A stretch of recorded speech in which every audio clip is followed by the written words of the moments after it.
Good afternoon, everybody, and welcome along to the Snetterton Motor Racing Circuit for this two-day 750 Motor Club meeting. We were here a couple of weeks ago.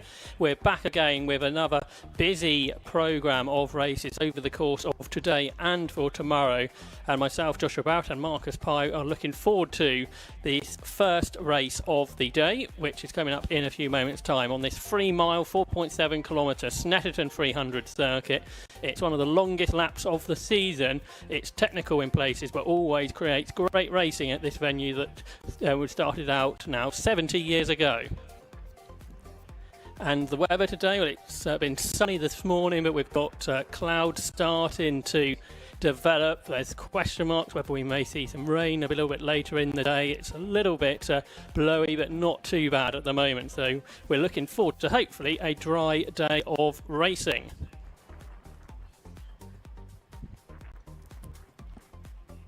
As I say, we've got a busy programme of 22 races to look forward to. 10 of those come today from 8 different categories. Later on in the day, we will see races from the Carmel Porter Trophy. They race twice a day, as well as tomorrow. Today only, we will be seeing the Tagiwa Road Sport Series, but both today and tomorrow we have races for the Absolute Alignment Sports 1000 Championship, the Freaky Part Sports Specials Championship, the Race Part 750 Formula Championship, as well as PBS Brakes Hot Hatch and Everything Motorsport Classic Stock Hatch. But we start today with a race series, but we'll race twice a day, and that's for the Race Parts Historic 750 Formula Series, and they have a 15-minute race coming up next. And I think we can take a look at the grid then.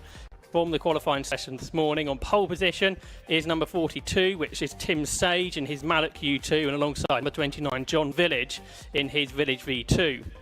On the second row, number 12 is Ben Marl in the Gerald Mark 1, alongside number 20, which is Ian Grant's Race Kits Merlin. On the third row is number 18, which is Tim Roebuck in his Austin 7 Special, and number 99 alongside, which is David Lewis in the Jeffrey. On to row 4, number 81, that is Samuel Bayliss in the Whippet, and alongside number 13 is Ben Bolt in the Centaur. On the fifth row, number 69 is going to be driven by Hugo Pickup, and that is the first of the standard Austin 7s, alongside number 1, Gregan Thurston in his supercharged Super Accessories. And on to row 6 is number 11, which is James Miles, alongside number 6, Richard Verheyden, both Austin 7s. On to the 7th row of the grid is number 22, which is the car Charlie Plain Jones, the Cowley Special, alongside number 44, John McDonnell, making his debut in the Marrow. On the 8th row, number 85 is John Moss, and alongside number 8 is Peter Marsh. And on row 9, number 30, Tim Mile, alongside 66, Nick Hayward-Cook, all in Austin 7s in that group. And then on the 10th row, number 88 is Jerry Fincham in his DNC, and alongside number 9 is Tom Emden in his Austin 7, and that makes up a 20-car grid then for this historic 750 Formula racing. You can see that on pole position is the Mallet Q2 of Tim Sage for the driver from Wales, and alongside there is John Village, the very experienced Formula 4 driver back in the 70s and 80s, became a team boss and now returning to where he began racing with these cars, which ran in the 750 Formula Championship prior to 1974, the majority of these cars.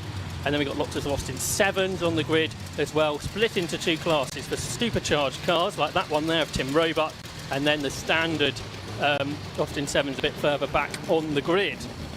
So we've had 8 races of this series so far this season. John Village has won 5 of those. He won both races at Croft, he won both races at Brands Hatch, and one at Mallory Park too. But Tim Sage, he took the 2 other scratch race victories at Mallory Park and at Cadwell Park last time out. And then the most recent race at Cadwell was a handicap race, which was won by Simon Gallen, and we're looking forward to another handicap race later on today for the Race Parts Historic 750 Formula Series. And then we will have a standalone Austin 7 race to look forward to tomorrow. But this first race is a scratch race, it's 15 minutes, there's no green flag lap. So we'll be straight into racing action here on Alpha Live via the 750 Motor Club YouTube channel or around the circuit here on the PA at Snetterton. We look forward to bringing you these races throughout today and tomorrow as well. So you can see now almost all of the cars are in position. We look there at number 11, which is James Miles in his Austin 7 Special, one of the supercharged cars. And you can see the cars are all lined up ahead of this 15-minute race, which is coming up in just a few moments' time. 15 minutes are on the clock, and therefore we look forward to this first race of the day. Marcus Pye alongside me. Good afternoon, Marcus. Looking forward to another day of 750 Motor Club racing. Very much so, Josh, and always great to see the historic 750s out on track. There's been some drama after practice because John Village, 1979 European Formula Ford champion on the right-hand side of the grid there, the white car, has been allowed to replace his single carburettor, which he was asked to run, with a twin for this race. But we'll go back to the single carb, I understand, for the handicap. A busy day for John Village. We'll see how he gets on. So in qualifying, he was 3 seconds off of Tim Sage, but he has tended to beat him this year, and he's back into sort of down to about 50 horsepower with a single car, but goes back to about 60, 62 with it. So it should be an interesting race between the two of them. The race about to get underway. The red lights are on, the lights go out, and the race gets underway with a good start from John Village. A really poor start from Tim Sage in the Mallock. So he's dropped a number of positions as they head off towards the Ritchie's corner. Yeah, something like 5th place. How many of those positions can he get back down into Ritchie's? He's on the inside of a couple, but no, he backs out of it, Marcus. So down in 5th, and he's made his life much harder than perhaps it needed to be. Yeah, quite remarkable. That's got a Ford, 1-litre Ford engine in it, that particular car, the U2. But there's John Village, who leads the way. It is the Gerald in 2nd place, which is Ben Mile. One of the Austin 7s has gone off left there, luckily for number 1, which is Greg McPherson. Didn't quite make the crop, something we've seen quite a lot here at Snetterton, but quite a sketchy moment on brakes there, turning left, basically, rather than right into the Wilson hairpin. Saw Greg and Thruston roll that at Brands Hatch about 15 years ago, but yeah, that's all back onto the track. But here's the lead car, the Village V2. He built the V1 way back, and in the build-up to his Formula Ford days, Mile is 2nd. Then it's that quick Austin 7 Special. That's Tim Roebuck, isn't it? I think it's the John Miles car, built by John Miles, the Lotus Formula 1 racer. And that's a very, very quick machine. Yeah, absolutely. And Tim drives it really well. He's won in the Austin 7 class. I think in all the races he's taken part in this year, he'd missed Cadwell Park last time out, as did John Village, who was at the British Grand Prix with the BRDC. Yeah, spectating rather than competing. But he seems to enjoy racing in this series. He had a little dabble in classic Formula Fords, but I think he prefers the style of racing you get in this category. Yes, I think he got the Formula Ford bug out of his system way back when he was doing it and beating the best in Europe, as he did in 1979. But here is the Village V2 coming down. Had a spin this morning on the, I think, the penultimate lap practice just here at Brundle Corner. I did that a couple of weeks ago when I had a go in a Mazda, which was rather exciting. So you're sticking to commentary, are you? Yeah, I think that's probably for the best. There's Ben Mile then in the Gerald. He's going well there in 2nd position. He's pulled a long way clear of the battle that's developing for 3rd position. Sage is 3rd now, isn't he? Sage is 3rd, and then it's the race kit's Merlin. That's Ian Grant in 4th. That's the French blue car. And then Tim Roebuck with that quick supercharged Austin 7 Special behind. Oh, and the brakes are locked there on Tim Sage's car. Well, he's been psyched out by John Village, who's come past with a big lead at the end of the first lap over Ben Mile. He's 3.8 seconds ahead at the end of the first lap then, John Village to Ben Mile in number 12, then 42 Tim Sage is 3rd, who is running the Invitational class this weekend rather than Class C, as he has done previously in this Mallock U2 from 1964. Yeah, he and John Village won a race each at Cadwell, which is the last one I saw, and that was exciting. And they had great battles at Brands Hatch prior to that, Josh. Yeah, it's a shame sort of how the start went, really, didn't it? Because the race almost settled at the beginning. Having a look now at Tim Roebuck, who's now in 5th position in number 18 in that ex-John Miles Austin 7 Special. And like you say, Marcus, that car could really, really well in the hands of Tim. Yeah, it's exceedingly intrepid to be battling with sort of modern builds like the race kit's Merlin there, because he's having to push it really, really hard everywhere, just to sort of keep him in sight. But he's doing a grand job. I think he won this race overall last year when it was in the wet. That car seems to go particularly well in the wet conditions. I suppose it's quite a lot heavier than some of the lightweight specials. So he's there in fifth position behind Ian Grant, who has had a better result of fourth so far this season. He's finished there 3 times and he's fourth again. So He previously raced an Austin 7, didn't he? And a lot of these early cars are powered by Reliant engines, but that's a modern take on the whole thing. And we'll see some of the earlier sort of DNCs and things down in the field. yeah, we've also got out this weekend, which is a new car on me, which is the Marrow, driven by John McDonald. There were a couple of Marrows. Andy Jones was the Marrow king, and his car was actually painted dark green at one point with sort of pale flecks up it to resemble the large vegetable. So that's number 44. I'm not sure if John McDonald's actually taken the start. So He had a clutch problem this Okay. morning. His son, George McDonald, the eminent Formula Ford racer, he was tending it. And it was something to do with the release bearing, I think, had gone wrong. Okay. But it was first time out. They were going to do a test day, couldn't do that, and used this one as a test, but broke it this morning. I guess the problem with cars like this, doing a test day, you've got a lot of very quick cars, much bigger, heavy cars around you, which is probably quite scary. That's right. And also, he said the cost of entering the 750 Club meeting here was less than doing a test day. So, okay, it's broken, but they live and learn. Father used to race MGZR, I think, MGF, something like that.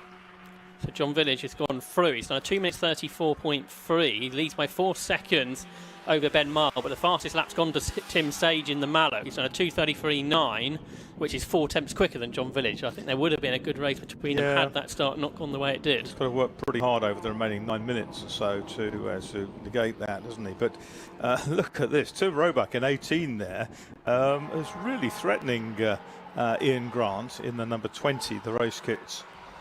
Merlin, built down in Surrey. We've got the interest of the handicap race come later on today, which is a type of race which fits this really well, and something that traditionally in club racing was a much more prominent feature than it is nowadays. And will that be a multi-start handicap? Yeah, that's right. Yeah, they're always much more fun when everyone is supposed to finish at the same time but rarely does. But it works well here though, because it's a nice long lap, so they can work it out a lot better than a shorter circuit, and you haven't got to worry about getting the marshals off the circuit again in such a hurry. We had that at Cadwell Park a few weeks ago, and sort of the whole field will be in half a minute at the end of the race, so it went pretty well. That's pretty good. I guess this race will probably be 6 laps, so it's sort of a nice round figure to work out from. Giles Grunbridge, the official handicapper this weekend. Oh, is he? So he's busy on multiple roles, but yeah, he's our handicapper. So he'll be watching this race and taking a look at the qualifying times as well and trying to work that out for later on. It's a job that's always done brilliantly at the 6-hour relay, the Burkitt 6-hour relay at Silverstone. We have kind of 60 teams of up to about 6 compete. Quite amazing. I think entry's open for that now, so if you're wanting to get involved in the Burkitt relay, now's probably a good time to enter because it usually gets full up. Yeah, named for Holland Burkitt, who was one of the kind of the pioneers, one of the forefathers of the 750 Motor Club. I think you're back with us this year for the Burkitt. Oh, absolutely. So looking forward to that at the end of the season, maybe not in the same conditions as we've got today. There's Ian Grant in number 20, he's turning his way up towards Coram, he's still there in 4th position, starting a bit of space between himself and Tim Roebuck. We haven't mentioned the standard Austin 7 yet, the Class A cars, the non-supercharged cars. It's Hugo Pickup who leads that in 69.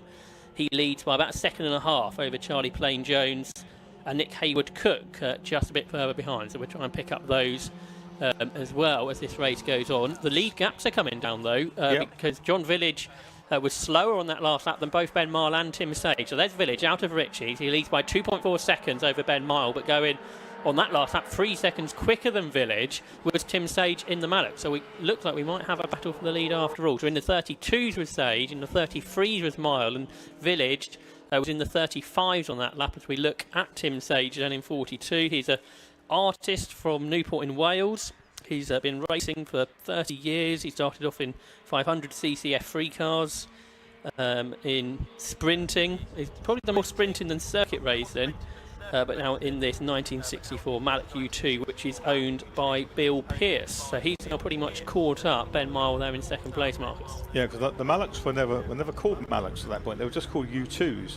They were developed by Major Arthur Mallow, who was a great 750 motor club racer, and a fantastic character with a sort of a bristling moustache, and he took U2s racing internationally in Formula Junior and in Formula 2 on the continent back in the day.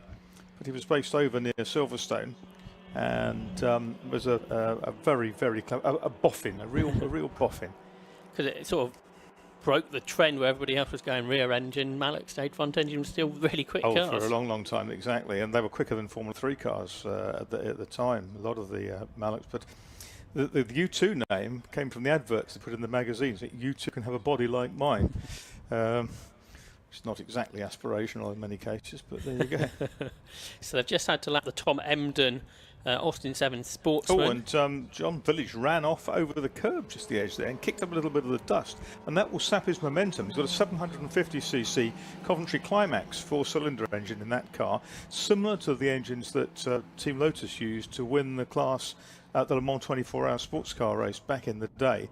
There was a special class for low-powered cars, and they all aimed for the index of thermal efficiency, which was designed to benefit French cars with Panhard engines, and Lotus went there and thrashed them, which was not popular with the Automobile Club de l'Ouest. 2 laps to go as John Village comes across the line. He's suddenly gone a lot quicker. It's now 2:32.7, not quite as quick as Tim Sage though, because he's into the 31s. 3.3 seconds separate them with a couple of laps to go. And they turn their way through Ritchie's corner then, with Village still ahead, but he is being caught, as we say, even though he has picked his pace up.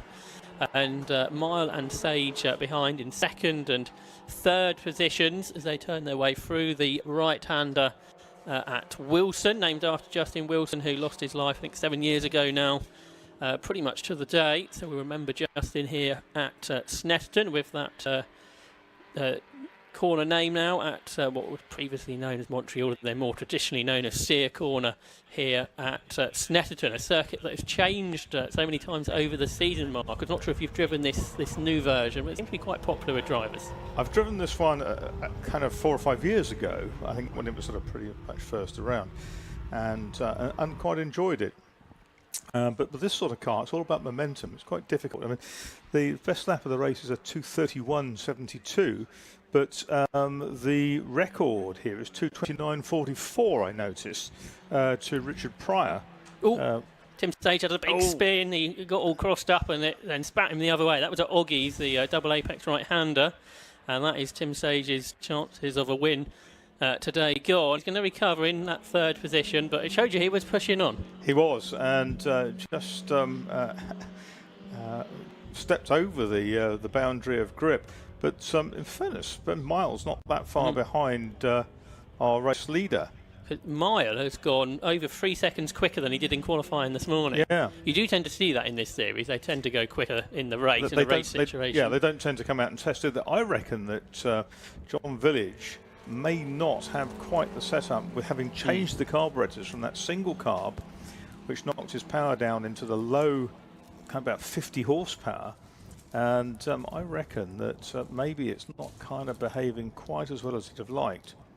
Ben Mile had a second and a third at Brands Hatch this season as his best result. So like you say, he's really taken it to John Village. They're nose to tail now as they come out of Murray's and will start the final lap of the race. And we're going to see a potential challenge, Sage, in the slipstream of John Village. Ben Mile in the slipstream of John Village, and they come across the line 0.4 of a second apart. Miles in the 31s now, so he's gone the best part of 4 seconds quicker than he did this morning. And Village's best lap's the 32.76. So he wasn't really able to do anything in the slipstream there, though, was he? Which was interesting. But he's certainly quicker through Ritchie. He's coming down towards the hairpin.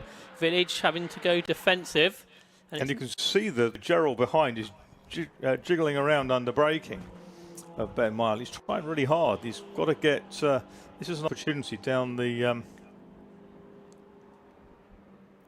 it's one of the longer straights, because he's clearly got an advantage. Village a lot wider though. Don't they, with some fluid down at Palmer possibly, and they need to go either side of that. But I think by being wider, he's maintaining more momentum at least. Yeah, and he's therefore got a big enough gap for the straights not to be under huge pressure for the corners. But there's so many overtaking opportunities here at Snetterton. It's it's not like some circuits where it has to be done at one corner, particularly in these cars. Yeah. Almost every corner is a possibility of an overtaking move. Not sure how much Ben Marl would have really raced against John Village, because wheel to wheel, not very much, I suspect. Exactly. So Ben will be relishing this opportunity, and he's much quicker into Oggy. He takes a wider line, and he's going to be right there through Williams. Such an important corner, especially in these cars, Marcus, with the long straight upcoming. Yeah. It strikes me that the pickup of the lead car is not that strong, and out of the bomb hole, I noticed it looked a bit reticent to pull cleanly, and Ben Mile now in the slipstream, if it gives a slipstream. It's a pretty minimalist car built around John Village. He's not the tallest guy in the world, but through Brundle they go. And it would appear that Village took a little more speed in, but he's got to hang on around here. A spinner there is 88, which is Jerry Fincham, isn't who it? started from the back and has got to 6, so he had a good race up until that spin. But for the lead of the race, for the win, coming into the Coram for the final time, trying to carry more speed is Ben Marl around the outside. You don't normally see overtaking moves around the outside at Coram, and he may not be able to do this because John Village held on into Murray's. Now the exit, super important, and it looks like John Village again is perhaps better on the initial acceleration. They've got a slower Austin 7 to navigate as well. They go to the left-hand side of that, and John Village is going to win again. The 6th victory of the season, but it was a hard-fought race for John. And he wins at the flag by 7/10 of a second. He needed to do his personal best lap on that lap, Marcus, to keep Ben Marl at bay. Absolutely. Cracking drive from John Village, the Chesterfield engineer who has run cars up to the Formula 3000 level and has had huge success with his team over the years. Now in kind of semi-retirement, but just enjoys this. It's a relaxation going back to his racing roots. 3rd went the way of Tim Sage after that spin at Oggy's on the penultimate lap. 4th has gone to Ian Grant. Winning the Austin 7 Supercharged class is Tim Roebuck. He finishes 5th. Then we'll have a long way. Jerry Fincham, who we were mentioning from the back of the grid after problems in qualifying, he did work his way up to 6th position, the driver from Suffolk. And Ben Miles' best lap time was only 1700 slower than Tim Sage's, which stood at the best of the race. They were both considerably quicker than John Village's best. But yes. John was so rapid out of the blocks, wasn't he, at the start? It'll be interesting to see how they handicap that and whether they put those 3 together. We might get another race later on. We look there at Ben Bolt. The car in front is the leading Austin 7 non-supercharged car, which is Hugo Pickup, who has had, I think, some victories this season in that class. He's 8th overall at the moment in car 69. Yeah, he won at Mallory Park and at Cadwell Park, and he shares this car with Mike Pickup, so he tends to only do one race over the weekend. He carries masses of speed through to the final corner there, Marcus. Yeah, and had to back out of it, correct the lock, but nice drive from Hugo Pickup. I guess they're the ultimate momentum car, aren't they? Because you haven't got much power once you get onto the straights. But he takes 8th position overall. He was a long way ahead of Charlie Plain Jones in the end, who's a long-time competitor of his car. He's in the Cowley, the early Cowley special. We'll see the later one out in the, quote, contemporary 750 Formula cars. And watch for that later. Yeah, Charlie Plain Jones, he's been 3 times the winner this season. Here in comes the class, Charlie. But not today. And he finishes just ahead of James Miles in the supercharged car. And he got Richard Verheyden and Nick Haywood-Cook as well. And they just lapped the number 9 Thomas Emden car, didn't they, at the back as they came up to the line. Yeah, Tom Emden's going to have pretty much a whole lap handicap, I should think, over the rest later on. And a couple more cars to take the checkered flag, but I think we are almost ready to take a look at the results then of our first race for the Race Parts Historic 750 Formula Series. And the winner then was number 29, John Village then. After 6 laps, he won by 3/4 of a second over number 12, Ben Mile. 3rd went to number 42, Tim Sage. 4th was 20, Ian Grant. 5th, number 18, Tim Roebuck, who won the supercharged class. And 6th was 88, Jerry Fincham. 7th was 99, David Lewis. 8th was 69, Hugo Pickup, the Class A winner. In 9th was number 13, Ben Bolt. And completing the top 10, number 22, Charlie Plain Jones. And then behind we had James Miles, Nick Haywood-Cook, who got the better of Richard Verheyden on the last lap. Gregan Thurston, who had the spin at the start. Peter Marsh, John Moss, Tim Mile and Tom Emden, all the starters, got to the checkered flag then for our first race of the day. And we look forward to a busy afternoon of racing here at Snetterton as well, with 7 further categories. And I'm not sure if we're going to be able to get a word with the winners or not, because other cars are being sent to the assembly area, but we will shortly be able to hear with the winners with Chris Stevens, who's our 3rd member of the 750 Motor Club and Alpha Live commentary team this weekend. So we're here from Chris in a moment. Just a reminder of the racing following. Around 25 past 1, the Calm All Porsche Trophy will be our next race coming up. They have 2 races today, lots more categories, which we'll talk about a little bit later on to look forward to. For now, we'll head downstairs to Chris Stevens. Well, John Village missed out on Cadwell, but here at Snetterton, back to winning ways. Yeah, loved it as usual, but I need a bit of competition. Well, you had a bit of competition from Ben, it seemed, today. Well, yeah, his father in the Austin 7 blocked me at the thing, so I had to be careful. It looked close. There was a few seconds difference in lap time at time, and obviously a bit close on that last lap. Were you worried at any point? Well, you keep trying. You don't worry about it, do you? Just do your best. Fair enough. And how do you think the handicap's going to go later? Well, I'll be at the back. And where do you think you can get from there? Who knows? Who knows? Depends how they do it. Fair enough. Man, a few words is John Village, but congratulations. Great victory for you. Ben, let's come and have a chat with you. You were really pushing John towards the end of that race. Yeah, I was really delighted to be up there this time. I've been away for a few years. I was living abroad, and so to come back and start feeling more at the front again feels good. And anything happening with the car that it looked quite competitive, obviously pushing John right up to the end of the race? Yeah, it feels great. I think I could do with a new set of tyres, but it's they're a little older than they should be. But yeah, it felt great, I must say. Yeah, I really enjoyed it. Can you use some of that European experience that you've picked up and use that in the handicap? I haven't actually picked up any European experience, unfortunately. I've just been sitting outside of my car for the last 3 years, getting rusty. So, but I'll use some experience and some caution in the handicap, I think. All right, awesome. Well, good luck for the handicap. We look forward to seeing you out there later. But Marcus, Josh, let's head up to you. We're going to take a very quick break, but coming up afterwards is the Calm All Porsche Trophy.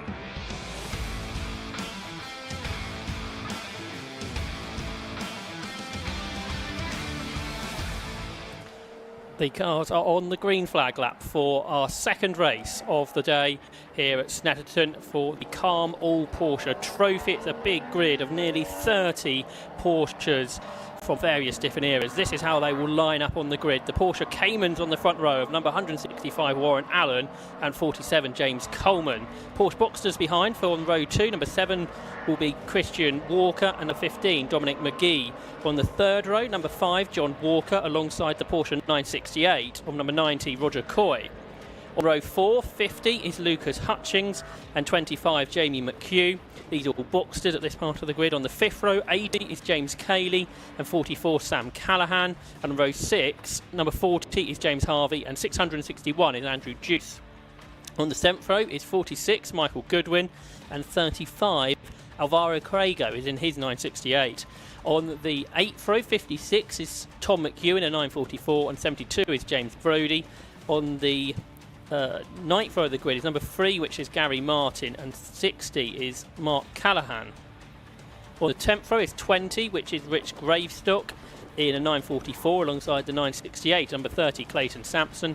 On row 11 is 23 Stuart Ings in his 944, and then another Boxster, number 28 alongside is Lee Ketteridge. On row 12 is 155 Steve Potts in the first of the 924s alongside number 1 Trevor Bale in his Cayman. On to row 13, the Porsche 924s of 115 Philip Waters and 36 Hugh Pert. On row 14, 42 Darren Constant and 21 Andy Whitting. And then on the 15th row, 903 at the back is Ken Van Houen in the Porsche 911. So a fantastic 29 car grid are making their way around the green flag lap on this Snetterton 300 circuit in the sunshine, and looking forward to a very busy afternoon of racing here at Snetterton. Alongside me, Joshua Bowter, is Marcus Pye. And Marcus, you just told me earlier, first time you've seen this series, which supports the charity, the campaign against living miserably, and it's in something like the third season now, but the grid is fantastic. It is, and it's great because the availability of sensibly priced Boxsters in particular would allow people to come out and go racing and have a reasonable chance. They're really good. Works well. You can pick up a Boxster for a few grand and add the mandatory racing kit, the roll cage, the fire extinguishers, the special harness, etc. All that stuff that you need to do to satisfy the Motorsport UK regulations, and they're entertaining cars to drive. Yeah, absolutely, and it's a good home as well nowadays for the front-engine Porsches, because there's not that many places where you can race them. So there's a mix here of the 924s at the back, but further up the order, 944s and 968s as well. That's right, I mentioned about a 924 very inexpensively, but right at the back, lurking in the back, is this amazing Porsche 911, which started out as a 2.2 F-Spec car, and now has a 3.2 litre engine with supercharger on it. Phil Bruff was telling me about it this morning. He looks after the car for Ken Van Houen, who's a novice, just enjoys his racing. But the car has some background racing in Canada and the States, and good to see. It makes about 280 horsepower, etc. So it's not excessively powerful. It just looks very spectacular with the enormous wing and that flat-fronted sort of 935 style nose. And it sounds really good as well, as six-cylinder Porsches do. Yeah. So this season we have had a 40-minute race at Donington Park. That was won by Steve Hewson, who also won the free races at Anglesey. Steve, though, not racing this weekend. Then last time out on the Brands Hatch Grand Prix circuit, it was Lucas Hutchings who was the winner in his Boxster. He starts 7th today. But on the front row of the grid, I think making their debuts this season is Warren Allen, who's a regular in the Road Sport Series in the past in his Cayman. Alongside is James Coleman, a very experienced Porsche racer. He's also in a Cayman. Those two were separated by 0.8 of a second in qualifying. So I think those would be the ones battling for the victory. And then we have the Class 2 cars behind the Boxsters. And we look forward to some good battles there, which we saw particularly at Anglesey a few months ago. The race about to get underway. It's 15 minutes of sprint races today for the Carmel Porsche Trophy. The red lights go out. It's a very good start from Warren Allen, who blasted into the lead. It's very, very busy behind, though. They're 3 and 4 abreast, possibly, as Roger Coy's 968 made a pretty dreadful start, it must be said. And the leaders are almost level again. So James Coleman, who didn't initially make as good a start as Warren Allen, challenging as they went into Ritchie's corner. And they flow their way through the right-hander, then down into the hairpin at Wilson. The best of the Boxsters in third place is number 7, Christian Walker, who has tended to be the winner of Class 2 over the course of the season so far. And it's very, very busy in the middle. Number 15 there, slow off the corner. 3 abreast there. I saw the camouflage car of James McHugh, Jamie McHugh moving up, which was good. But Warren Allen, who still has a novice cross I see on the back, but that's just to put people off, I think, burst out of the blocks, didn't he? The car losing places there was Dominic McGee from 4th on the grid. His lap time, I think, would have been done by Colin Tester in qualifying. And similarly, Roger Coy's by Callum Lockie. That's right. That's why the 968 was dropping back. Yeah, absolutely right. So those two have both lost positions. But for the lead of the race, James Coleman is going with the leader. Then down into Oggies, Warren Allen. A big twitch there of oversteer for James Coleman, but he caught it. He's a pretty experienced Porsche driver, but we don't see him that often in this series. There's Christian Walker, the youngster, in 3rd position. He's just 19 years of age. He's a university student from Berkshire, so it's pretty nice to be able to race a Porsche Boxster while you're at uni. But he's there in 3rd position, and some way behind the 2 Caymans. They've got a lot more power. Those Class 1 cars out front, the class system based on power to weight ratio, as most 750 Motor Club categories are. But Warren Allen versus James Coleman, this looks pretty entertaining, Marcus. Yeah, very much so. They're nose to tail round the long right-hander here, and they'll come back into our sight, and there's probably 2 lengths between them coming off the long curve into Murray's now, onto the brakes, down the gearbox, and now a very good exit from 2nd place car, which is James Coleman. They're going to charge up the centre straight back towards us. The tail end is still coming around Coram. Yeah, this huge grid will spread its way around the circuit. The leaders down towards Ritchie's. Coleman challenging Warren Allen then. These cars in qualifying were lapping in the 08s and 09s. which is quicker than we've seen any car in this category race go before. He came very close to opening a gap there coming into Riches, but he dives down into Wilson now. There's a little into smoke for a lock-up from the leader, but third and fourth really close as well. Yeah, that's Christian Walker, just of his dad, John Walker, the experienced Caterham racer in the past. So, the son and lad and dad battle instead of lad and dad combination of drivers. They shared a car in previous seasons, but they have separate cars this year. So John Walker chasing after Christian Walker. Meanwhile, the leaders, Warren Allen and James Coleman, turn their way into the Agostini hairpin. It's still then Warren Allen who is ahead in that battle, but only just from James Coleman.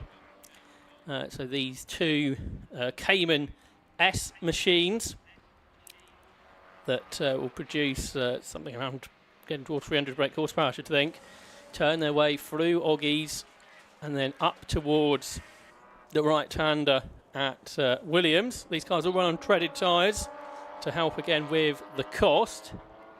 And then the battle behind. Christian Walker just ahead of his dad, John Walker, who's raced in Caterham Superlights, Lotus Cup Europe, but more recently in this Porsche car that is prepared by Childs Ivy Porsche, a very significant sort of team going back in the 1980s at Le Mans, Marcus. That's right, based just to the west of London, Charles Ivy, and they took 935s to Le Mans at one point. Very successful team, independent Porsche specialist, as many are.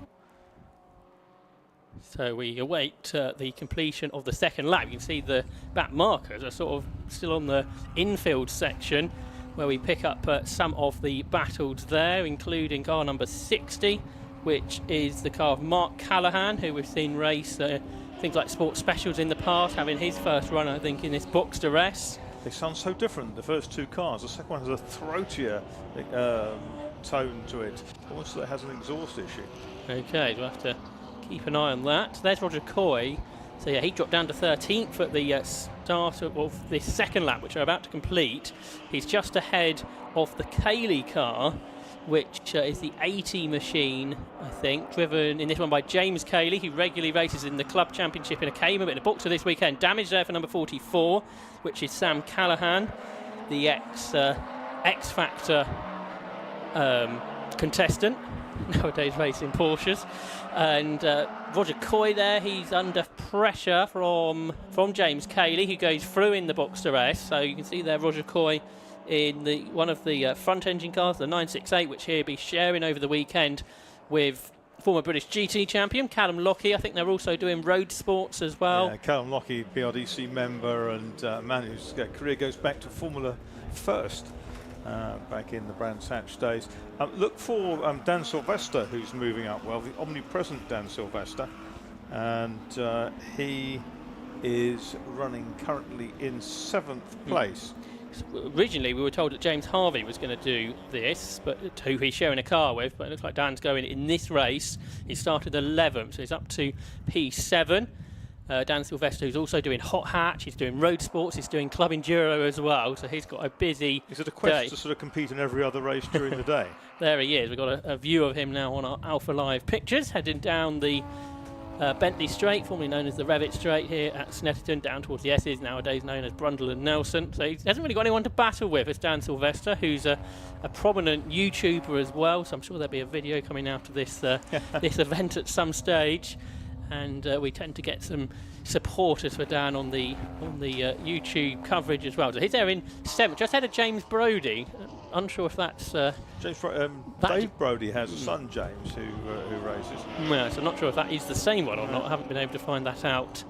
Perhaps I get some news on that as the race day goes on. James Brodie, by the way, started 16th up to 8th, so he's had a good run. Some battles a bit further down the order. Number 30 is Clayton Sampson. He's there in 18th position. This is a Porsche 968 Sport, which is a 3-litre 4-cylinder car.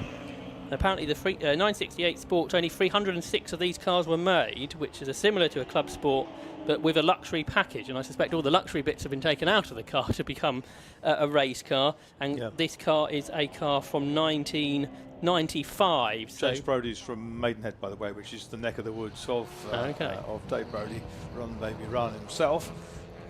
famed for his efforts in all manner of saloons over the years. It's good to have him on this grid. He's raced his father's Sierra Cosy, hasn't he, in previous times. Number 3 we look at here is Gary Martin. He's out there in a Boxster. He's in 17th position, battling with number 28 as well, which is Lee Ketteridge in his Boxster S. So they come down into the Wilson hairpin, and this is a good showing of how battles can develop all the way through the field in a mixed class series like this. Up front, we've had 3 laps completed. 165, Warren Allen still leads, but only by 0.8 of a second over James Coleman. James Coleman has set the fastest lap of the race. Just a few tenths of a second away from Jonathan Evans' lap record, which is a 2:10.19. So still involved in that battle up front. Christian Walker still ahead of his dad. He's still there in 3rd position, with Lucas Hutchins has come up to 5th. The Brands Hatch winner has been gaining positions as well. Lucas Hutchins. Meanwhile, we can have him watching this battle a bit further down the order for 17th position, which is being headed by Gary Martin, with Lee Ketteridge now, I think, ahead of Clayton Sampson. We've had an incident between the 2 leaders. So the 2 leaders have come together at Corham into Murray's. They're both rejoining. They were so far ahead, I think they'd still be in 1st and 2nd positions. But now it's James Coleman that leads. So there has been a change of position because of that. We're getting driving standards flags as well for track limits. That's gone to 115, which is a car much further down the order, Philip Waters. But that'll be something to watch over the course of the weekend. But Coleman's lap was only a couple of seconds slower than what he's had been, but Warren Allen's much slower. So we didn't see what happened there. But obviously, whether it was a mistake from Allen and Coleman had to take avoiding action, or whether there was actual contact, we're not sure. Doesn't look anything obvious on the cars at this point, Marcus. So they're sort of long way clear, aren't they? 5 or so seconds between Allen and Christian Walker, still in 3rd place. That's our leader, the sort of silver and Leighton House turquoise car of James Coleman. I can't see any sort of dents or anything like that on the car, so that would suggest perhaps it was just a spin and then an avoidance from James Coleman. Perhaps we're here at the end of the race from Chris Stevens. That would be a question to ask James and Warren what may have happened there on what was lap 4 of the race. There is 47 then, James Coleman the leader in his Cayman. And Oggies, the double apex right-hander, and then takes you down towards Williams, which then takes you back onto the old circuit, basically, down the Bentley Straight. There's Warren Allen, who's still sliding around. These Caymans look quite a handful to drive, Marcus. Quite a lot of power, rear-engined and rear-wheel drive, of course. Here's that gorgeous car at the back of the field, the Van Houen car, 911. With that flat front and the supercharged flat 6 engine. It's a car from 1985 apparently, but imported from the US in 2019, where it was raced by Randy Luke in NASA and Porsche Club of America races. I saw his name on the side of the on the roof. As you say, great to have it here. There's quite few of that type of 911s racing in the UK. Looking back at that battle for 17th position that carries on, Gary Martin still leads that. Yeah, still the 2 Boxsters. It's like twins, isn't it? There's a twin cars, and then you've got the next pair.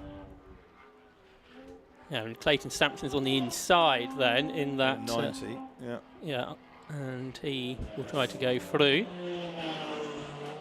And this kind of teammate in this this double duel who's on to try and get his way through as well. Very different dynamics, these cars, and you can see how strong the Boxster is off the corner there, but looks like now they're getting gobbled up in a straight line. 25 is the next car to get a track limit warning. That's Jamie McHugh, who's in 6th position. He's had a good race from 8th on the grid, following Lucas Hutchings through.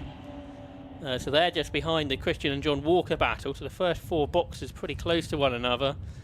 A bit further up the order, those cars have just completed 5 laps. We've got just over 3 minutes to go. So this will be a 7-lap race. It'll be 7 laps, I think, in total. In this 15-minute sprint race, they'll have a similar race at the end of today, and then they'll have a longer 40-minute race tomorrow, where both drivers will get a drive and a pit stop in the middle. Do the second drivers tend to do the other sprint race as well when they have the three? They tend to. It depends on who owns the car and how much people are willing to put into the budget. The kitty, yeah. But generally, yeah, we do tend to see both drivers get to race on Saturday, which obviously some drivers quicker than others, so therefore they may go through the order or drop back, because the grid for race 2 is based on the results of this one. Number 1 there, coming towards the end of the lap, is Trevor Bale in his Cayman. He's in 24th position. A bit further down the order, and is he about to go a lap down? Yeah, because James Coleman is up next, heading through Corham. He's 7 seconds ahead of Warren Allen now. I remember a Trevor Bale who was a very, very good engineer. Ended up working for David Sears, I think, in Formula 3000. To find out if it's the same one. I will have to do just that. So on to the last lap for the leader, James Coleman, who's lapped Trevor Bale now. There's 25, that's Jamie McHugh in the multicoloured box chasing Lucas Hutchings, the Brands Hatch Grand Prix circuit winner. So this is about for 5th. They're absolutely nose to tail as they start their final lap, just lapping one of the 924s. So we see then the Hutchings car, the Ashgood Porsche liveried machine, with Jamie McHugh. We normally see in a front engine car, but in this John Walker's Boxster. dropped down, hasn't he? Yes. So yeah, we seem to have lost John Walker from 4th. Yeah, he's dropped down. He's not come through, I don't think, has he? At the end of 6 laps. So number 5, John Walker. We'll have to see if we can pick him up around the circuit. Meanwhile, so this is now the battle for 4th and for 2nd in class, and through goes Jamie McHugh on the inside into Palmer. So he gets himself up ahead. No, he doesn't quite, does he? So Lucas Hutchings hangs on. So it's still Hutchings ahead of McHugh as they come down towards the hairpin. They're only a couple of seconds behind Christian Walker, the teenager ahead of them. So we saw this at Anglesey as well. Some really good battles between these Boxsters. As you were saying earlier, Marcus, really affordable way to go Porsche racing. So down towards Orgies. This car here is getting a track limit warning. Lucas Hutchings, but he sort of received that warning when the checkered flag comes out. Just kicking up the dust there is the number 50 car, Lucas Hutchings. They really do move around, don't they, on the road? So it's pretty entertaining stuff. But here's the leader. So James Coleman, ever since he got the lead, has been able to pull away. But he's not lapping anywhere near as quickly as they went early on in the race since that incident we saw at Murray's. But for James Coleman, he's going to win for the first time this season then in the campaign against Living Miserably Porsche Trophy.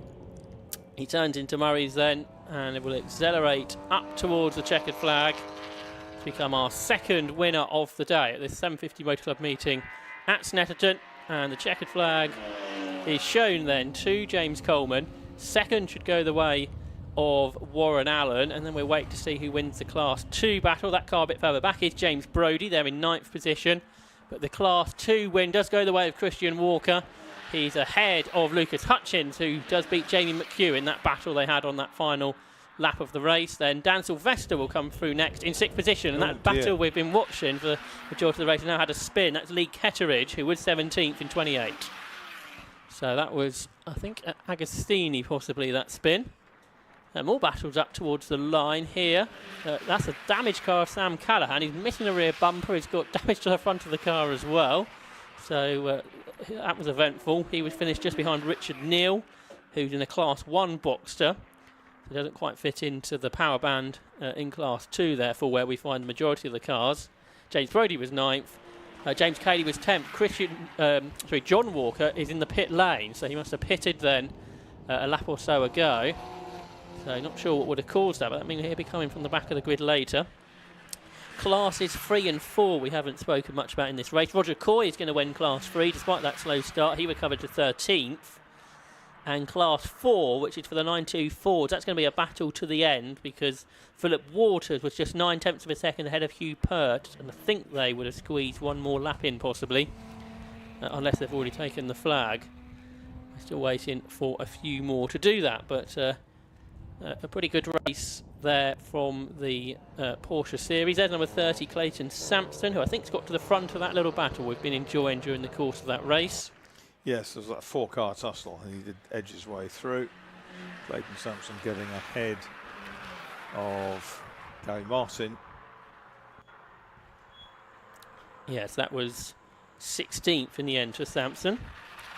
He started in 20th, so he gained a few positions during the course of that race. Always encouraging when you move up.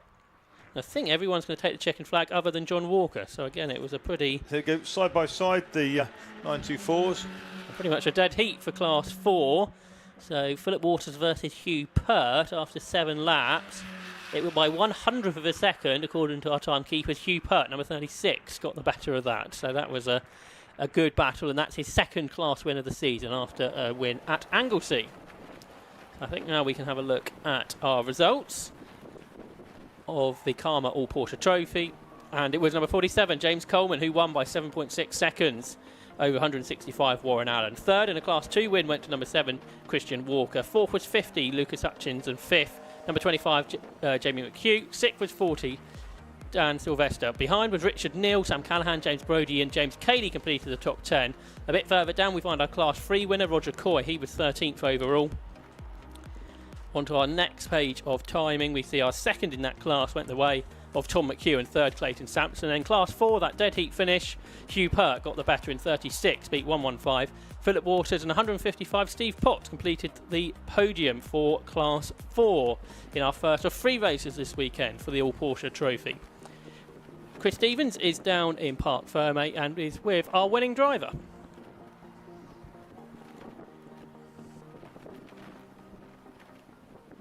James Coleman, victory in the first race of the weekend for the Calm All Porsche Trophy. Had a bit of a scare at the last corner there, but you made it through. Yeah, no, guy in front of me had a little bit of a moment come off. I tried to avoid him going across the grass, but his back end come round, bless him, and we made a bit of contact, but that was good for me because I was in second place at the time.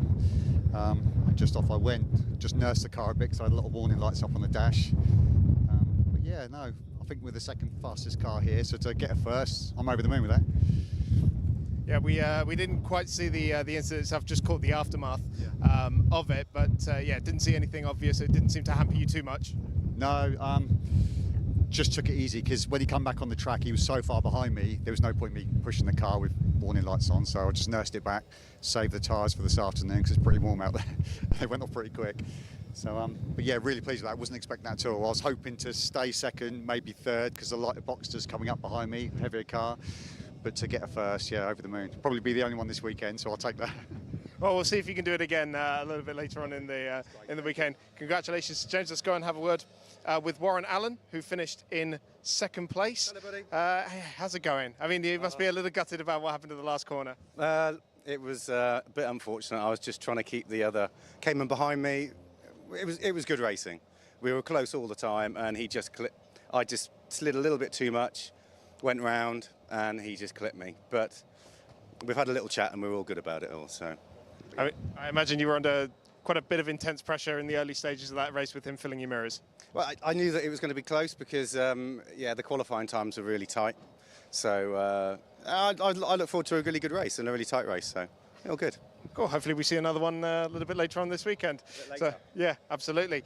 Cheers for that. And finally, let's go and have a word with Christian Walker. Hello, Christian. Our Class 2 winner as well. How was that for you? Yeah, it was good. Managed to get a good start and then sort of just hold it from there. I had Dad behind me who got into second quite quickly, and then we were sort of sitting there keeping a gap, and probably halfway through I look behind me, he's not in my mirrors anymore, so I don't know where he went, but it was good. We had Charles Ivy cars 1 and 2, he was looking good, but not sure what's happened to him, but hopefully it's not too bad. Yeah, I think he dropped off towards the end of the race, but we did get a little bit of a lad and dad battle in the early stages. Yeah, there was a little bit. There was no outrageous moves going on. We're respectful, obviously, so but yeah, it was good. All right, fantastic. Well, all the best for the race a little bit later on as well. Marcus, Josh, let's go back up to you, because coming up next is the Absolute Alignments Sports 1000 Championship.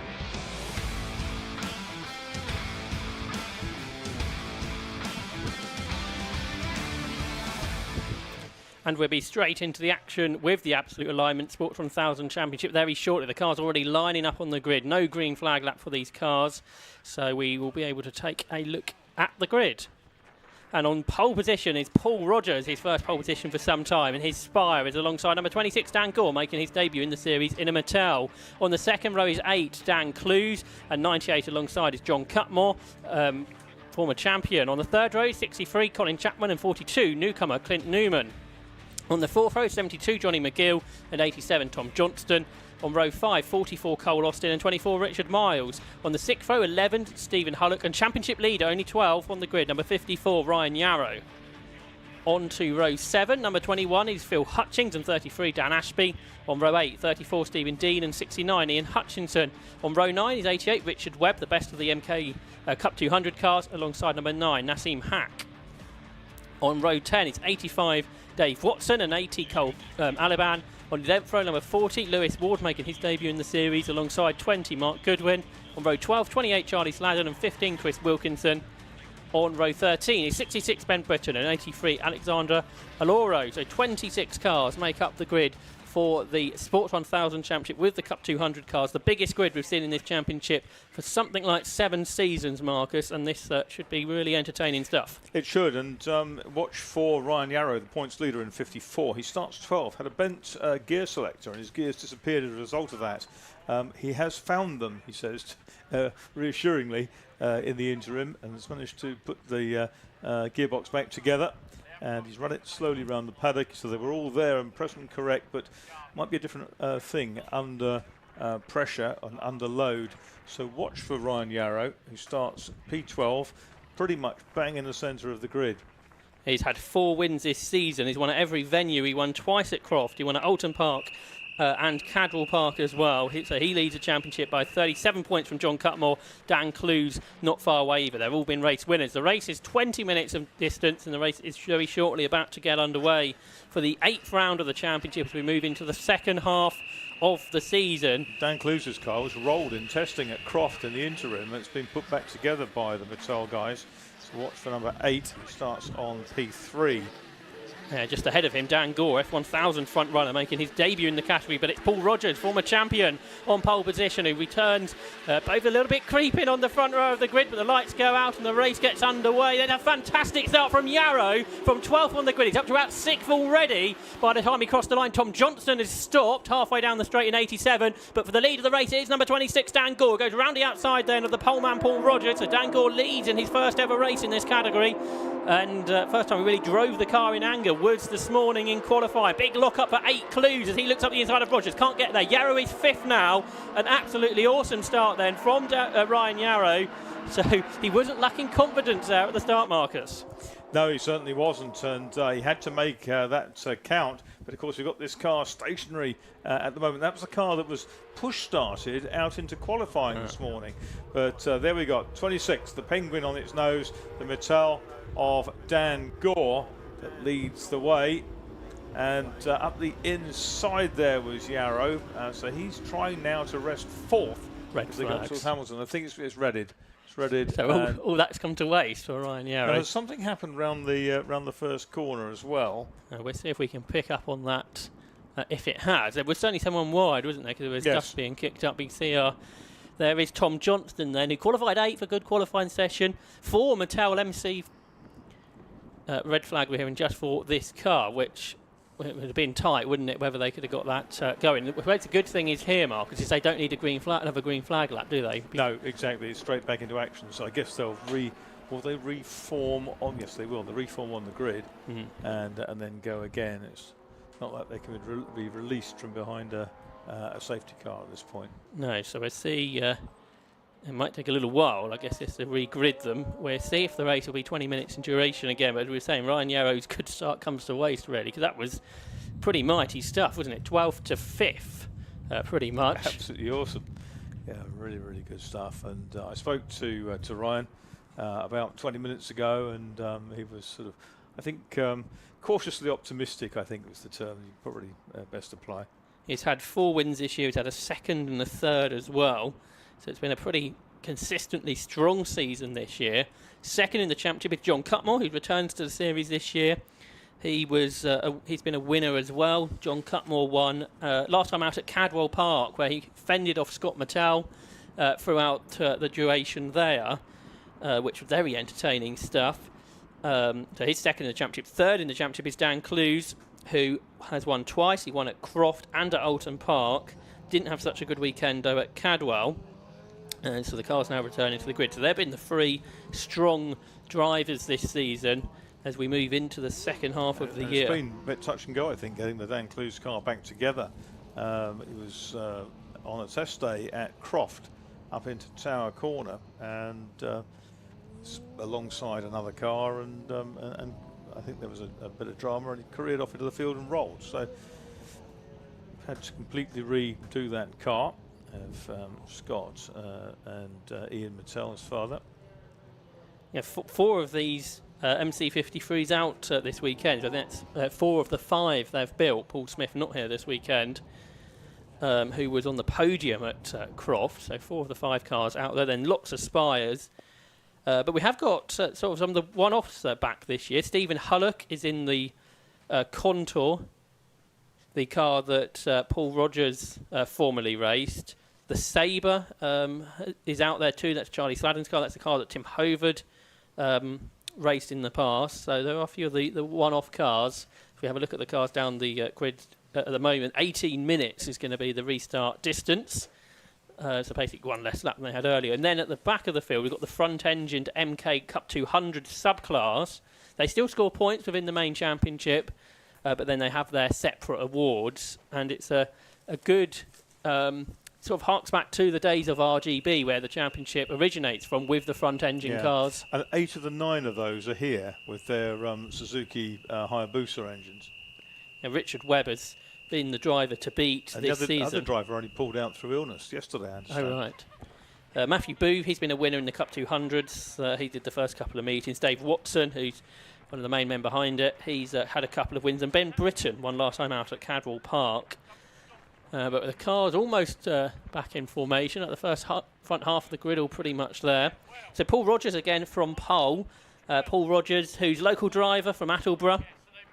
He's been racing always in this championship since 2006. He won the championship in the Contour that's on the grid in 2011 and won the front engine championship before that. He's now racing the ex-Billy Allbone Spire GT3S, which is self-prepared. And he's there then on pole position. As we look further back, there you can see the Sabre that Charlie Sladden drives now, the car that formerly driven by Tim Hovard. It's a bit strange not having Tim on the grid nowadays, no, isn't that's it? right. In the Hovard craft he developed, didn't he, at one point. It morphed into the Hovard craft. So Charlie's had gearbox problems with that car this year. He's a bit further back on the grid amongst the MKs. Interestingly, here at Snetterton in qualifying, the Cup cars, the Cup 200 cars, pretty much at the back, where some of the other circuits have been able to mix it with the prototype cars further up the order. Richard Webb even led a race at Croft and at Cadwell Park, I think, because those cars seem to be much quicker off the line. Richard Webb, who's the champion of Sports 1000 from last year, and a former motorcycle racer as well. When there's a Cup 200 car, a long time getting to the grid. It's just coming through Murray's now, so not sure what that's all about. And Yarrow has to do it all again, doesn't he? That's the point. He's back in 12th.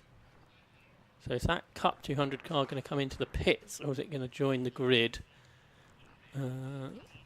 Not sure. The Cup 200 cars seem to come in any colour you like, as long as you like white. Which makes it quite difficult to identify some stripes over some of them.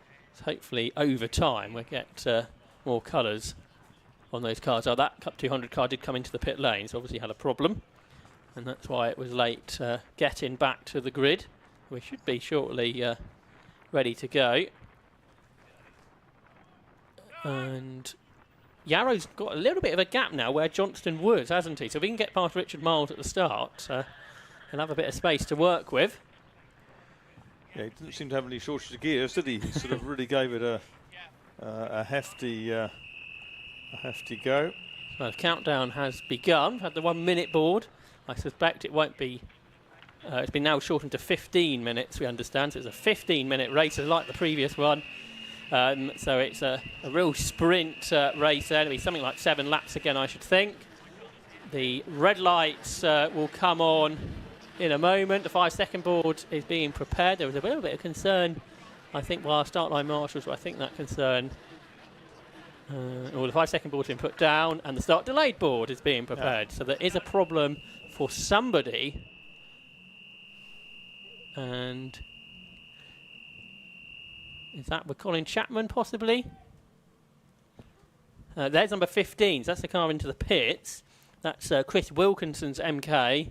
It's like engine dramas possibly with that one, although the bonnet's been put back down. Thumbs up now from Colin Chapman, I think. So Colin, again, a massively experienced driver in this category. Just picking up scores as he goes along, hasn't he? And is pretty well placed in the championship. Currently 4th, but there's nothing between second and third. Cutmore and Clues a point apart. But Ryan Yarrow, the leader, currently by more than 30 points. Well, I think we're ready this time. 5-second board is being prepared. The engine note's already rising.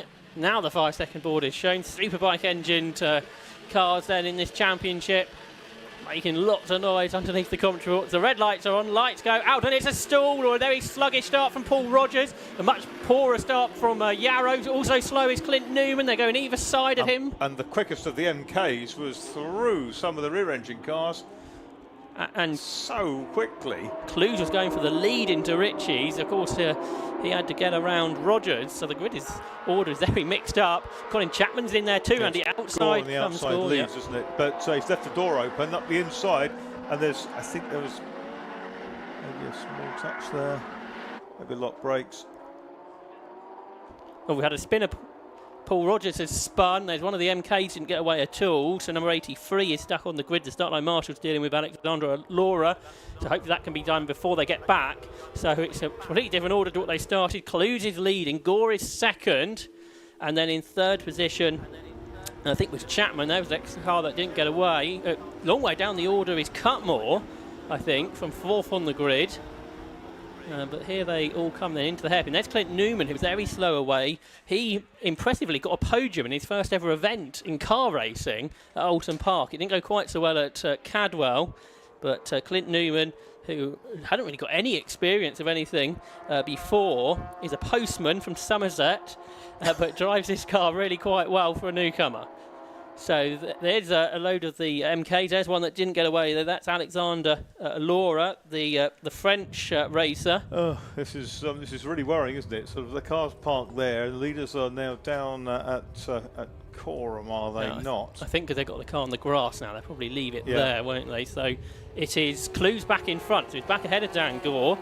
So these battle of the two Mattels. There's Chapman in third, going up towards Coram Curve. And it's Rich Miles into 4th, so he's made a good start this time from 10th on the grid. Car, yeah. The ex-BMW racer, Rich Miles, there in P4. Then in 5th, I think, is Johnny McGill, who started 7th. And Miles is challenging Chapman up across the line for 3rd position. They're side by side, absolutely wheel to wheel. On the outside line is Miles. We don't see him race this car terribly often. He normally does 1 or 2 meetings a season. And he's gone round the outside of Chapman to get 3rd position, fully committed. That was really impressive because Chapman's been doing this for a very long time. And Miles outbraked him, but he's got back, hasn't he? Yeah, I think Miles perhaps won. Oh, is he? He's slowing. Miles slowing. Yeah. After doing something quite so impressive, he's dropped down the order. Ryan Yarrow was 8th at the end of the first lap, with John Cutmore 9th. So a very poor start from Cutmore.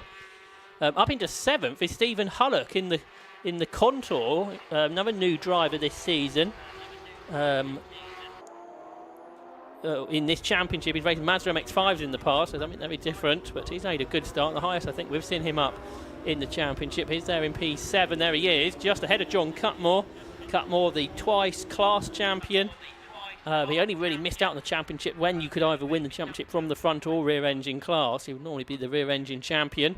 There's 72, Jonathan McGill. He is in 5th position in his Spire, which is 4th now, of course, because Miles has gone, and he's chasing Colin Chapman for a podium. 42, Clint Newman's been through the pit lane. There's Yarrow in 54. He's got past Cole Austin, so I think that'll be something like 5th position now for Ryan Yarrow. So the second lap probably going better this time than the first lap, Marcus. And the car on the grid came from the pit lane, not sounding terribly grand as it went out. But yeah, here they come. And that is the top 3 with Dan Close in number 8, Dan Gore in number 26, and then Colin Chapman, the veteran, in 3rd place. Colin Chapman in his mid-60s, and still enjoying his Sport 1000 racing. There's McGill. He's under pressure from that's Yarrow moving up, isn't it, now in the black and yellow car? Yeah, that's right. So he should get 4th shortly, you would think. Ryan Yarrow, the electrical engineer from Greater Manchester, challenging up towards Ritchie's, up the inside, and he gets it. I suspect, Marcus, the braking zone at Ritchie's is pretty limited in these cars. So yeah, it's short braking, and you've got to make a real committed move and be pretty sure you've got the car pointed to get it out of the corner cleanly and not just career straight on across the track. 9th is Richard Webb. Here's the car with which isn't shown on our timing screens, but he's up to 9th position in the Cup 200 car from 17th on the grid. So I suspect it was Webb who you saw coming through the field at the start extremely well. So and there he is. He's got, there's a slowing car. Is that Cutmore possibly? Yeah, it's Cutmore. Cutmore is slowing, I think, and dropping down the order. So that is a drama for the driver who's 2nd in the championship. Let's see if we can get a shot of that at the back of this group, possibly. Yeah, local man from Bury St Edmunds, house builder, John Cutmore. Yarrow, you can see the determination. He's on the power so early coming out of the corners. And who has quickest laps so far? 2:01.54 is Yarrow. His fastest lap by a long way. One spun off there on the grass we saw. So for Yarrow, that lap would have put him 5th or 6th on the grid as well. So the pace not particularly fast at the front. There's Charlie Sladden in 28. He's battling number 80, which is the car of Cole Alaban in his MK. They're side by side as they go a bit further up the order. They're side by side. Richard Webb, he's still battling for 9th position with Phil Hutchings in the next to the Mattels, the driver from Scotland. Is there, and number 9 was the car that spun, so that is the car of Naheem Hack, I think. And we're going to get a safety car which isn't going to beat the leaders, is it, across the line, which is all a bit dicey. And I think they've realised what's happening, so that's quite good driving actually by Dan Clues and Dan Gore, to because the safety car sort of joined alongside them while they were going top speed. Yarrow's done another fastest lap, by the way, Marcus, a 2:01.49. That's over a second quicker than anybody else, and important for tomorrow because the grid is set, I think, in this championship. Yeah, it is. This championship, the grid is set by the fastest laps of the race. Record is back to 17, and that's Billy Allbone at 1:57.87. So they're away from that. I think the cars are a bit heavier now than what they were then. I think the regulations changed, and we haven't seen their full lap record set for a few years. So safety car out on lap 4. I presume this is for the Nassim Hack car at Agostini. That'll be the white and blue car, won't it? Yes, that's had 2 fairly big bangs at Cadwell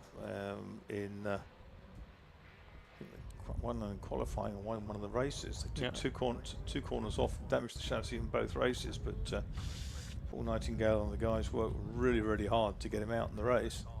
This car, let's say, shares with Charlie Wright, but Charlie's not in it this weekend. Not sure what happened to Paul Nightingale retiring a few years ago.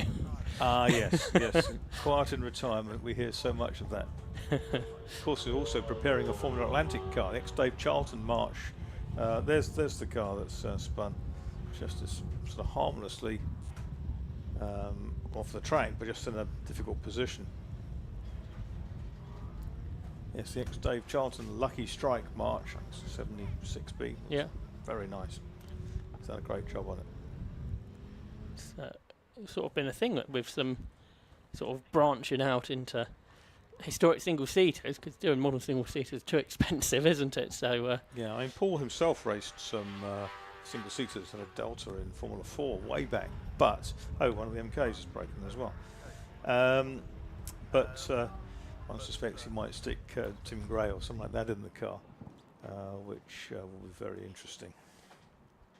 I'm sure that Tim will enjoy that as well, because he doesn't get to do much racing nowadays, as he's so busy with running cars in this championship, in bike sports and in F1000 as well.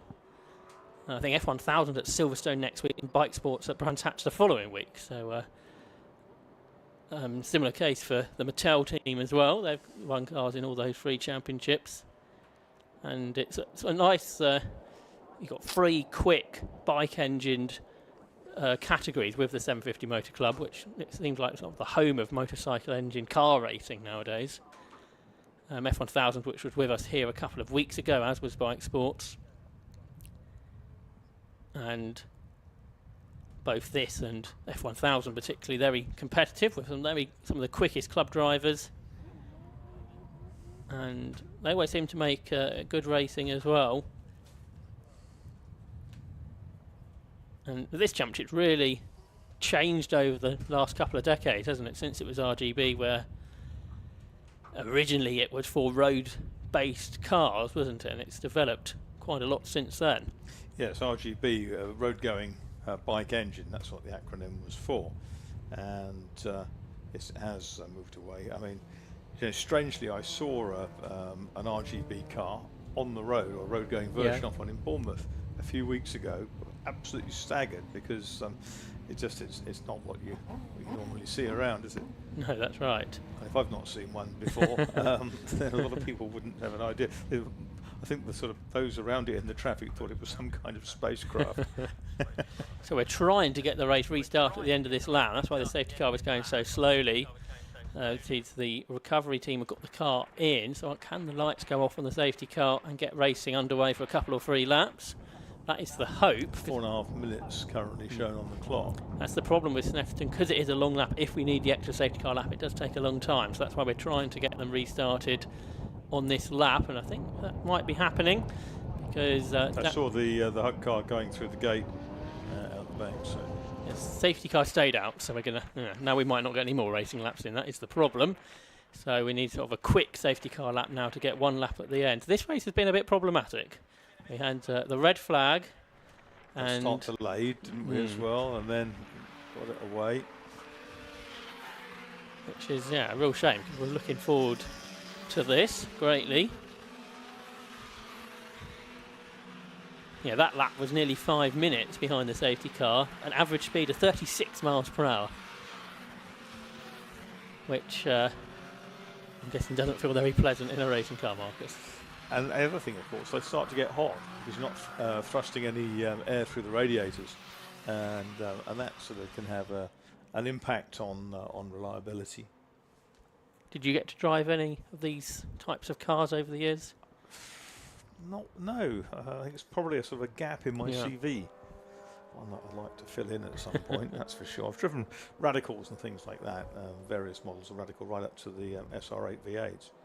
So I think, did the SR Ford race in RGB at the beginning, I think? Yeah, there were some SR4s, weren't there? And then there were some, the little SR1s appeared occasionally in other things, but now these MKs, the sort of the 200 Cup cars, are can proliferate, and it's a pretty nice grid. I think they'd like their own grid next year, but you do wonder these days.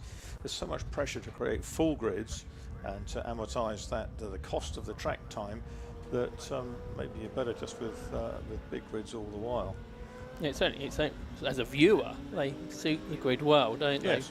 But, and I say, that does take you back to the years when we had front and rear engine cars. And often, as you said, the championship was won from the front engine classes, someone being dominant in that, rather than the wins being shared around in the rears.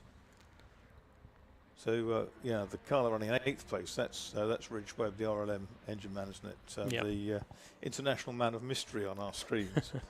And he's been super quick in sort of whatever car he gets in. He hasn't raced that many cars. I think he did some Caterhams in Magnificent Sevens. Then had a go a couple of times in that front engine Spire they made a few years ago, but we haven't seen much of that since. And then won this championship last year. But I say before that, he was a motorcycle racer. And he's been helping promote the series. His sister, Grace Webb's had a go in the car, who's a children's TV presenter. And I think Sylvain Guintoli, the world superbike champion, had a go in the car that same day as well. So we have got the safety car lights off now, so we are going to get a 1-lap dash. Can Ryan Yarrow get onto the podium? Is Dan Gore going to battle for the lead or not? Because, of course, Clue's ahead of him, one of his old mates from F1000. So they know each other pretty well. They're running out of the same Mattel Cars team. Gore in a car that he hasn't raced before, where I think this is the second season in this car for Clues, who was the 2020 F1000 champion. So with just under a minute on the clock, the green flags will go out then for this one-lap dash for the absolute alignment. Sports 1000 Championship, and the top two have gone away. Not a good restart from Colin Chapman, and Nick straight away. He's under pressure from Ryan Yarrow, who's going around the outside into Ritchie's. Can Yarrow get it? Yes, he can. He's already third. Has he got enough time, perhaps, to chase the top two? Because he has been a lot quicker in the few laps we've had, Marcus. Yeah, absolutely. And Ryan Yarrow is so determined from what P12 on the grid. And as they feed round into this sort of inner loop, we'll pick him up again. There's Cutmore sort of down mired in the middle of the field, which is so unusual for the man from Bury St Edmunds, locally to here. There, got a challenge coming for second for Yarrow's come out of that corner so quickly onto the tail of Dan Gore, and he's trying to squeeze his way up the inside. Dan Gore thinks, well, you're going for the championship, I'm not, so it doesn't actually matter if you go past, but I might get a bigger toe down the back straight as a result of that. But meanwhile, Yarrow is coming through, and well, he's right on the tail of Dan Clues. Looks to the inside of Oggy's, but isn't quite close enough. This is quite a drive in a race that we've only sort of had two proper laps, I think. They've done some development work on this car themselves, haven't they? And it seems to be paying off. Down the straight they go, and it's still the white car, which is Clues in the lead. But Yarrow in behind him. Dives, looks out of the slipstream, not quite close enough into Nelson corner. Yarrow trying to stay off the curbs. Gore in third place still. And Clues maxing his potential through Coram. Here they come round to back to you then, Josh, into the last corner. Yeah, so Clues has defended pretty well up to now. We've got one corner to go. He's a bit wider than Yarrow, who perhaps can get on the power a bit quicker. So can he use the toe and dart out? Yes, he's right there, right underneath Clues. He pulled out to the right-hand side of the circuit, up towards the line. He's not quite there. He's not quite alongside. The gap at the line measured as a tenth of a second, and it was the fastest lap of the race for Yarrow on the last lap, despite having to pass two cars and challenge for the lead. A mighty drive. That has to be Yarrow's best drive. He's won a few of the races this year and many in the past, multiple champion, but that was a mighty drive by Ryan Yarrow to take second. But it was Dan Clues who won for the third time this season. Dan Gore took third in his first race in the category, fourth for Colin Chapman, fifth for Johnny McGill, sixth for Cole Austin, seventh for Stephen Hullock, I think his best result. Eighth went the way of John Cutmore. Rich Webb took ninth from the best of the MKs, and Phil Hutchins completed the top 10. But a brilliant drive that was by Ryan Yarrow, Marcus. Yeah, it was absolutely superb, and you can see that he had problems in practice. He was stuck in the middle of the field, and you saw from that initial start he made that he was in the top 6 before the first corner. There we go. So it's close from Yarrow, from Gore, Chapman 4th, McGill 5th, Austin 6th, Hullock, Cutmore. The missing car 501 is Rich Webb, the MK winner, and Hutchings the top 10. Hutchinson is 11th. Rogers, who started on pole, remember, was 12th. David Watson 13th and the second of the MKs, and 14th Daniel Ashby. And on to the second page of our timing screen. Stephen Dean, Charlie Sladden, and Lewis Ward in the third of the MKs. Good run for him. Clint Newman, then Carl Aliban, Mark Goodwin, Ben Britton, Chris Wilkinson, Nassim Hack, of course, who spun out earlier on, and Rich Miles, who disappeared, having made a great overtaking move up at Rich's corner. The car broke just after that. So that was our absolute Alignment Sports 1000 race. We've got a couple more of those over the weekend, haven't we? Yeah, we've got one tomorrow. I think it's a double header here this weekend for Sports 1000. They have a triple header at Anglesey next time out, and we'll finish their season on the Sunday of the Burkitt Relay, because this year the 750 Motor Club are running 2 days on the Grand Prix circuit at Silverstone in October, and the conclusion of this championship will be on the Sunday of that weekend. But for now, we can head downstairs with the top 3 is Chris Stevens. Dan Clues' third win of the season, and another very dramatic finish. It was dramatic, yeah. There wasn't much between Ryan at the end. Fair play to Ryan. He had problems in qualifying. He's driven through from 13th or something, I think. He's done really well. Not quite sure we got the pace of him, but still in front of the line, and that's what counts. That first lap was pretty mega. You charged your way through. I did, yeah. I got a decent start. I think Paul Rogers, who was on pole, struggled a little bit off the line for the second start, and then Dan Gore went a little bit long into the first hairpin, and I just managed to sneak underneath him. I think it was head down. Didn't really want to see the safety car, to be honest, but it just gave us another job to do. Were you hoping it would stay out just that last lap? No, you always want to go racing, don't you? It's what we're here for, not to follow the safety car around, but the lads did the job out there and sorted everything out so we could get another lap or two in.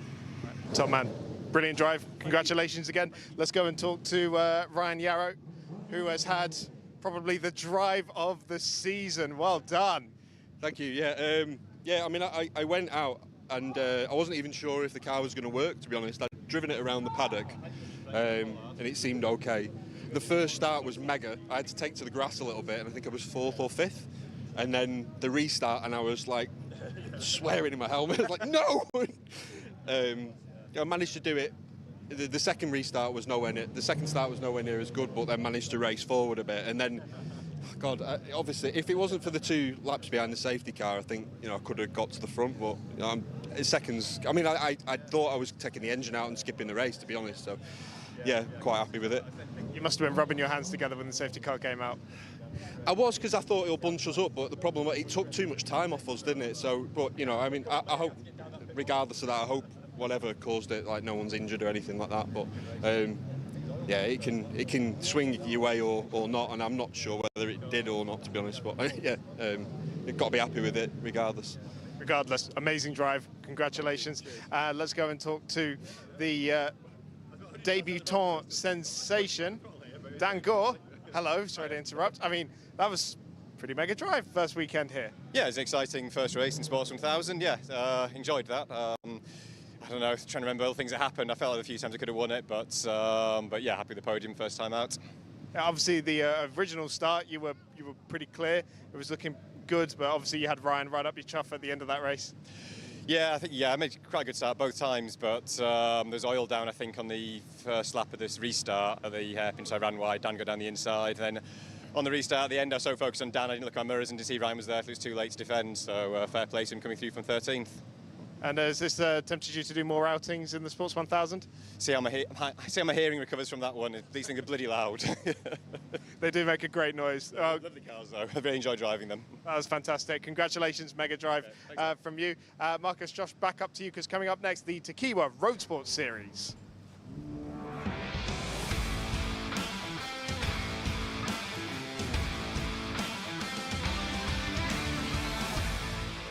Yep, up next is our longest race of the day, 45 minutes for the Tequila Road Sports Series for production, sports and saloon cars. It's a huge grid of cars we have as well this weekend at Snetterton. 41 cars, I think, took part in qualifying this morning for this race, and we look forward to it in just a moment's time.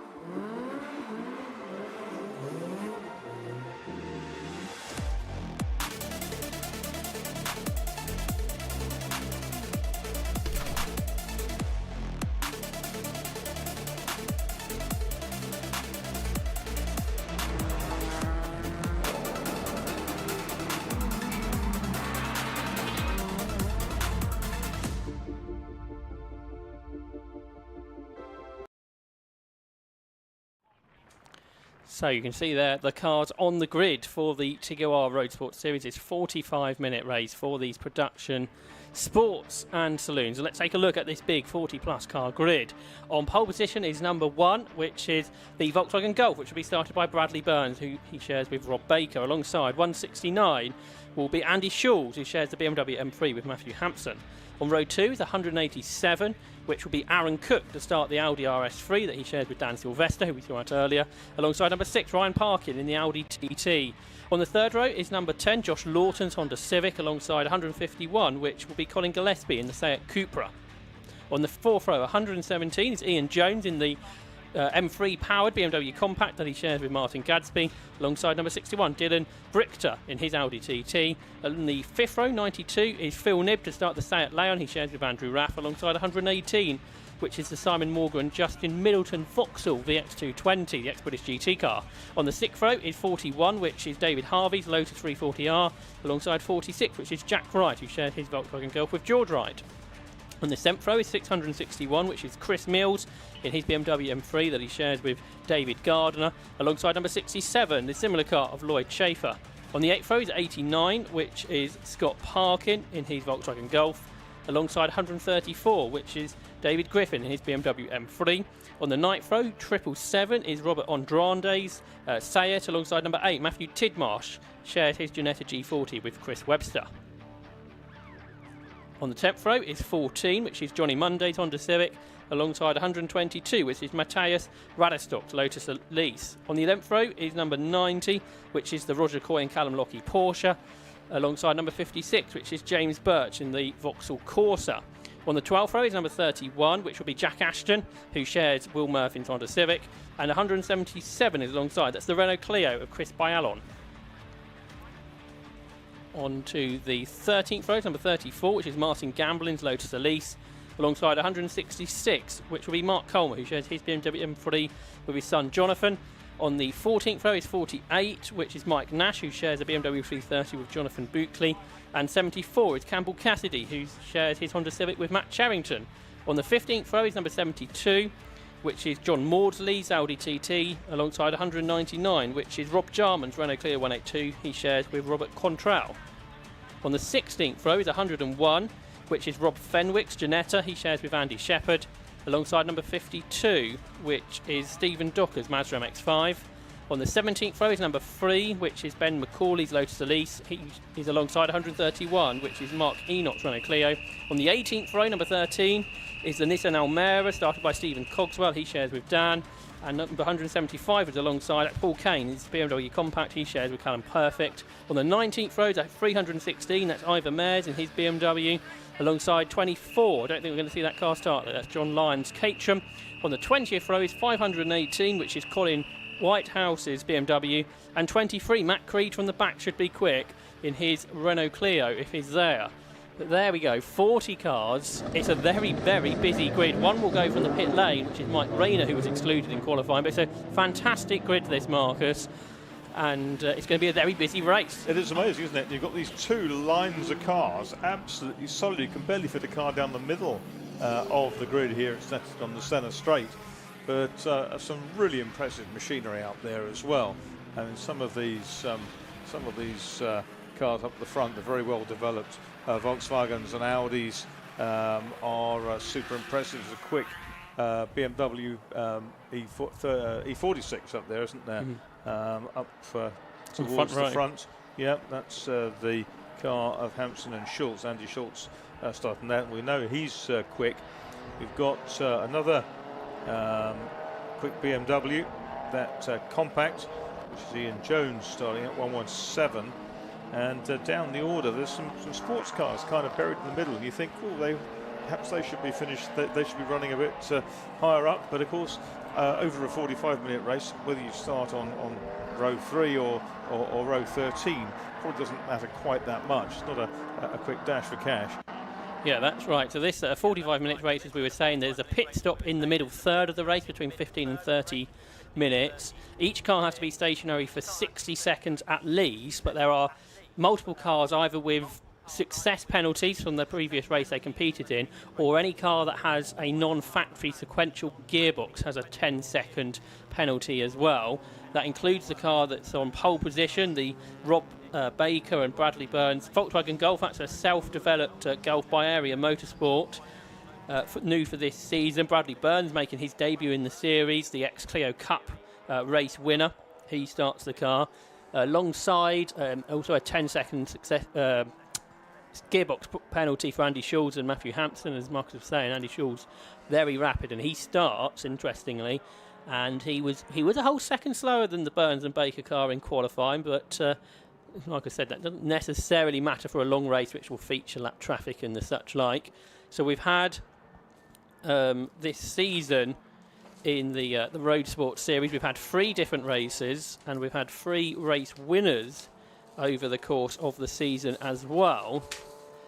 We've had races at Croft, at Anglesey, and on the Brands Hatch Grand Prix circuit last time out. At Croft, it was Mark Grice and Will Beach who were the winners. They're not taking part today. They will be racing tomorrow in Club Enduro. At Anglesey, it was Rob Baker with Cole Swift in the Golf that was the winner there. And then at Brands Hatch on the Grand Prix circuit last time out, Dylan Brichter was the winner. And he qualifies 8th today, showing how competitive the grid is here at Snetterton. So that means he will have a 15-second pit stop penalty, I think, for that win last time out. Although I think he's in a different car, so I'm not. Perhaps that doesn't apply therefore because he's in a different car. I think he was in an Audi RS3 last time. He's in an Audi TT this time. But anyway, we'll enjoy the race, and in that pit stop window, things will change around probably. Baker and Swift was a bit of a dream team in these sort of races, wasn't it? So they did so well. But it's now Baker and Burns. There's that Lotus 340R, which I understand is the only racing version in the UK nowadays. Steering failure at Donington a week ago, going down the exhibition straight, but it also had a fairly sizable bang into the pit wall at Allard Corner at Thruxton earlier in the season with another club. But good to see David Harvey with that car back up in running order. It's tiny, isn't it? I imagine that the driver of the Air Supply VW alongside it can barely see as he looks out of the cockpit to see where the Harvey car is. We're hearing spots of rain trackside from our camera men and women as well, so this could get quite dicey. It's 45 minutes, it's round 4 of the TGOR Road Sports Series. It's a rolling start, the red lights are on, the lights go out, the cars accelerate up towards Ritchie's corner, and it's a very good start from a couple of cars further back. Ian Jones in that BMW Compact's using the pit exit to gain positions. He started, 7th, and is about 4th as they turn into Ritchie's corner. It got very, very busy there. Somehow that group managed to get through the corner okay. There's the Mike Rayner car who will start from the pit lane. Hopefully he didn't drive through red lights. As the cars make their way down here towards the Wilson hairpin then, and it's 2 and 3 abreast in the mid-pack. But somehow we got through that first corner okay, and we'll see who comes out as the race leader. Well, it is number 1, Bradley Burns at lead. 2nd is Schultz. 3rd is Ian Jones with a mighty start. Quite extraordinary, wasn't it? Ian Jones, who started on P7, so the 4th row of the grid, in that car with the BMW stripes over it. He tucks back in behind Schultz in the orange car. There's the first of the Audis, the TT, is next up. Down the order, there's changes of plenty. One or two Lotuses wriggling through. Is that a Nova or Corsa. a Corsa, isn't it? That's batting well above its weight. Ahead of a factory-built Seat, I think. Oh, absolutely. Ian Jones has got a 3.2 litre M3 engine, but otherwise that's basically a BMW Compact which is highly developed and goes really well with Ian at the wheel of it. Yeah, so it's got that big straight 6 under the bonnet. It's got plenty of torque. It'd probably lighter as well than some of the other cars. Coke-liveried BMW down there. Yeah, that's Australian David Griffin, whose car's liveried up as the Bathurst cars. West Suffolk Motorsport, yeah. So there's Schulz then. So Bradley Burns out front, returning to racing. He's only 22, the driver from Surrey, who was a race winner in the Clio Cup 5 years ago now. So he leads. In 2nd place is Andy Schulz, the Brit car race winner. There's 61, that's the winner from last time out, Dylan Brichter, and his Audi TT. That's the petrol-engined car. There's a diesel-engine TDI of Ryan Parkin a bit further up the order, I think in 4th position, just ahead of the RS3, which is driven by ex-MR2 champion Aaron Cook. A big move up the inside there for a car that will shovel one of the others off the circuit. Yeah, that sent the TT off. The black and red TT was out over the grass. We've got 3 abreast with the VX Vauxhall one side, Seat on the inside. That's absolutely fantastic. That's the ex-Colin Blower British GT car, the Vauxhall. The Vauxhall VX220. Yeah, and it was the Seat that was in there was the one that had the big, bold move that didn't really work out at Murray's. That's Colin Gillespie. But yeah, 118, we didn't get a start driver for. Simon Morga and Justin Middleton shared out. There it is, the ex-Colin Blower car. Colin, who was real mainstay in British motorsport in sort of the 90s and 2000s as well. Into the pit lane. I think this might be one of our relay cars. I think 175, which is the Paul Gaines and Callum Perfect BMW. I think that's a relay car, and that's why that's in the pits. McCaw Motorsport with a sort of big parrot on the side of it. So there's this battle. Well, it's just a big clump of cars, really, isn't it, rather than a battle as such. Involved in that is Chris Mills and his E36 M3. See on the left-hand side of your screen, if you're watching along at home, you can be able to pick out your favourites. But showing how competitive this is, there are 4 classes. The top 14 cars are all Class A cars, so there's a lot of top-class cars on this grid for the most powerful machines. Leading Class B is Scott Parkin, the Club Enduro Championship leader, so we'll see more of him tomorrow in his Volkswagen Golf. The Class C leader, I think, is 199, a bit further back, which is Rob Jarman. And the Class D leader is 175, Paul Gaines, and the relayed BMWs. We're keeping an eye on the classes as the race goes on. But here are the battle of a second. There's Ian Jones in that mighty compact that has been developed by his co-driver Martin Gadsby. Martin, I think I will admit, he's not as quick as Ian, so Ian Jones trying to make the most of it early on. Down in 13th place in the number 61, Brands winner Ryan Brichter. He was the one, I think, that got shovelled off at Murray's at the end of the first lap by Dryborough, I think. So Dylan Brichter, excuse me. So we'll see how that goes. Ian Jones is back challenging for second place there, and Andy Schulz, who should have a similar engine, I guess, in that E46 M3. But Ian Jones is challenging in towards Rich. He's a bold challenge which didn't come off. Bradley Burns now leads by a couple of seconds, and immediately has set a new lap record. A 2-minute 3.52 is a new lap record for that Volkswagen Golf that leads, a car that was developed this year by Area Motorsport. We've seen those cars in Class B before. They've basically put a bigger turbocharger on it, and now it's a Class A car with lots of power. And Brad Burns, who I think drove this car for the first time at Spa a few weeks ago, part of Club Enduro. The car broke in qualifying, I think, so he's doing really well in this car that he's not terribly familiar with. Number 46 is another Volkswagen Golf out there. That is the car of Jack Wright, who, with his brother George, they've been racing with the 750 Motor Club for the first time this year.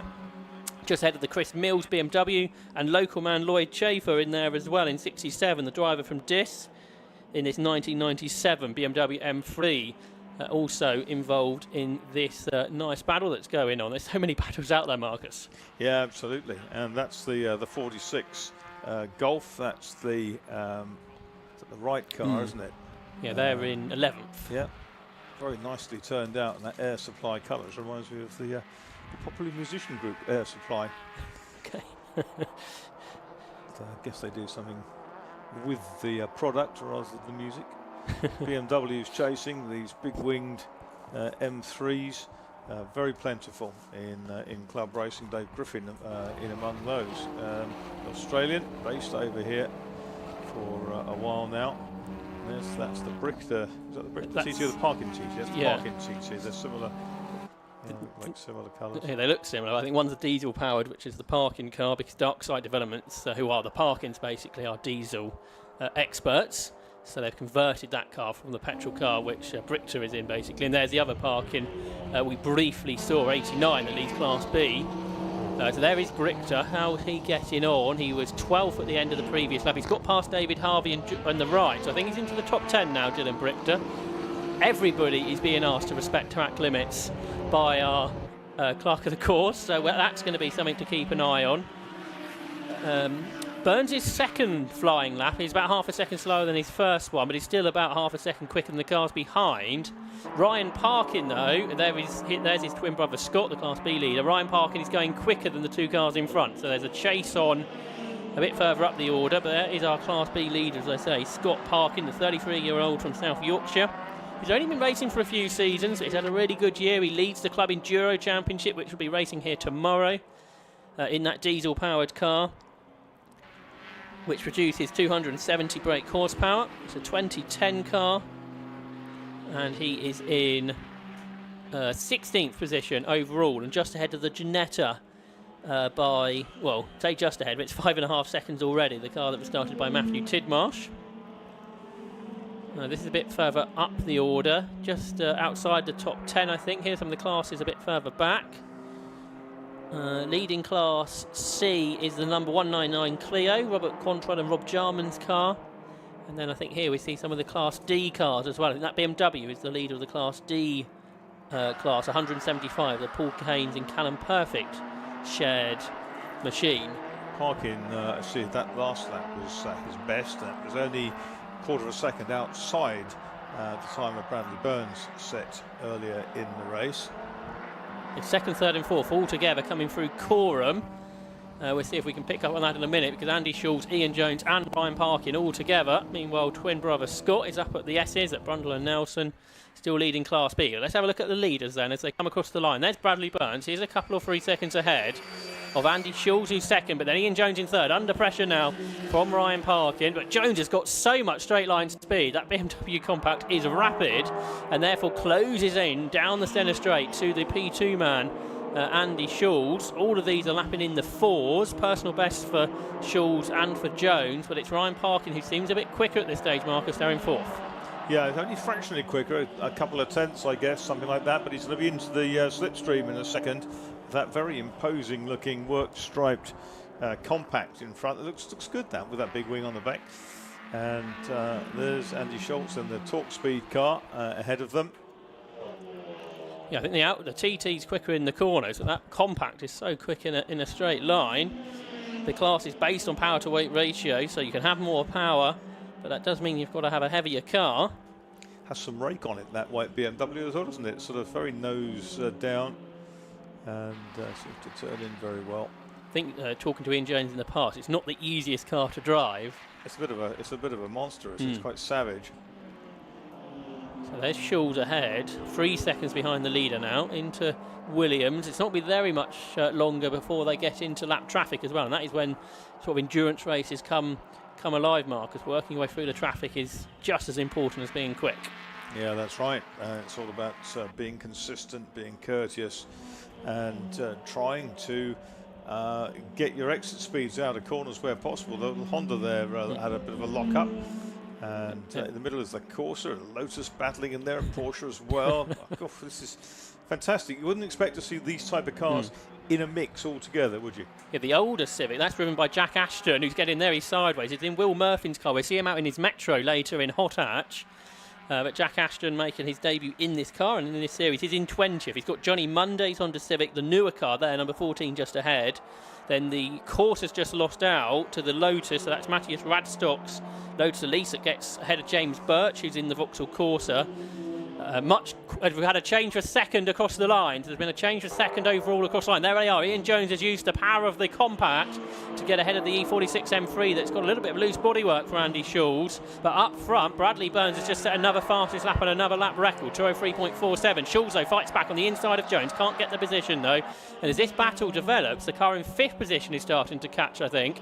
That is Aaron Cook, the ex-MR2 champion, who's in the Audi RS3. But for 3rd position, Ryan Parkin looking to the inside of Andy Schultz. Can't get that, but it shows you, Marcus, that the straight line speed of that compact, Ian Jones was able to use it to get that position. Yeah, he is, and it's a really fine looking trio, isn't it? The two BMWs and the Audi TT, and there's kind of Advan Yokohama Formula 3 team colours of your... It's great to have Audi TTs in this category as well, because while there's a couple of races at Castle Combe nowadays as well, but otherwise you don't see many of those machines out there. And then to have this BMW compact that's a real work from in the garage to build it up, and that's what club racing over the years has been all about, producing cars and building them from something not very quick at all to being into a real racer. Yeah, taking something fairly unpromising and making it into a decent racer. So that was the battle of a second, but because of that battle, Bradley Burns is now 5 seconds ahead, so he's continuing to pull away. He kind of needs to because of this pit stop penalty, but I think most of that front group do have a similar penalty. The first car without a pit stop penalty is the car in 5th, so the Cook and Sylvester car that doesn't have any success or penalties for the gearbox does have an advantage there in the pit window, which will open in just under 3 minutes time, so we'll have to see how that all works out. There is Bradley Burns. He's already lapping a couple of cars, including the Nissan Almera, which is in a very unusual race car. Absolutely, that was a class winner last time out at Brands, but it's in the old Super Touring Nissan livery, the Cogswell brothers. There's another fastest lap for the leader, a 2:03.05 now for Bradley Burns. That's also now pretty much on par with the club enduro lap record, important for tomorrow. A big battle up towards Ritchie's because this is Dylan Brichter getting through the order. He's going past both the Vauxhall VX220 and the Sayat, so that is Brichter up to 8th position. So it's been, what was he, 13th, something like that at the end of the first lap after that 13th, off? yeah. So it's been a pretty good recovery since then. He's got a bigger gap to catch after this. There's that Vauxhall VX220 that I was talking about earlier that would have raced in British GT probably nearly 20 years ago now. The car that was built by the Colin Blower Motorsport team originally, but Simon Morga, I think, owns it now, and it's great to see it out in club racing. Sort of that era of British GT where they had all sorts of one-off specials. It'd be good to get some more of them out in a series like this, which they can now sort of come back to life.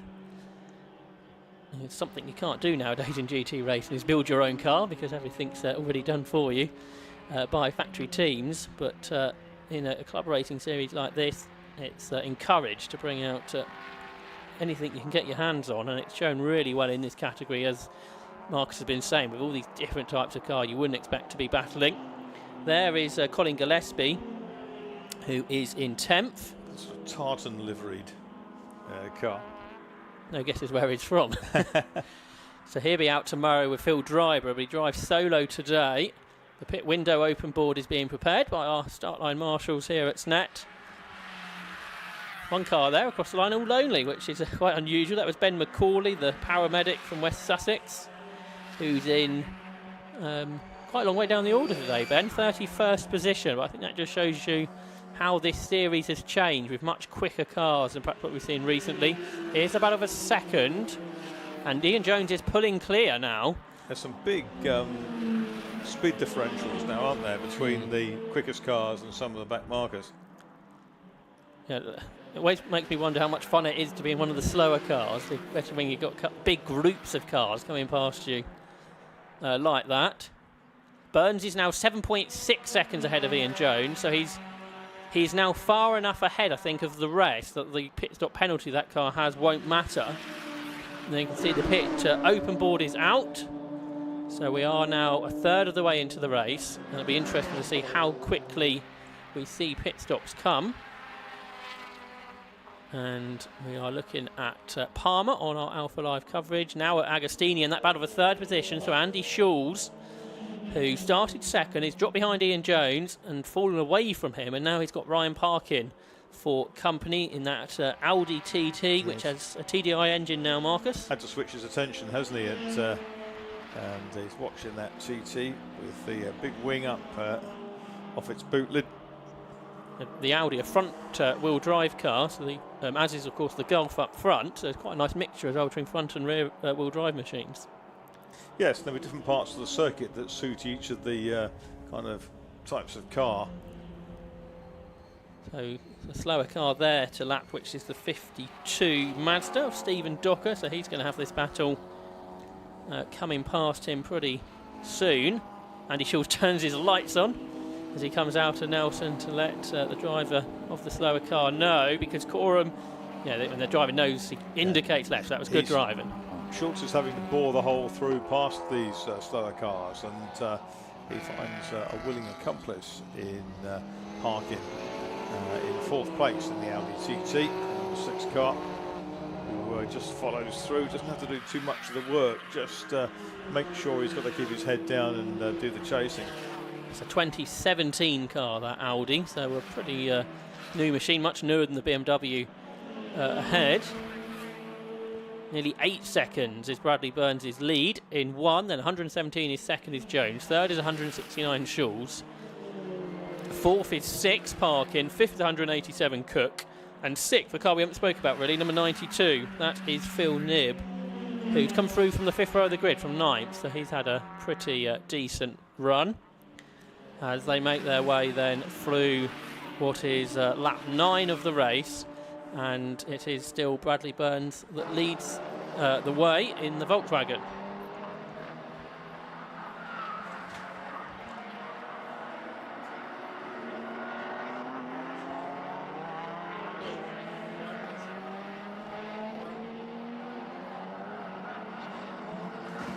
So with 27.5 minutes to go, the leader's working lap 9 of the race. The odd car out there has found nobody to race with, but that's a pretty rare occasion. There's number 8.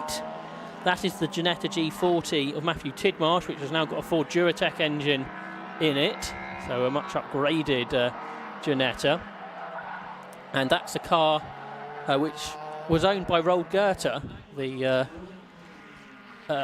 Rothko collector. That explains its colour scheme. Yeah, and apparently, I think it's Ollie, the younger son, tested it a few times, and they decided I didn't want to do Ginetta Juniors and do single-seaters. The Honda Civic goes off 74. That's Campbell Cassidy. And Chris Webster, who shares that car with Matthew Tidmarsh, is a mate of Stuart Hall. And so he asked if they could buy it. And apparently it took a bit of convincing. Then Roald Goethe, I think, realised he didn't need a Ginetta in his collection. Not when it's full of Porsches and McLarens and other wonderful bits of kit with Golf heritage. There's that battle continuing between Schultz and Ryan Parkin. Parkin tucked in behind Schultz. David Harvey's Lotus 340R supercharged car still going strongly. That is number 41. That's up in the 11th place. And you can see Dave Griffin carving his way through in this Diet Coke tribute liveried car. BMW M3. First pit stopper that we can see is Josh Lawton. He was in the front order in 10. He was, I think, something like 7th position. He's in a Honda Civic, a car which I think has the 2.4 litre K24 engine. Josh is 26 years of age from East Yorkshire. He raced this, or competed in this car in Time Attack, then moved to circuit racing last year. It's a 1994 car with a supercharged engine. It's a car that he's prepared from a bare rotten shell, so that's had some work on it since then, but it's really quick, and he's a front runner in this category. There's Matt Creed, who started from the back of the grid in 23, and he has worked his way up into 27th position and the lead of Class C. He's just got past the Clio, the older car, and he now leads Class C, so a fantastic effort there from the back of the grid from Matt Creed. There's a great BMW tussle here with Dave Griffin at the back of them. You've got Lloyd Chafer ahead, the local driver, and then ahead of him is, I think, Dave Gardiner. And that's the battle for 12th, 13th and 14th positions. So, quick drivers in that group, isn't there? But I think that just shows you how quick this grid is at Snetterton today. A Renault potentially overheating. Down in the pit lane is, I think, one of the 182s. Oh, and there's that a sign from the mechanic to turn it off. Oh, it's a big off that for the Mills and Gardiner car. It was the front of that group, out of Williams, Marcus. So they won't be at the front of the group anymore. No, and he's managed to claw his way back onto the circuit again, but it's dropped him behind the others. This pair still at it, with Dave Griffin understeers across onto the curb on the coming out. I think that's onto the bomb hole, wasn't it? And now they're coming into Coram. Dave Griffin hanging on there. Yeah, so he managed to get ahead of Lloyd Chafer. So he passed the Gardiner car because he'd gone off, or Chris Mills, I think it was, who started, and then he managed to get past Lloyd Chafer in all of that as well. So he gained 2 positions basically in a short amount of time. Had a few more pit stoppers, but not necessarily those from the front group as we head towards half distance in this race. So there's the Wright Golf in 11th. It's 12th now for David Griffin, being chased by Lloyd Chafer in this 1997 car. Sort of hard to believe that those cars are 25 years old now. It is quite extraordinary because they look so fresh still. 23 minutes to go. Out of a third this is Shaw still under pressure from Ryan Park, and it's as close as it was when we last saw them. Yeah, Parkin with that much lower line car, the Audi, tucked in behind. Ian Jones is still only a couple of seconds up the road, but now they're 10 seconds behind Brad Burns, the leader in the Gulf.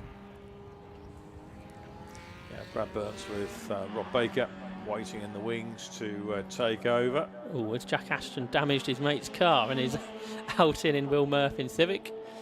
and he's taped it up and said you're good to go, I think. So Will Murphin will be about to get out of the circuit. As Ryan Parkin goes right round the outside of Andy Schulz at Coram Curve into Murray's. A very bold move. Can he get the car stopped though through Murray's? No, he can't. So that's the problem at that part of the circuit, isn't it? You think you've got the grip on the outside, and then you quickly run out before you get to that braking zone. So back into what is now second, I think. Oh no, still second, because Ian Jones must have pitted ahead of them, I think. So Martin Gadsby will get a go in his car. So Schulz still second, Ryan, or what is now second, Parkin's third. They're now 13 seconds behind race leader Bradley Burns. They've pulled quite a long way clear though of Aaron Cook.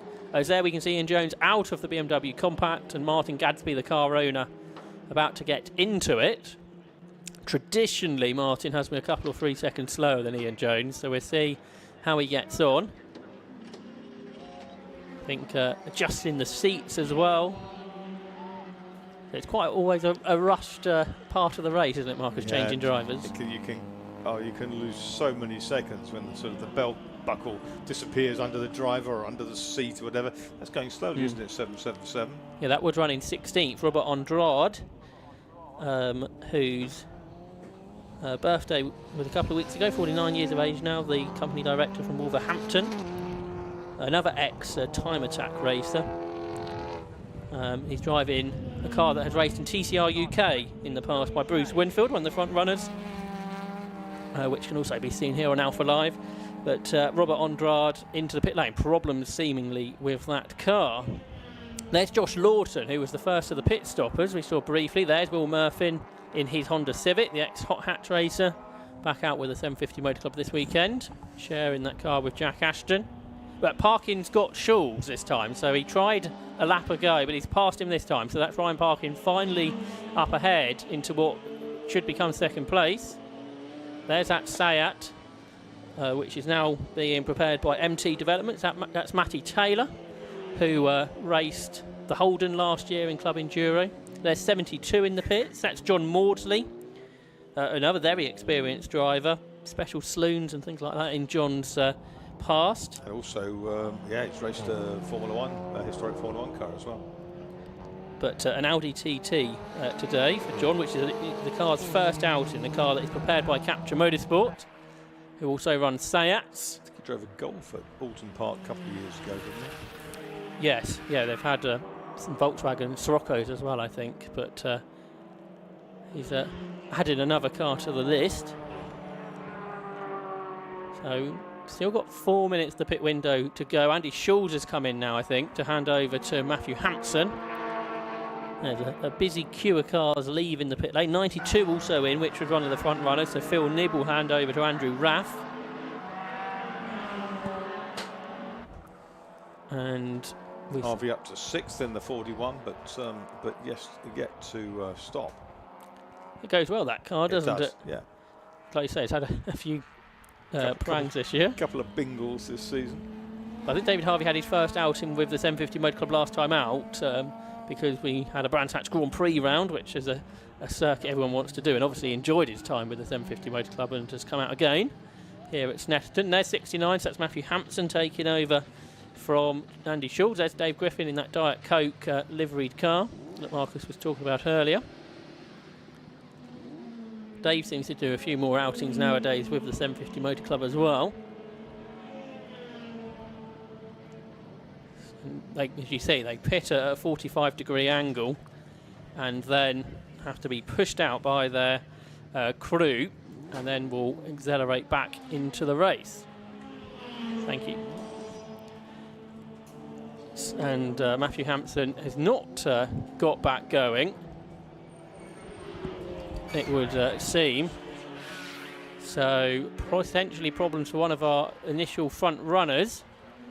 But he's got back going now. So 169, Matthew Hampson back into the race eventually, but potentially a slower pit stop there for that car. But here's our Class B leader, Scott Parkin. He still leads the class, and he has won this class, I think, this season. Yeah, he won at Croft and at Anglesey as well in Class B. There's David Harvey, that Lotus 340R that we were talking about earlier. A very rare car especially in racing trim. But he's been racing this car for a long time now, Marcus, David Harvey. Yes, he has, a few seasons now, and it bounces back stronger and faster every time you have a problem with it, which is encouraging. Where are we time-wise? 17 minutes to go. Yes, if you haven't pitted, you need to this time, basically, don't you? Because if you're another lap, you will. The pit window closes with 15 minutes to go. So I think that's where David Harvey disappeared off to into the pits. Bradley Burns led by 13 seconds over Ryan Parkin. So Burns will be in to hand over to Rob Baker, the team boss. Ryan Parkin will stay in the car, but they both have actually for Parkin, he has a 15-second pit stop penalty, where it's just 10 for Burns. So that lead gap, if anything, will go out during the course of the pit stops. And gearbox penalties for either of those? Yes, I'm trying to remember which, because I've wrote down the net one. So I think Parkin is 5 plus 10, and then Burns is 10. So they're both gearbox, sequential gearbox penalties, basically, plus the 5 seconds for the success. The 777, Andrade's still in there. Yeah, he'd come out, I think, so he'd come straight back in. Yeah. And there's the Vauxhall VX continuing. Yeah, good, nice to have that car on the grid in full Vauxhall livery, as it would have raced in period. There's 52 again. That's Stephen Docker, the 36-year-old mechanic from Warwickshire. And he's in this 2011 Madram X5 with a 2-litre engine, which is prepared by Tolman Motorsport. That's not the Tolman Formula 1 team, but this is Tolman in up Daventry Rugby Way. Chris Tolman used to run McLarens and GTs, etc. And they've done a lot of work in historics too. Former rally engineer. So I think the leader in the pits this time. So yeah, this end of the commentary box end of the pit lane, the Baker and Burns pit stop ongoing. Have to remember not to say Baker and Swift, because they're so used to saying that over the years. There's Ryan Parkin with the Darkside Developments team. They've got the fan on the front trying to keep the engine cool. It's a great name for a race team, isn't it? Well, for a company tuning a lot of diesel cars. That's their big thing, isn't it? Absolutely, yeah. Based up in South Yorkshire, I think, in Barnsley.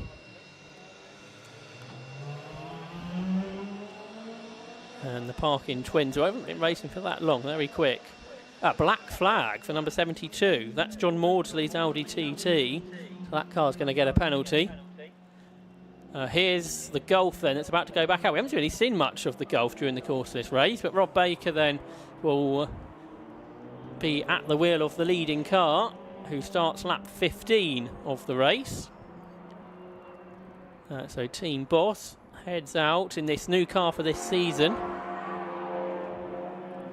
Car that the team have developed. Here comes Parkin, next out of the pit lane. Here the number 6, but... and then is Lawton going to be third in the Civic, so he's come through, who made that early pit stop. He can be right behind Ryan Parkin, who's coming out the pit lane, and just behind is the Honda Civic of Josh Lawton, who's made really good progress, Marcus. Yep. He's now got a golden opportunity to grab that place.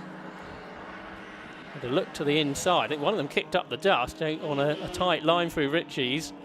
So Josh Lawton, where was he running in the first part of the race? Much further down the order, something like 7th or 8th. And is now third. Colin Gillespie's come up to 4th. And Dan Sylvester's 5th, who's taken over from Aaron Cook. 6th is the VX220 of Simon Morgan, Justin Middleton. Martin Gadsby's dropped to 7th, taken over from Ian Jones. Similarly, Matthew Hampson's dropped to 8th, who's taken over from Andy Schulz. And Andrew Raffy's 9th, and then Dylan Brichter is 10th. So some of that will be pit stop penalties. And is there smoke coming in off of the Vauxhall? Yeah, there's on the rear of the car a little bit of smoke emitting. Oh, and that's getting a lot more now. Is that an engine, do we think, Marcus? Ooh. Well, it could be engine or transmission or whatever, but it's certainly creating a lot of oil smoke, and that's really worrying. Yeah, I think there was a bit of a line of fluid on the road as well. I think he's realised that it's doesn't sound quite right. I thought he was pulling offline there, but no, he's keeping going. He is 6th, so the car was going well. but possibly not going to be going for much longer. The biggest issue if you start to see the tail kicking out, because it'll be spinning on its own oil soon. Yeah. Oh, and one car's off, potentially on that oil, is the 101 Janetta of Andy Shepherd. Ex-quad bike racer, I think, Andrew Shepherd. Well, so this is down into Agostini, where I think there might be some fluid down. This is the battle for 13th between George Wright and Lloyd Schaefer. I'm sure that's fluid, isn't it, on the road? Looks like it. It's that kind of shiny kind of sheen to it, isn't it? Up through Hamilton there, and it's getting blacker and blacker out of the back of the Vauxhall VX. So he would be advised to come into the pits, I think. But he's pushing on, which would suggest he may not be coming into the pit lane. No, he's carrying on. So this car, which is that going to get a meatball? I wonder, meatball flag. The cars behind, but they'll have picked up even before they've seen it in some cases, where the Vauxhall have gone around the corner. That oil haze in the air, that will kind of permeate the cockpits. So we got just 11 minutes of the race to go. There's Martin Gadsby, he's 7th. Yeah, he's lapping in the 2:11s.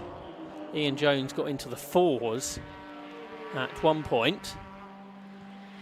But then similar set pace ready for Matthew Hampson. So they're both that similar distance away from their more experienced co-drivers.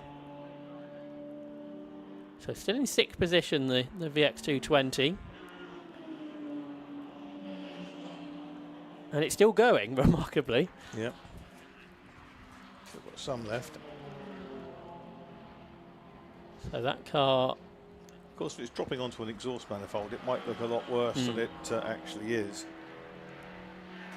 There's discussions between officials and marshals downstairs, so I suspect that mechanical flag might be coming out shortly.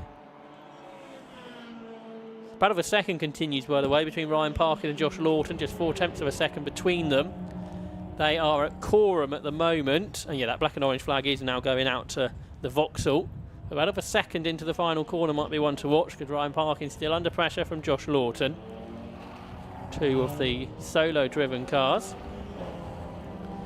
And they come up across the line with the Honda ahead, so a change for second place. Josh Lawton has gone through in that pretty remarkable car, and ahead of Ryan Parkin. Meanwhile, the Morgan Middleton Vauxhall comes through Murray's. He's a little bit wide over the curb, but doesn't seem to be slowing the car down, whatever the problem is. But he now does receive, you can see there on your screen, the black and orange mechanical warning flag, which tells the driver he must come into the pit lane.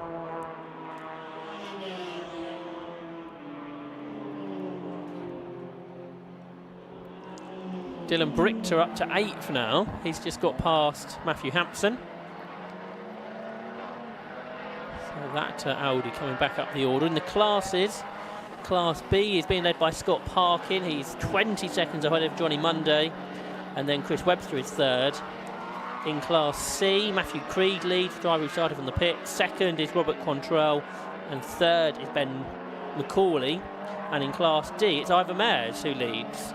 And 2nd is Paul Keynes and Callum Perfect, and 3rd is Colin Whitehouse. Yeah, Ivor Mayers all the way from Coleraine in Northern Ireland, drives to all the events. He's done back-to-back weekends at sort of Brands Hatch and Thruxton, gone back to Coleraine in the interim. Yeah, he had to. Enthusiast, ex-Formula Fordster, of course. He had to miss the Brands Grand Prix meeting, not because he didn't want to go, because his ferry got cancelled at last minute and they couldn't get fit him on another, so I think he was frustrated to miss out on the chance of the Grand Prix circuit at Brands.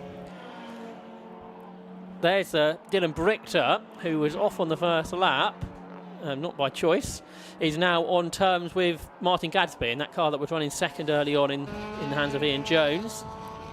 There's the similar liveried car of Parkin in 3rd, who's now fallen quite a long way behind Josh Lawton, who's going really well in the Civic,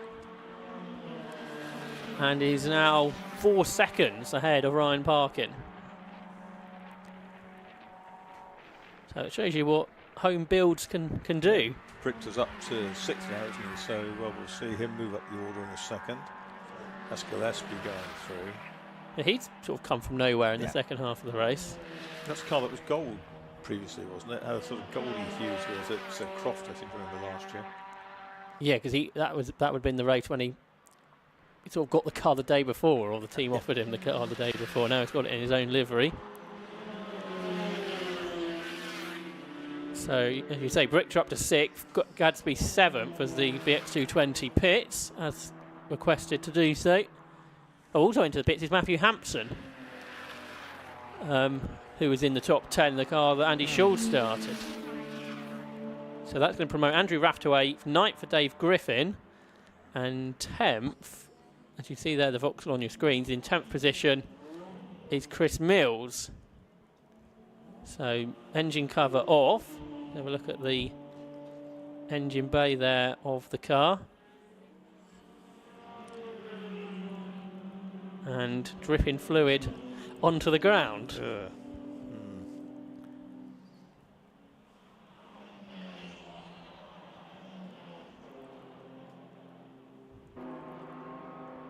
There's our Class B leader, Scott Parkin. He is in 13th position now, and just under a lap off the leader, because across the line now comes Rob Baker in the Volkswagen Golf, who completes 18 laps with 3 laps to go. There's our Class D leader, Ivor Mears. Ivor Mears, who's added a rear wing to the car since I last saw it, this 2.5 litre BMW compact. The Taylor Yates ladies' handbags car. Exclusive range. Ivor Mears is in 32nd overall.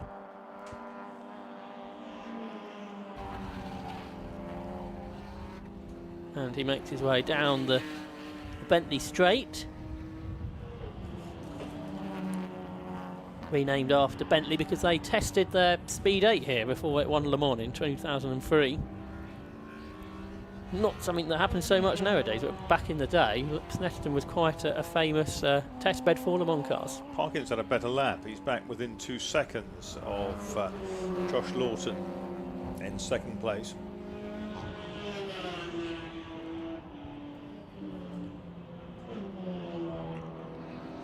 So there's another of the BMW compacts at 518, which is Colin Whitehouse. I think we're hearing that the Hampson car had floor damage, I think is what we were being told there. Oh, fuel leak, so apologies. Fuel leak for that car, so that needs to be sorted for tomorrow for Club Enduro.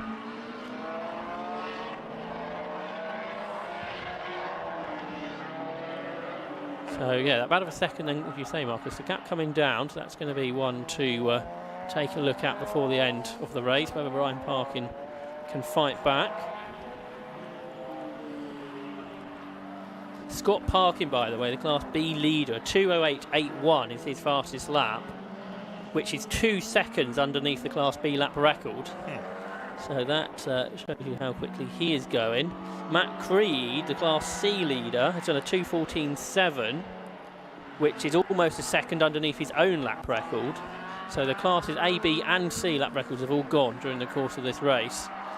So the new overall lap record set early on by Bradley Burns, a 2:03.05. And there he is, just turning into the Wilson hairpin, I think for the penultimate time. Yeah, 19 laps now on the statutes. And Rob Baker on his merry way. He's more than 20 seconds, nearly 22 in fact, clear. Josh Lawton in 10. Big moment there for the Civic. 14, I think that was Johnny Monday, who was 14th position. Had a big look up.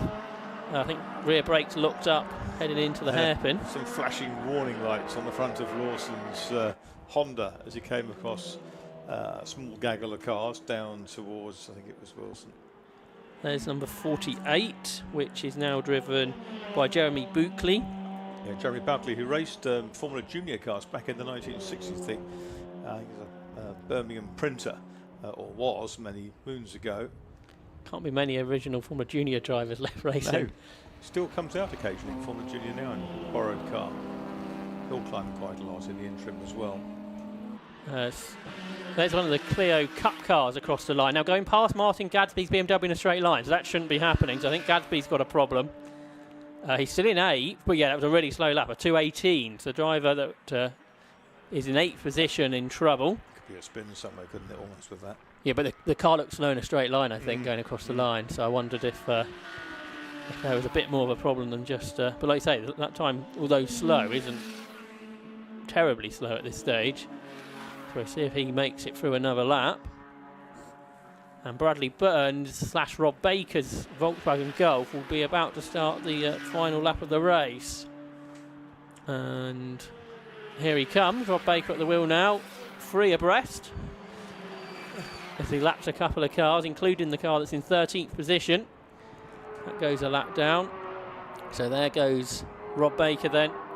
This is going really well, this Golf this weekend. I think the best I've seen it go. I think it was a bit of a handful at the beginning of the season, but they've dialed the car out now, it would seem. There's the battle with Lawton and Parkin. Nose to tail, and Ryan Parkin looked up the inside a little bit late as he's lined into the corner. Richards was compromised by a slower car. Yeah, we'll see if we can pick up on that. We've got our first track limit penalty, 5 seconds to the car in 5th place, 187. The Sylvester and Cook car gets a 5-second track limit penalty. And that will probably almost halve the gap back to Brichter, but it won't be enough to destabilise those positions, I don't think. Yeah, we see Rob Baker turning to Oggies on the opposite side of the circuit, or the opposite side of the barriers, basically, was the battle for second place. There they are, still Josh Lawton ahead of Ryan Parkin. But not by very much. That's absolutely right. And Parkin's been working at that gap back down again. Interestingly, Josh Lawton, the only car I think in the top 8, I think, that's not racing tomorrow in Club Enduro. So that's going really well. That car, that Honda Civic, there it is, number 10, just ahead of the 6 Audi. Josh Lawton, 26 years of age, Ryan Parkin, 33. And down the Bentley straight they come for the final time. So running out of options now for Ryan Parkin if he's going to grab that position, and not much in the way of lap traffic to help him out. Both cars up the curb on the exit. They sort of twitch off, don't they, very quickly. And across the line is about to come our race winner. So Rob Baker and Bradley Burns win in the Tiguan Road Sports Series, and it's the second win for that car because it won at Anglesey a couple of 3 months ago now. For second place, Josh Lawton versus Ryan Parkin, who carries lots of speed through the final corner, but I don't think it's quite enough. The supercharged Honda Civic then is going to take second place, being chased all the way by the diesel Audi TT. Absolutely nose to tail at the checkered flag, the two of them. A quarter of a second is all that separated them. In 4th position, that will go the way of Colin Gillespie. The Scotsman is a little bit further behind. And there he comes. So he's going to take 4th. 5th position, despite the penalty, will be Dan Sylvester, who shared with Aaron Cook in the Audi RS3. And then 6th position should go the way of Dylan Brichter in the petrol-engined or petrol-powered there he is. Audi up across the line. So that completes our top 6. Now behind him on the road was David Harvey, but not on the timing screen. So what happened to David Harvey then during the course of that? At 41, isn't it? He's shown as 18th. Maybe just lost to that, or maybe it's just a transponder issue there. That's what I was wondering, because he's sort of where you'd expect him to be, but a lap further back. Oddly, in the classes, Class B, that goes the way of Scott Parkin. 2nd to Johnny Monday, and 3rd to Matthew Tidmarsh and Chris Webster. Class C will go the way of Matt Creed from the back of the grid. 2nd to Ben McCauley, who got the better of Rob Quantrell and Rob Jarman on the final couple of laps. And Class D will go the way of Ivan Mayers. 2nd, Paul Keynes and Callum Perfect. And 3rd for Colin Whitehouse. So good to have a race that went all the way through without interruption there throughout the 45 minutes. So it played out in sort of pure fashion. See Martin Gadsby across the line in 10th with another slower lap, a 2:22 in the BMW, so he lost a couple of positions with potential issues, but got the car home. So I think we'll be able to take a look. Yeah, it was flying earlier on with Ian Jones, wasn't it? That's absolutely true, yes. And I think that car should be out tomorrow, all being well. So I think we can be able to have a look at our results then of the Tigil Up Road Sport Series here at Snetterton. The winner, number 1, Rob Baker and Bradley Burns in the Volkswagen Golf. Second was 10, Josh Lawton in the Honda Civic. Third for number 6, Ryan Parkins, Audi TT. Fourth for 151, Colin Gillespie's Seat. In fifth was 187, Dan Sylvester and Aaron Cooks, Audi. In sixth, 61, Dylan Brichter's Audi TT. Seventh was number 92, Phil Nibb and Andrew Raff's Seat. Eighth was Dave Griffin in his BMW. Similar car behind. 9th was 661, Chris Mills and David Gardner. And 10th was 117, Martin Gadsby and Ian Jones. In 11th was 67, Lloyd Chafer. Then 12th, the Class B winner, number 89, Ryan Parkin. 13th was 46, Jack and George Wright. 14th, second in class, number 14, Johnny Monday, despite that lock-up near the end. 15th was number 8, third in class for Matthew Tidmarsh and Chris Webster, ahead of Matthias Radestock and James Birch. Potential dramas towards the end for David Harvey. He was 18th, ahead of Martin Gamblin and Chris Byalon. Looking outside the top 20, we find our Class C winner in 22nd. That was Matt Creed's Renault Clio. Second in that class, that changed near the end for number 3, Ben McCauley's Lotus. And third, and 26th overall, 199, Rob Quantrell and Rob Jarman, just ahead of Stephen Docker's Mazda. Bit further back, we find our Class D winner in 31st position, number 316, Ivor Mayers, was half a minute ahead of Paul Keynes and Callum Perfect at the end. And third within that class was Colin Whitehouse, and I think the final of the 34 finishers. So 34 cars taking the checkered flag in the Tigil Up Road Sports Series. But down in Parc Fermé is Chris Stevens with the race winner. Rob Baker's back on the top step of the podium. How was it out there? Good. Brad did all the hard work at the start, so yeah, I just had to do consistent laps, and the guys were keeping me updated on the gap. But it's great to get the car back on the top step. We've had a lot of trouble over the past few months, and it was solid in qualifying and the race. So big thank you to everyone that's helped, and our sponsors, YGHP, who stick with us. Fantastic. Bradley, obviously you've got to be on the other side of the fence while we're in Parc Fermé, but yeah, that first in was mega. Yeah, it wasn't too bad. I just got my head down once I got the gap and just constantly just try and do the same sort of lap times and just crack on, and once got a lead just backed off a little bit and then yeah, give it to Rob to finish to check a flag. Obviously bodes well for the Club Enduro race tomorrow as well. Yeah, it's a good bit of practice to make sure the car's right. We had a few problems, so it's good to make sure the car's all lined out. There was no problems with the car, so we should be good for tomorrow. Congratulations, brilliant drive. Well done to you both. Let's go and have a word with our Class B winner, Scott Parkin, who's abandoned his car, but he's all the way over here. Hello. Scott, another brilliant drive. Yeah, thank you very much. A little bit lonely in the middle, I think. The guys at the back seem to be battling from what I could see in my mirrors. And I knew I was going to drop down overall because there were a few Class A cars behind me who must have had a bit of a bad qualifying session. So it was just a case of not defending too much for them because my race is not with them. You know, it's all right for bragging rights, but if it's going to back me into the guys who I'm actually racing, then it's a bit silly, really. So, yeah, and I knew I got a 15-second penalty, and none of the other guys who I'm sort of trying to beat had got one. So I knew I had to get that gap. I think I got 20 seconds before I pitted. So I just hoped that I'd got a good pit stop and they'd have a good pit stop and we'd be pretty even and have a battle, but it seems like they had a bit of a slow pit stop maybe in the Ginetta. But yeah, so got the win, not going to complain too much, so happy with that. And you had a bit of a drama yesterday with the wheel popping off during testing. Didn't slow you down though, but anyway, I'd love to stay in chat, but we have got to move on.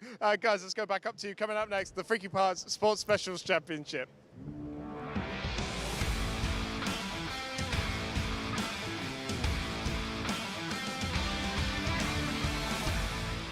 And we'll shortly be straight into action with the Freaky Park Sports Special Championship because the cars are already on the grid ahead of their race, and it's Paul Collingwood who will start on pole position in his Eclipse alongside Clive Hudson. So 11 and 15 on the front row. On the second row, 17 Paul Boyd and 4 Lewis Ward.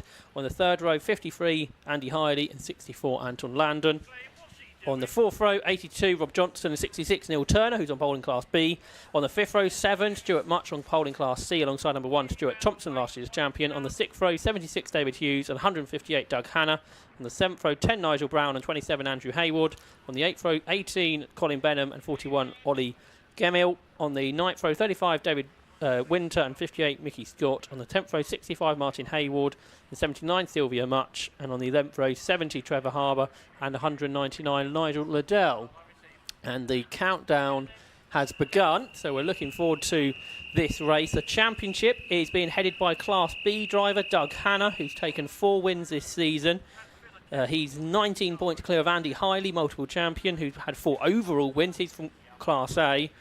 He's equal on points with Neil Turner, who's won 3 times in Class B. He's 3rd in the championship, ahead of Mickey Scott, the top man in Class C. The races this season have been won by Andy Hiley. He won the first 4 at Croft and Oulton Park. Paul Collingwood and Paul Boyd shared the wings last time out at Cadwell Park, and the race is about to get underway. The red lights are on. The lights go out now, and it's a pretty even start from the front. 2 Eclipses on the front row, but going up the gears, Clive Hudson struggles on, I think, his first outing of the season, so he starts to lose positions. They go up towards Ritchie's. It's Collingwood that leads. Second, Lewis Ward trying to come around the outside in the Westfield of Paul Boyd. And some of the Class B cars battling a little bit further down the order, but it's the Eclipses now back in the top 3 possibly. Lewis Ward fighting around the outside though in the Westfield, the front engine car. We saw him out earlier in the Cup 200 machine, and last year's champion goes for a spin. Number 1, Stuart Thompson, recovers pretty quickly, but he's lost positions in his Class B MK Indy. But up front then is number 17, Paul Boyd, is it? Or just ahead of him should be Collingwood. Let's get a shot of that. Yeah, Collingwood's got away a little bit, Marcus, and Paul Boyd second, Clive Hudson third. Yeah, that's right. We had Lewis Ward briefly in second place, coming down towards Wilson, but he's been shaken back to 4th now, and had his 5th now, because into Agostini through came the Andy Hiley Kronos. But these amazing Eclipses that have been round for more than a decade now, haven't they? I think about 6 of them built initially, and they really are splendid. They look great, and they really work well. Watch for Hiley.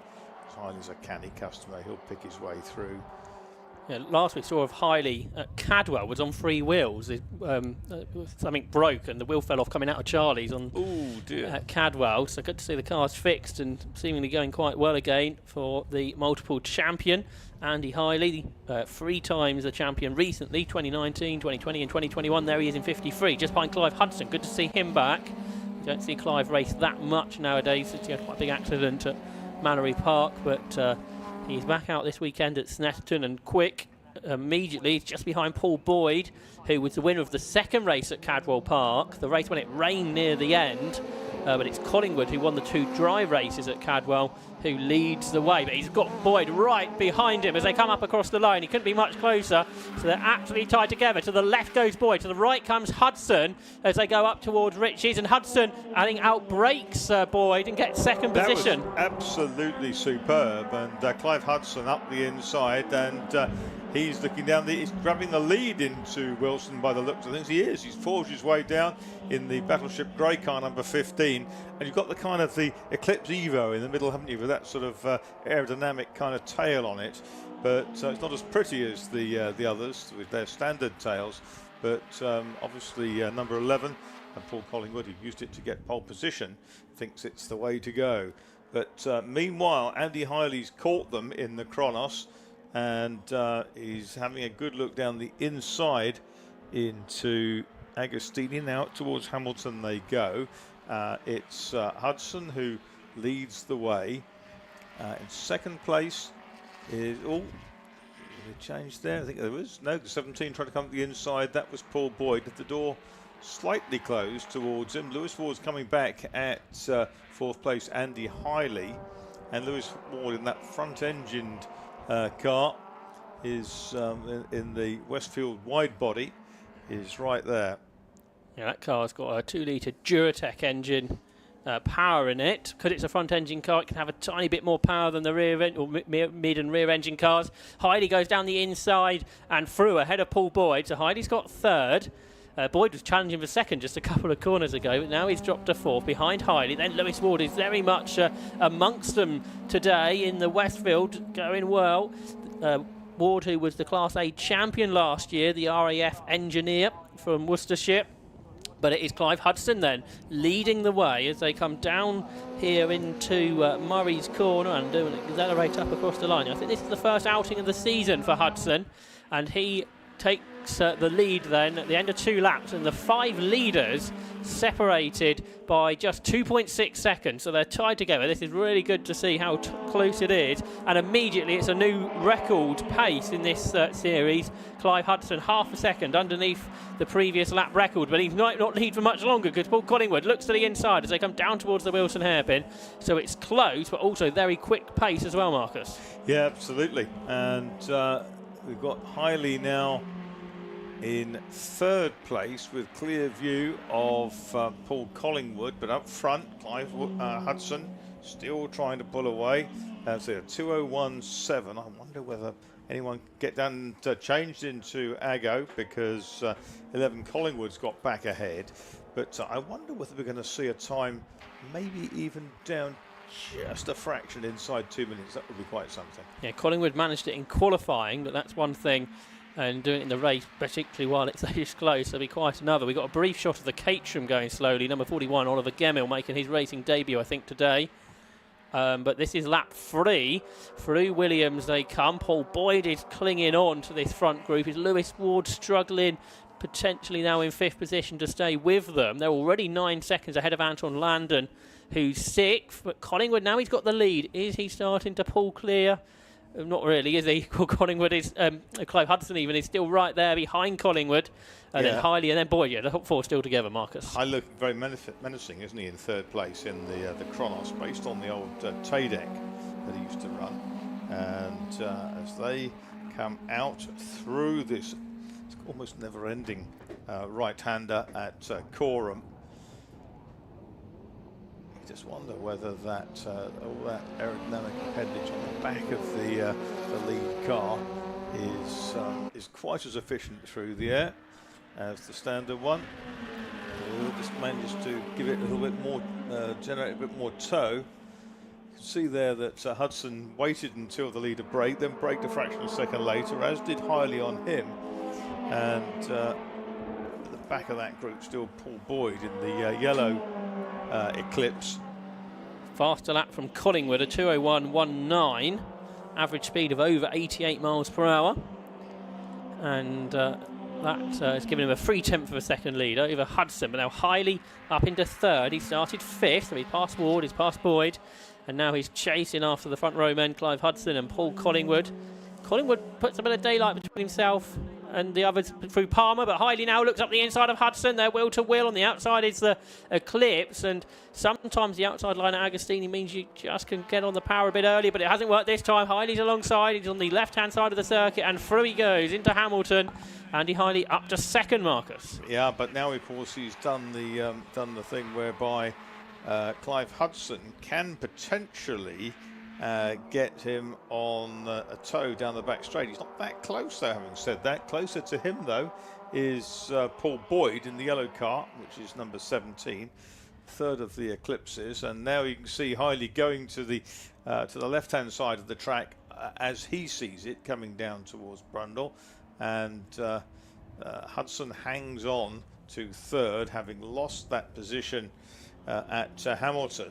And Paul Boyd looking pretty eager to displace Clive as well.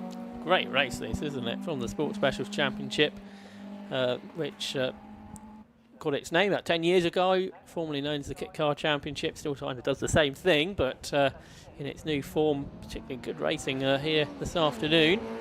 And Paul Collingwood, because of that battling behind, has put a little bit of daylight between himself and Andy Hiley as we complete 4 laps. And Collingwood across the line, no quicker than the previous lap. And his lead gap is just about a second from Hiley, and then Hudson, then Boyd. They turn into Ritchie's. 1.8 seconds separate the top 4. So it's still really very tight between them all.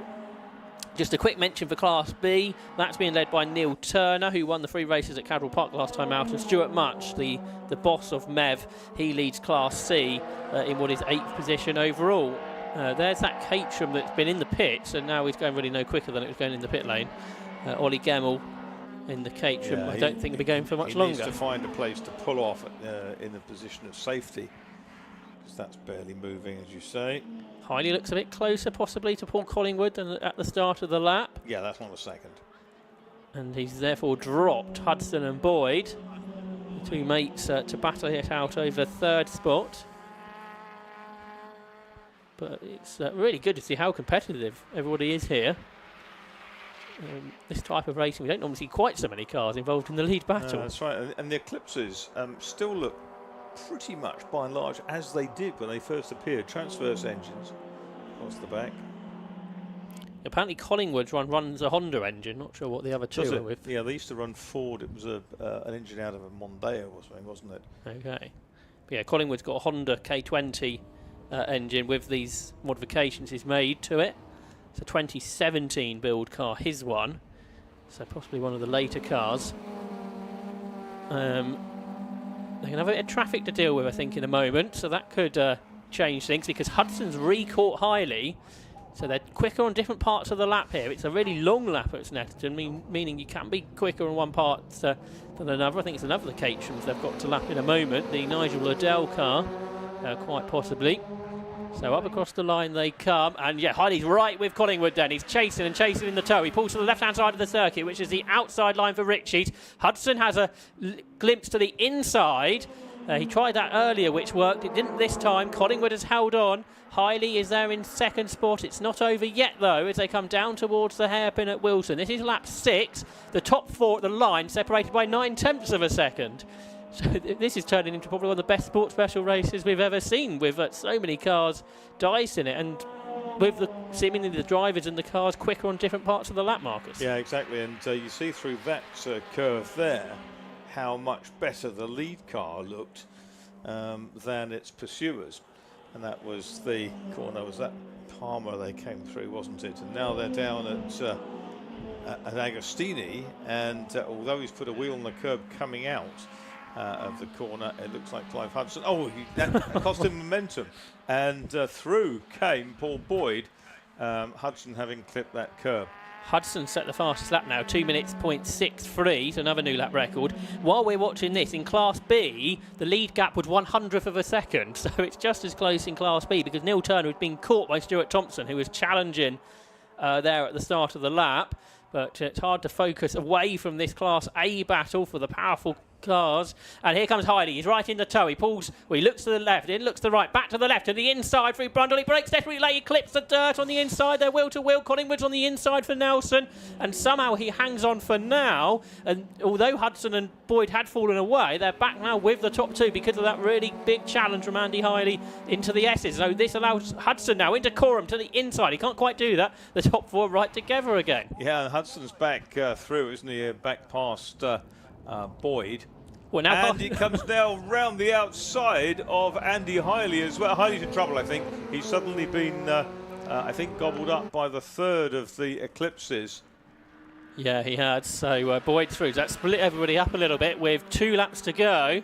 And he's crawling on. He's looking down in... Has he got a gear change issue or something, I wonder? Yeah, I think he's had gearbox issues with that car in the past. Right.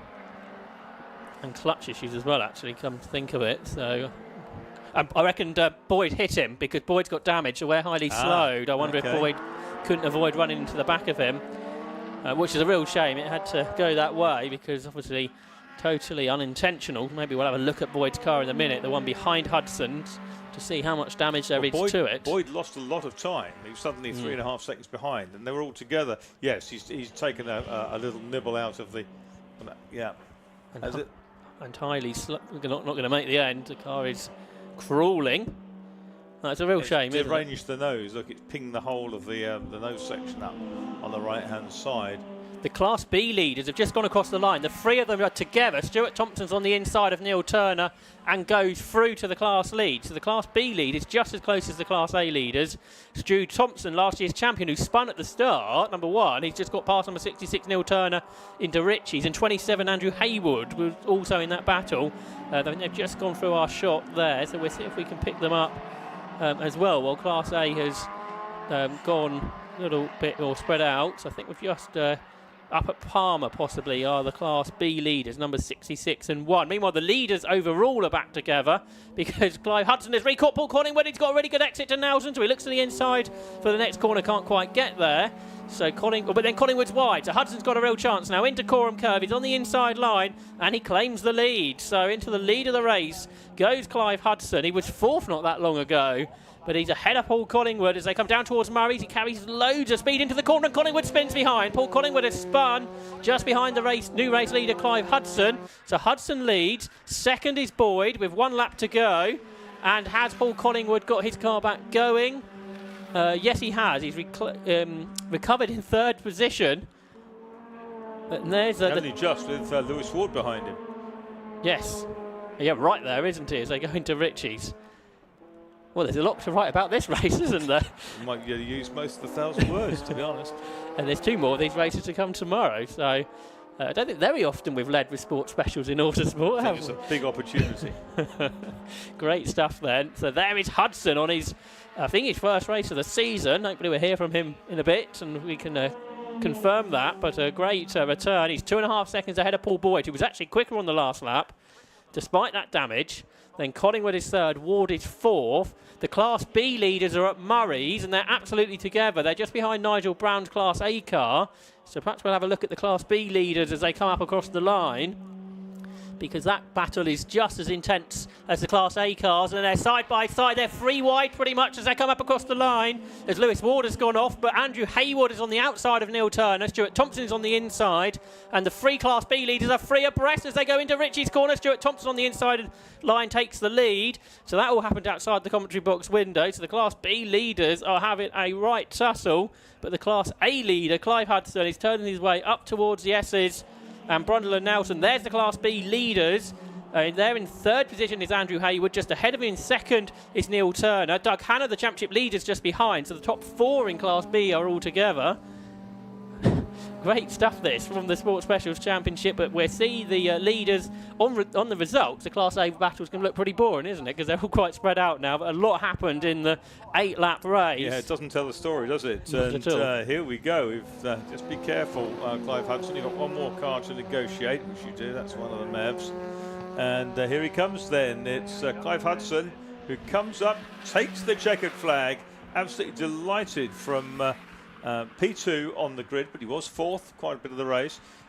In 2nd place, 2.9 seconds behind Paul Boyd. Then we've got the subdued Paul Collingwood in 3rd. It is indeed a total eclipse with 1, 2, 3 for those cars. And these are the Class B leaders coming out of Williams. It's Stuart Thompson's last year's champion ahead of Neil Turner, who won at Cadwell Park last time out. Then just behind you've got Andrew Haywood and then the current championship leader Doug Hannah behind. So we'll try and pick up on that. They've got the Class C cars just ahead of them, the Mevs. That's being led by Stuart much over that driver there, David Hughes. But it's the cars behind that we will want to be having a look at. The Class B leaders, a class that hasn't been overly competitive this year. I think it's fair to say Neil Turner dominated at Cadwell, but before that Doug Hannah had been dominating the weekends. And here they come then up towards Coram. They've got Nigel Brown's Class A damaged car ahead of them. That's possibly causing a bit of interest. And Andrew Haywood is drawing it up alongside Neil Turner. Can't quite get there, so it's Stuart Thompson ahead. But diving up the inside is championship leader Doug Hannah, so he gets 3rd in the class for now. But the race to the line, can Stuart Thompson come out on top? I think he can. That'll be his first class win of the season, I think. It will. So Stuart Thompson wins for the first time this year in that class. He beats Neil Turner. And then it was, I think, Doug Hannah who got the better of Andrew Haywood on that last lap. So that was also awesome. Yeah, absolutely brilliant stuff. Class C, by the way, that was run by Stuart Much. I think that was a little bit less interesting compared to the phenomenal racing we had in classes A and B. Apologies, we couldn't watch Class B battle as much because so much was going on for the overall lead, and it was very hard to take our eyes off of that. But it was Clive Hudson then who becomes the 4th different winner this season. And in the end, he won by 3 seconds over Paul Boyd. He did another really quick lap on the last lap. Hudson only 400ths outside his fastest lap of the race. So he wasn't slowing down at all, despite that bigger gap. So let's take a look at the results of the the Freaky Parts Sport Specials Championship. It was Clive Hudson the winner then by nearly 3 seconds over Paul Boyd. Paul Collingwood was 3rd with Lewis Ward 4th. Anton Landon was 5th, ahead of Rob Johnston. Class C winner, 7th position for Stuart March, ahead of David Hughes. Nigel Brown was 9th. And the Class B win, that went the way of Stuart Thompson by 0.4 of a second over Neil Turner. Championship leader Doug Hanna, he got another class podium in the end, ahead of Andrew Hayward. Then Mickey Scott took 14th overall, ahead of Colin Benham, Martin Hayward, David Winton, and a lap down, Sylvia Much, Trevor Harbour, Nigel Liddell, and then problems for Andy Hiley, a 2nd race in the row where the multiple champion does not finish. But excellent stuff there from the Sports Specials Championship, and very much look forward to 2 more races tomorrow for these cars, Marcus. Yep, and if they are half as good as that one, and you can sense that battle, particularly in the class down the order, the Class B battle, could easily continue with maybe a different result tomorrow in the 2 races we have coming up. So that's going to be a very, very exciting climax to the Freaky Parts Sports Specials on Sunday, tomorrow.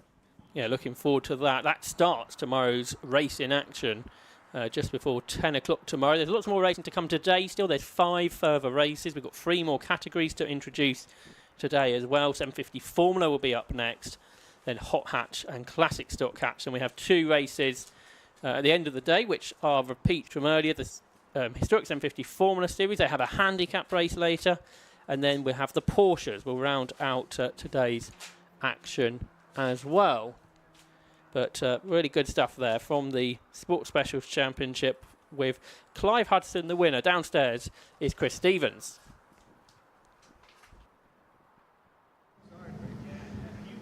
Well, Clive Hudson, first outing of the season, and you may have just won the best race Sports Specials has ever seen. Well, that was a brilliant race. We've had some good ones before, but, you know, when you win, I guess I did have the luck of it as well, because, yeah, they did have some trouble behind me, but, yeah, it's great. It's a great circuit when you realise you can pull it together and just go that bit faster. Learn from the people who are in front of you.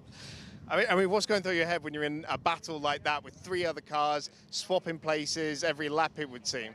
Well, that's why we do it. Yeah, how do you catch up with those people? You know, and to be honest, the slipstreaming works as well here for everybody. So it's one of those circuits where it's really hard to stop people overtaking, which makes for great racing. And we've got 2 more races still to come from the Sports Specials as well. Do you reckon you can do it again? Well, I'll give it a go. I'm sure they'll be giving it a go too. Obviously, Paul in second's got some bandaging to do on his car, so yeah, it'll be great. Looking forward to it. Right, awesome. Well, we're looking forward to it as well. Congratulations. Thank you. Mega performance. Let's have a very quick chat with Paul Boyd if we've got time. And you can see there is a little bit of damage there on the front of the car. Scratch. It is but a scratch. What a great race. What a great race. I mean, it was absolutely phenomenal to watch. Just talk us through it from your perspective real quick. Oh, I can't really. It was just neck and neck, wasn't it? 4 cars, all in a line, all dicing with each other, some defending, some attacking. Yeah, just great. And do you reckon you can take the fight again in the next race? Depends how much duct tape I have. We hope you can find it. We really do. Let's see if we can. Also, very quickly, some fluid coming out of Clive's car now as well. I hope you're going to get that sorted sharpish. But yes, Paul Collingwood. I mean, that was a heck of a fight. Yeah, it was a busy race, that one. Not easy at all. And then I spun, and then it was obviously the end of that. Yeah, I mean, what's going through your mind when you make a mistake like that in the fight that we saw? Well, I probably can't repeat it on live broadcast, so. That's fair enough, but you can make up for it in the next 2 races? Hopefully, that's the plan. All right, good. We look forward to seeing that. All right, Marcus, Josh, let's go back up to you. Coming up next, the Race Parts 750 Formula Championship.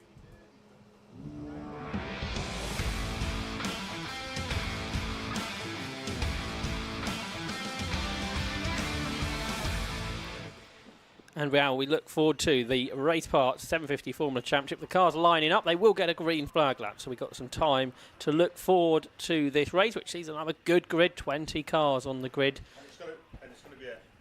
It's going to be a cracker, isn't it? With 4 cars split by 0.75 of a second, 3/4 of a second over the top 4 qualifiers, Josh. Yeah, on a 3-mile circuit. Let's have a look at the grid then. It's Ed Piver on pole position in the PRS in 17. Alongside 63, Dave Hodkin in his latest HRD. On the second row, 77, Bill Cowley alongside number 1, Peter Bove. On the third row, number 4, Mark Glover. And number 2 alongside is Chris Goff. Onto the fourth row of the grid, we find number 9, Richard Jenkins, and 42, Andrew Kemp, who won it last time out at Cadwell Park. On the fifth row, number 12 is Conway Dorr, and number 7 alongside Steve Boover. And on the sixth row, 11 is Ian Barley, and 5 alongside Jake Doherty. On the 7th row is 6, Simon Bolter, and 69, Mark Windley. On the 8th row, 10-time champion, number 27 is Mick Harris, and alongside number 39, Matthew Unwin. On the 9th row is 21, Hugh Davies, and number 16, James Affleck. And then completing the grid on row 10, we have 31, David Reed, and number 70 is Martin Depper, who had problems this morning in qualifying and may not be there, but I think the rest are. So we can look forward to this race, Marcus. It's been a bit of a odd season because the top 2 in the championship haven't actually won a race yet. Mark Glover leads the championship. We've had 6 rounds. He's had a second, a couple of thirds, a couple of fourths and a fifth. But I think he's the only driver to finish all the races. So that is why he leads the championship. Peter Bove is second. He's had a couple of seconds and 3 thirds. He's won the championship numerous times now. Oh, somebody's come flying forward, number 4, but it's not a proper race start yet. Yeah, Cowley was slow away. Bill Cowley's won every race he's finished, but he's only finished 3 of the 6. So he's third in the championship. Then the other winners, Ed Piver, he's won a couple of races. The only 2 he started, which were the 2 races at Silverstone at the start of the season. He shares that car with Richard Rothery and David Bartholomew. And they'll all do it, or sharing the season as it goes on. Piver Rothery special, isn't it? That's right, yeah. And then Andrew Kemp took his first ever 750 Formula win last time out at Cadwell Park. Long-time competitor. It was a weird race though, because Bill Cowley was leading. He broke down with 2 laps to go. David Bartholomew took the lead, broke down on the last lap, and Andrew Kemp from the back of the grid came through to win it because Mark Glover was slowing. I remember the first historic Formula 4 2000 race at Cadwell Park in 2007, where about 6 drivers led and they just kept falling off or braking or whatever, and it was a great result. But that's what club racing's about. You see such reliability in Formula 1 these days, and that if the car sets off ahead, it'll probably finish ahead, but not in these kind of races. And it's good to see the grid in 750 Formula is growing again, because during the pandemic the grids did go right down. But we've got 20 cars on the here this weekend. We've got some new cars as well out there. Dave Hodkin's car's pretty new. The HRD Mark II, and it's good to see he's going well. I think again a former champion from not that long ago. And this is second car. And like you say, really close in qualifying, especially on a long lap like this. And it's good in the paddock also to see the sort of 2 works Darvies back together, sort of the blue and red liveries, the old liveries of Dick Harvey and Mick Harris back in the day. Yeah, Mick Harris a bit further down on the grid, driving his wife's car, isn't he? He's driving Sue's 597, and he's still working on the evolution of the car in which he won most of his championships. Yeah, so it'll be good to see that car out. Mick Harris, who's been racing since the 1970s. This car's a 1996 car, the Derby. So it's good to see.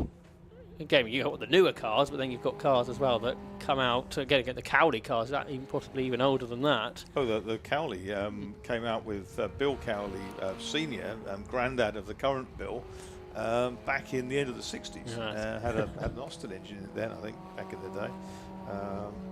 And then went on to a Reliant engine, I think.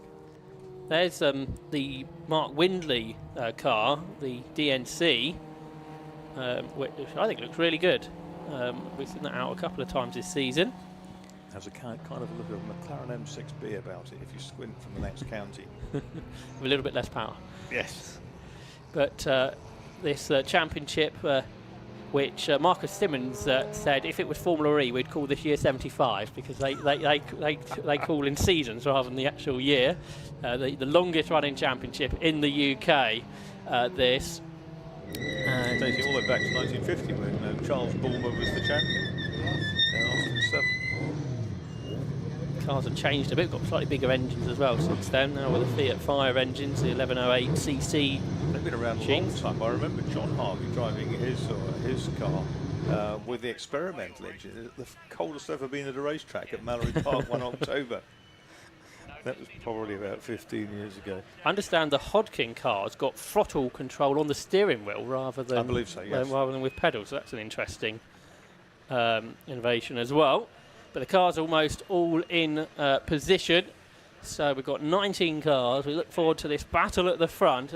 It's a triple header for 750 Formula this weekend as well. So it's sort of an unusual thing for this championship to have a busy weekend like this. But we look forward to it with the race about to get underway then for the 7th round of the season. For the Race Park 750 Formula Championship, the red lights are on now, and the race is about to get underway with the stall for Dave Hodkin. He's got it back going though pretty quickly, but he's got cars coming either side of him. It's a great start though from Peter Bowe from 4th on the grid. He's gone round the outside of both Ed Piver and Bill Cowley, but Piver's got decent straight line speed. Not enough though to get past Bowe, so Peter Bowe that leads the way, the multiple champion. I think Hodkin's about 12th or 13th in the bright yellow car. Okay, yeah, absolutely. But Cowley's normally pretty good on these first laps, so I was wondering if he was going to make progress. He hasn't done yet.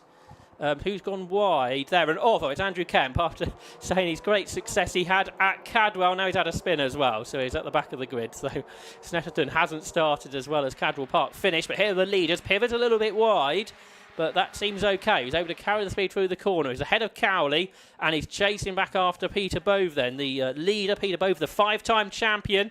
Ed Piver just behind. Then Cowley, then Glover, then up the inside comes 9, which is Richard Jenkins in the Shepherd, and they're absolutely wheel-to-wheel and almost leaning on one another. But a great start there, Marcus, from Peter Bowe. Yeah, it was. Absolutely extraordinary from 4th on the grid. And there's a great chunk. That's just Goff's bodywork floating around in the track. That sort of clover livery, I think, gives it away. That should be retrieved quite easily. That's in the CGR2 Evo. Yeah, I wondered if it was going to be those two cars that were leaning on one another. But yeah, they could see Goff's car. The whole back of the car's gone. The tail's gone, hasn't it? Yeah, absolutely. So that could well be for the pit lane. There's David Reed at the back, but here are the leaders because Bowe is under threat from Piver, this car that's normally pretty good in a straight line. With its Cowley's 3rd, isn't he? And then 4th is Glover.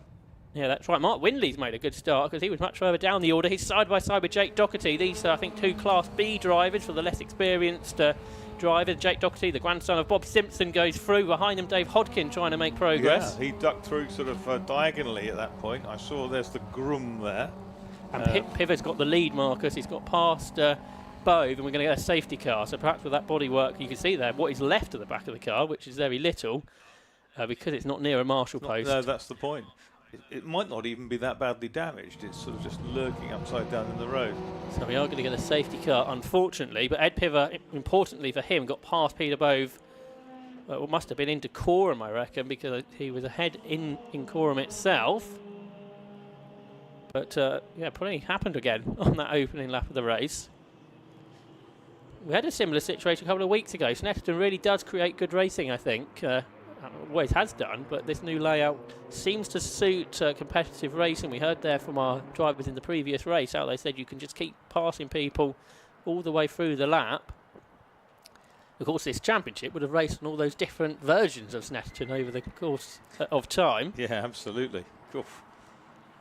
And, just think if the trees could speak. Of course, originally Snetterton sort of run absolutely parallel with the A11, didn't it, down the Norwich Straight up to where the market used to be until that went 20 years ago, 15, 20 years ago now. Arrives at McDonald's now, doesn't it? Something like that. The Scottish restaurant chain. Absolutely. And then obviously before the current layout, we had the 2-mile wheel slipstreaming circuit, which I guess was fairly simple but did create good racing. And then this newest layout, which is more complex as a driver, but equally for underpowered cars. That's Mark Windley's car, isn't it? That's off as well. He came through in 11th. Things. So what's happened there? This Windley's, isn't it? It looks like it. So yeah, the marshal's now with it. So that's at Wilson, I think. So perhaps that car's broken since he came across the line. And yeah, he's just getting out the car now. And not too far for the car to go. And then we've got to get someone to that bodywork, because it is a big part of car. I guess that's why they were keen to have the safety car out. Yes, it's like a two-person job, I suspect, to kind of move that away. Is that Windley's I know car it's still Windley going? there, isn't it? Wonder if it's Hugh Davies. That car's kind of similar, the Phoenix Fire. Okay. But again, that was across the line, so whichever car it is a car that's had a problem since the safety car come out. The problem for Chris Goff is if this bit of car bodywork's been damaged, he may not have another, especially not here. I'm sure he won't be taking spare tails and things with him. But the one thing, I guess, for people perhaps new to this series to note is how a lot of these cars all developed and designed by the drivers themselves, which is a very rare thing nowadays. And over the years, we've had many champions who've done a lot of work on their own cars or completely built them from scratch. I guess it's something that really harks back to club racing in the 70s and 80s. The arrow on that, with all the wheels enclosed and everything, that's Andrew Kemp's race kits Falcon. Is most of that rear tail actually intact still? Possibly. It looks like it probably is. So it's a 21 car. Yeah, that is Hugh Davies. It's Hugh Davies. So he has retired, a driver from Peterborough. And this car that was originally built back in 2007 as a CTM phaser, but it's been rebuilt with new bodywork, nose cone splitter, front bodywork, all own design. So as you were saying, Marcus, it's been developed over the years, like most of these cars have been. I guess the one different thing really is the race kits, isn't it? Although saying that, Mark Glover has developed his since it has been built, but some of the others, the race kits Falcons, all as they come. Yeah, people do buy them, and because they're clever engineers, they've got a workshop at the end of the garden, whatever, or that's what they kind of do for a living. They spend a lot of time doing little subtle tweaks to the cars, then think, I'll remake the nose, or I'll remake the wheel arches, or whatever it is. And again, the lights I think are now out on the safety car. So we're getting about 8.5 minutes of racing, so still some good racing time left as the race then gets underway as they go up across the line markers. Yeah, the first three breaking away from the rest now. Pither, Bove and Cowley. Pither in the blue and orange PRS, Bove in the orange Derby, and Bill Cowley in the Cowley Mark IV, developed by his grandfather. And Bill Cowley pops out of Bove's slipstream down the hairpin and dives inside. Now, he's made it through. He's got past Peter Bove at the Wilson hairpin. And 77, Bill Cowley up into second place, gunning for his fourth success of the year. But you sense that Ed Pither is just getting away just a little bit up front. And in certain parts of the circuit, I think Bove has the advantage over Cowley. Cowley trying to cling to the inside of Agostini, making Bove go the long way round. And I'm surprised you say that Bove's only won the championship 5 times. I think it seems that he's been doing it forever. Yeah, he won in 2001, 2006, 7 and 8, and then a big gap to last year when he won it again. I think the car was loaned out at one point, wasn't it, also for a couple of seasons? Cowley went really wide there, didn't he? Just about kept on the road. But he was very wide at the hairpin. It's kind of understeered at the hairpin and through the gap without any great need for a second invitation was Bill Cowley. But now Bove back on the tail of Cowley, which tends not to be the quickest car in a straight line. And is Bove just able to power past him? He is. Somebody's way off the road in the background. Yellow flags there. But Peter Bove's back through. So perhaps it's not the best circuit for that older car, the Cowley, who's up the curb. Thrown it back to the inside and jumped up over the inside curb there, did Bill Cowley. But he's weaned in karting, so he's not worried about that kind of thing. Because Cowley did say a couple of years ago he's going to stop car racing to go to bikes, but he's come back now for a full season, so perhaps he's decided cars is the better way to go. And I thought, he had gone to the inside, but Bove sort of blocked him and sort of made his intentions known, so Cowley didn't charge up the inside, because that would have been Cowley through, I think. So Ed Pither's getting away, but he's not really involved in the full championship fight, where those behind are. Mark Glover's now begun to reel Cowley in, and it could be 3 for second any moment. And behind him, Richard Jenkins in the number 9 car, the Shepherd, built by one of the Shepherd brothers. They had a car each, didn't they? Cowley's locked up. Yeah, he's run wide as a result of that. You don't normally see that from Bill, do we? Not mistakes like that. So Mark Glover goes through. championship leader. But Cowley's going to try and fight back here into Palmer. He's on the left-hand side of the circuit, which is the inside line. He goes back through, so that's back into third position for Bill Cowley. He didn't drop that position for very long. But you mentioned Richard Jenkins there, local driver, ex-low-cost racer. He's there in fifth and going well. Then Ian Barley up next. He started 11th, so he's had a good run up into sixth position in his race kit's Falcon. But for Ed Piver, he's now 3 seconds ahead. He's lapped in the 2:11s, which is that second slower than qualifying, but if those behind are battling like they are, he's been able to pull clear. Glover's car, it's a sort of much bigger car with the bodywork he's got on it. It makes you wonder what that's going to be like through the air on these long straights, Marcus. Yeah, it looks massive in comparison to the Cowley, doesn't it? But look at the PRS out front. That's really wide. It's got a large flat floor on it, but that was done on purpose because it gives it more suction down onto the track, even with as little power as these Fiat fire engines make. So Glover can't fight back, I don't think, down the Bentley Straight. Peter Bovey starting to pull clear now in second. Yes, that spread that batter out a little bit now, and Ian Barley can't stay with them. Dave Hodkins back to 7th, so he was the driver who made the slow start. But progress, where was he behind the safety car? So he's gained a couple since then, hasn't he, Hodkin? So he was just behind Jake Doherty behind the safety car, so he's gained something like 3 positions. Jake Doherty, by the way, has dropped right back since then. He hasn't come through, has he? So we've lost a car there. But leaders across the line with a couple of laps to go. The gap is just under 4 seconds between Piver and Bove, then Cowley. Then the gap's going out behind to Glover and Jenkins, but then Ian Barley in 6th, under pressure from Dave Hodkin. Hodkin's done a 2:12.8, so he's lapping at a similar pace as Bill Cowley up front. Yeah, 2:11.5 is the best lap of the race. That was better the last time round. Some way away from David Bartholomew's championship lap record in the car that Piver is driving. There's Hodkin. He's got past Ian Barley, so that's 6th. Can he get any further? He started the lap 4 seconds behind Richard Jenkins, so it's going to be difficult to get any more. Then Mick Harris is up next in 8th, so he's progressed from 15th on the grid. Yeah, he's catching Ian Barley as well by the looks of things. And there's Dave Hodkin in the HRD, as opposed to a Vincent HRD, which is a very famous racing motorcycle. Oh, I don't know much about bikes. So. 2 wheels, chap, 2 wheels. So there is Hodkin. Now Chris Goff is getting the black and orange mechanical warning flag, but I don't think he's gone back out, has he? Nothing suggests that he has, so that's a little bit odd.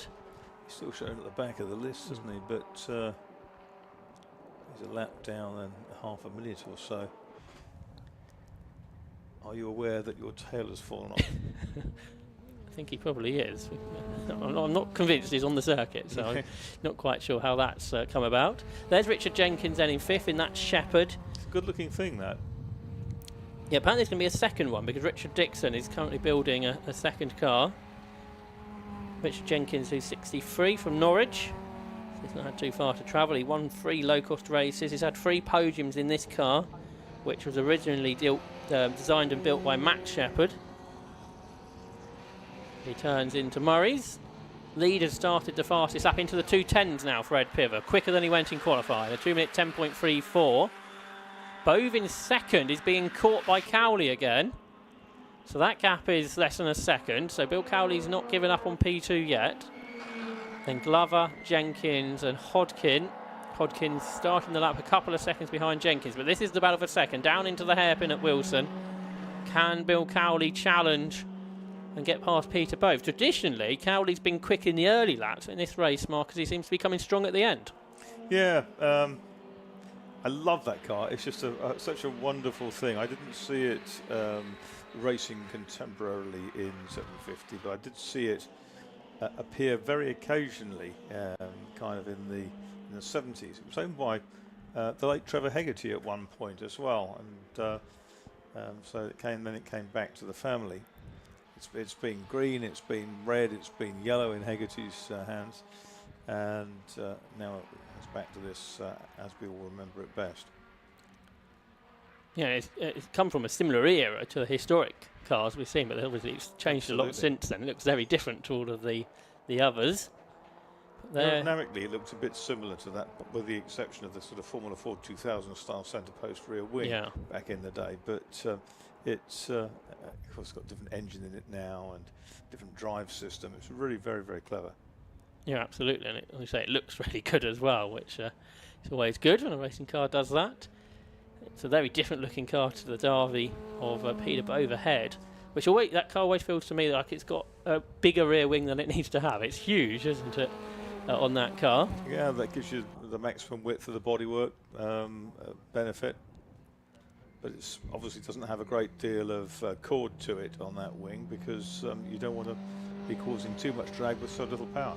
Up to the line, he's going to come Ed Piver. He's going to win, keep up his 100% win record of the races he started. He won at Silverstone, and now he's won here at Snetterton as well, in quite convincing fashion, with the fastest lap on the last lap, a 2:09. For second place, Bill Cowley's gone through, so we didn't expect that. Bill Cowley has got past Peter Bove. I'm not sure if Peter Bove expected that. We'll hear from them in a few moments, but Cowley gets second at the line then by a tenth of a second over Peter Bove. That must have happened at Murray's.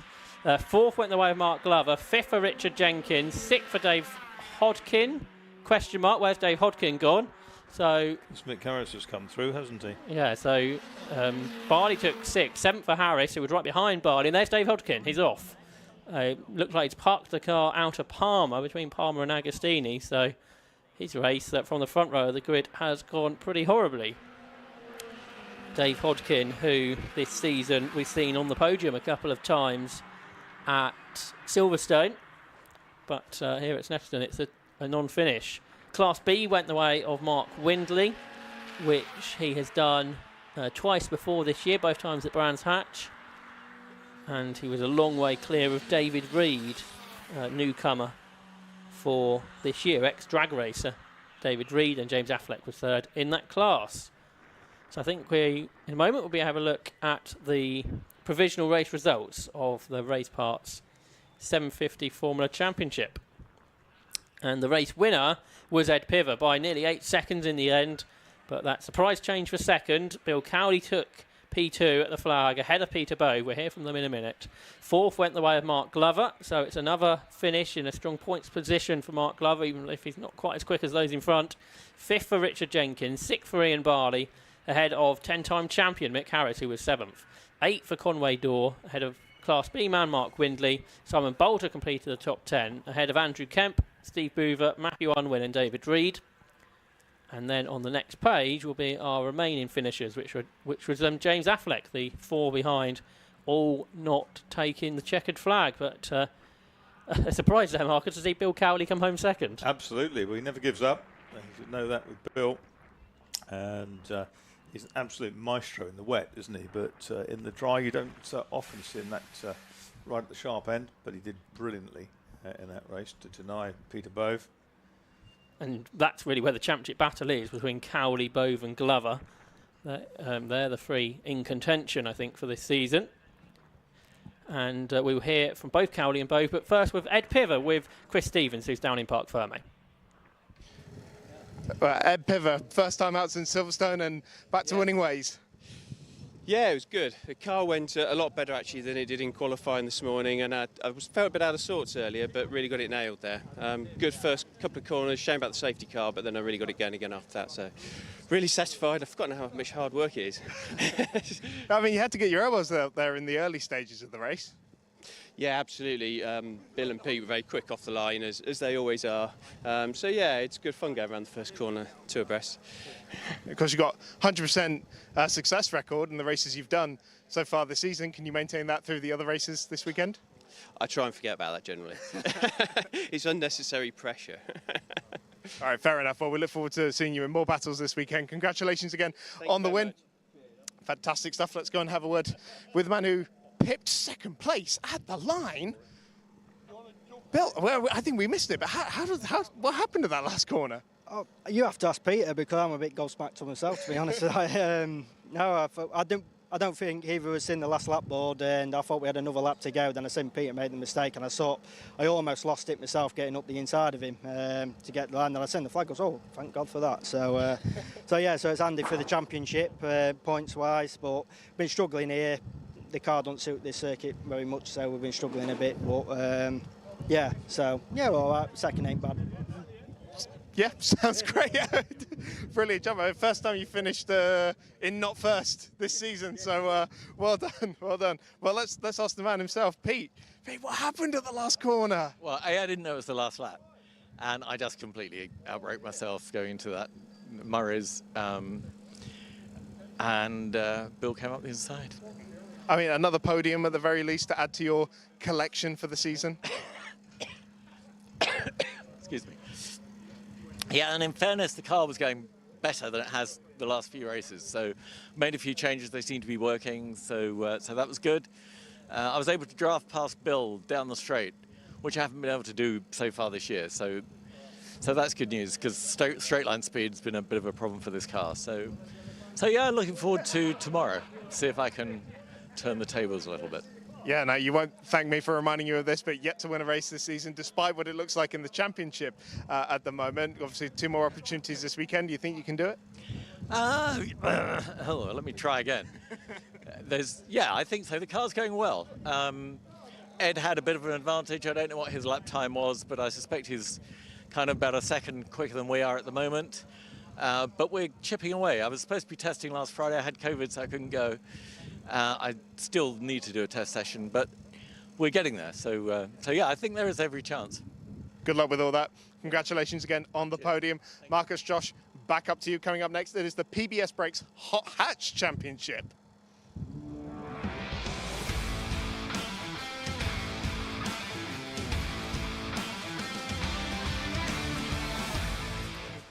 Yep, the first of 3 races this weekend for the PBS Brakes Hot Hatch Championship with a big 34-car grid here at Snetterton in this 3-class system for hatchback cars. And we will be able to take a look at the grid, I think, in a moment, because it'll take a little while to get through it. So it will be Dan Sylvester, though, who got pole position, who we've seen out on a number of occasions during the course of this season. So it's Dan Sylvester in 37 who starts on pole in the Honda Civic EK alongside the similar car, number 45, Dan Brown alongside. On the second row, returning is number 36, Ryan Polly in his EP3 alongside the Peugeot 205, number 34, Will South. On the fifth row, also returning this weekend, number 79, Jack Ashton in his Metro alongside 33, Sean Green. On the fourth row, 67 is Ben Morton in an Integra behind the Honda Civic. 27 is Scott Smith, and on row 5, 22 Tate Taverner alongside 21 David Walsh on pole in Class B in his Renault Clio. On the sixth row, 69 Matthew Mandapiro in another Clio alongside number 23 Mo Benalar in his Honda Civic, I should say. On the seventh row, 64 is Adam Chafer making his debut, I think, in Hot Hatch in a Peugeot 206 alongside 13 Stuart Kennedy in a Volkswagen Corrado. On the 8th row is 122 Shea Kavana and 81 Jason Bruff, both in Clios. On row 9 is number 1 David Drinkwater, he's on pole in Class C in his BMW, alongside 72 Archie Stiant making his racing debut in a Honda CRX. On the 10th row is 65 Callum Perfect in his BMW Compact, alongside 76 Jamie Naylard's Mini. On the 11th row, 93 is Charlie Hayes in a BMW Compact. The Renault Clio Championship leader well down the grid is number 57, Joel Ogales. He starts 22nd, just ahead of 98 Paul Warren's BMW and 17 William Bartup's Citroen Saxo. On row 13 is number 20, which is Martin Paget Saxo, alongside 14 Jared Coulson, his Renault Clio. On the 14th row, 316 Ivan Mayers is back in his BMW, alongside 95 John Hobbs in a Peugeot 106. Then 43 Chris Woods is in a Citroen C2, and 83 Paul Adams is in a Renault Clio. Kevin Talbot's had a problematic start to his Hot Hatch season debut in his Honda Integra with problems this morning. Number 5 Neil Frost is up next in a Honda Civic. Then 12 Warren Andrews in the Volkswagen Polo, and 53 Nick Haynes completes the grid in a Ford Fiesta ST to make 34 cars on this busy grid here at Snetterton. But it's Dan Sylvester who starts from pole position. As we look at some of the grids, cars a bit further back. Dan Sylvester, who's had a couple of wins this season, which both come at Mallory Park. Last time out at Cadwell Park, he got pole, blew the engine, drove to Yorkshire, got another engine, stuck it back in, and he went from the back of the grid to second. So that was a busy day last time out for Dan Sylvester, who's having a busy day today as well, because we saw him out earlier in the Porsches.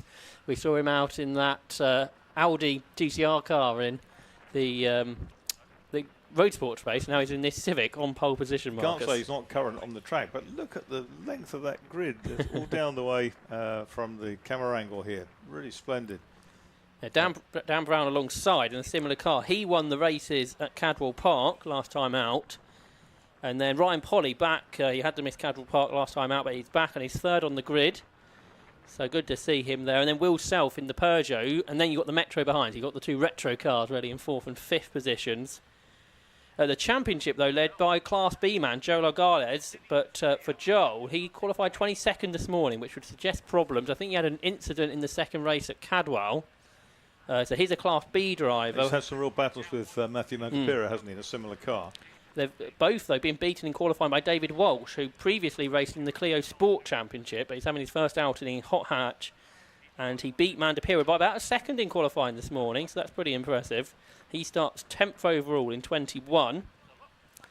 And then David Drinkwater, he's on pole in Class C in his BMW Compact. He missed a meeting, but he's already back up to 4th in the championship overall, and behind Martin Paget and Callum Perfect within Class C. But the championship really close because there's only 12 points between the top 5.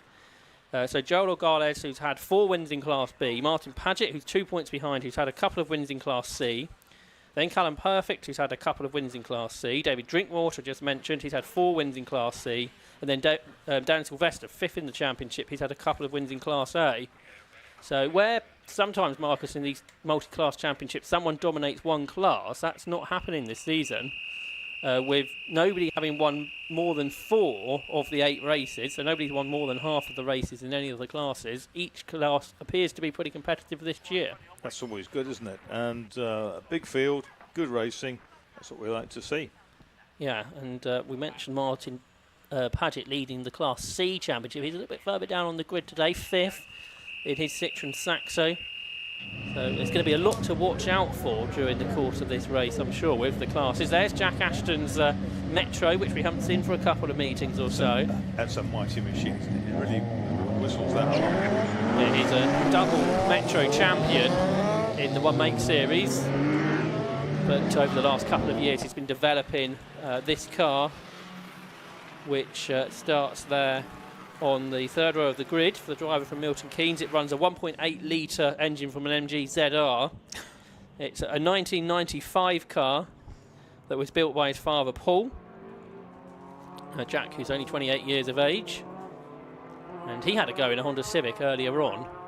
I'm not sure that might have been the first car he's actually raced that's not a Metro, because he's been used to racing these cars for a while.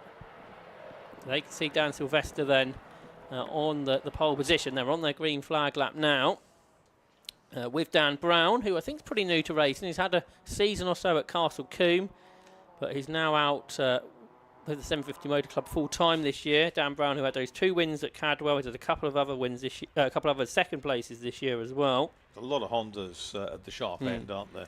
Yeah, Cadwell was a bit strange because we had a few less cars and rather less Hondas. So we had, I think we had a Clio on the overall podium at Cadwell, which I don't think it's happened before, but everyone's come back in force this weekend at Snetterton. We're back to a full grid. Honda Integra there among the Civics. Yeah, that's Ben Morton. Ben Morton, who had a second and a third, I think, at Cadwell, so he's had a couple of podiums now. Now, Kevin Tolbert is supposed to be here as well, and his Integra had problems in qualifying. If he's there, he's at the back, and he's pretty quick normally because we've seen him out in road sports before, so he's potentially one to watch. And then we see the Clios to the front of Class B, and then a Peugeot 206, which is pretty impressive. So that's not a standard 206, I would expect. Adam Chafer, who's local driver, we saw his brother Lloyd Chafer out in the road sports race earlier. Then we've got quite a few BMWs further back. There's Argales in the red Clio, so he's there, and he's going to have to make progress from quite a long way back on the grid. He's had 4 wins, a couple of seconds and a third this year in Class B, and then that non-finish last time out at Cadwell. when he had a clash, or a spin. It was a spin down the gooseneck, which you know is a pretty dramatic moment. I think he did hit the barriers, but I think it looked like it was going to be a lot bigger accident than what it turned out being. The Corrado VR6 is there as well, isn't it? Which is a nice thing to see. Yeah, Stuart Kennedy, who's had 3 podiums this year in Class B. So again, there's quite a few sort of retro cars out there, as well as the newer cars. I guess in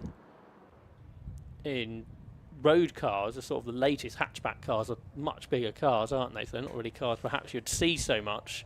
But this era of car, much more popular, weaving about on the green flag lap.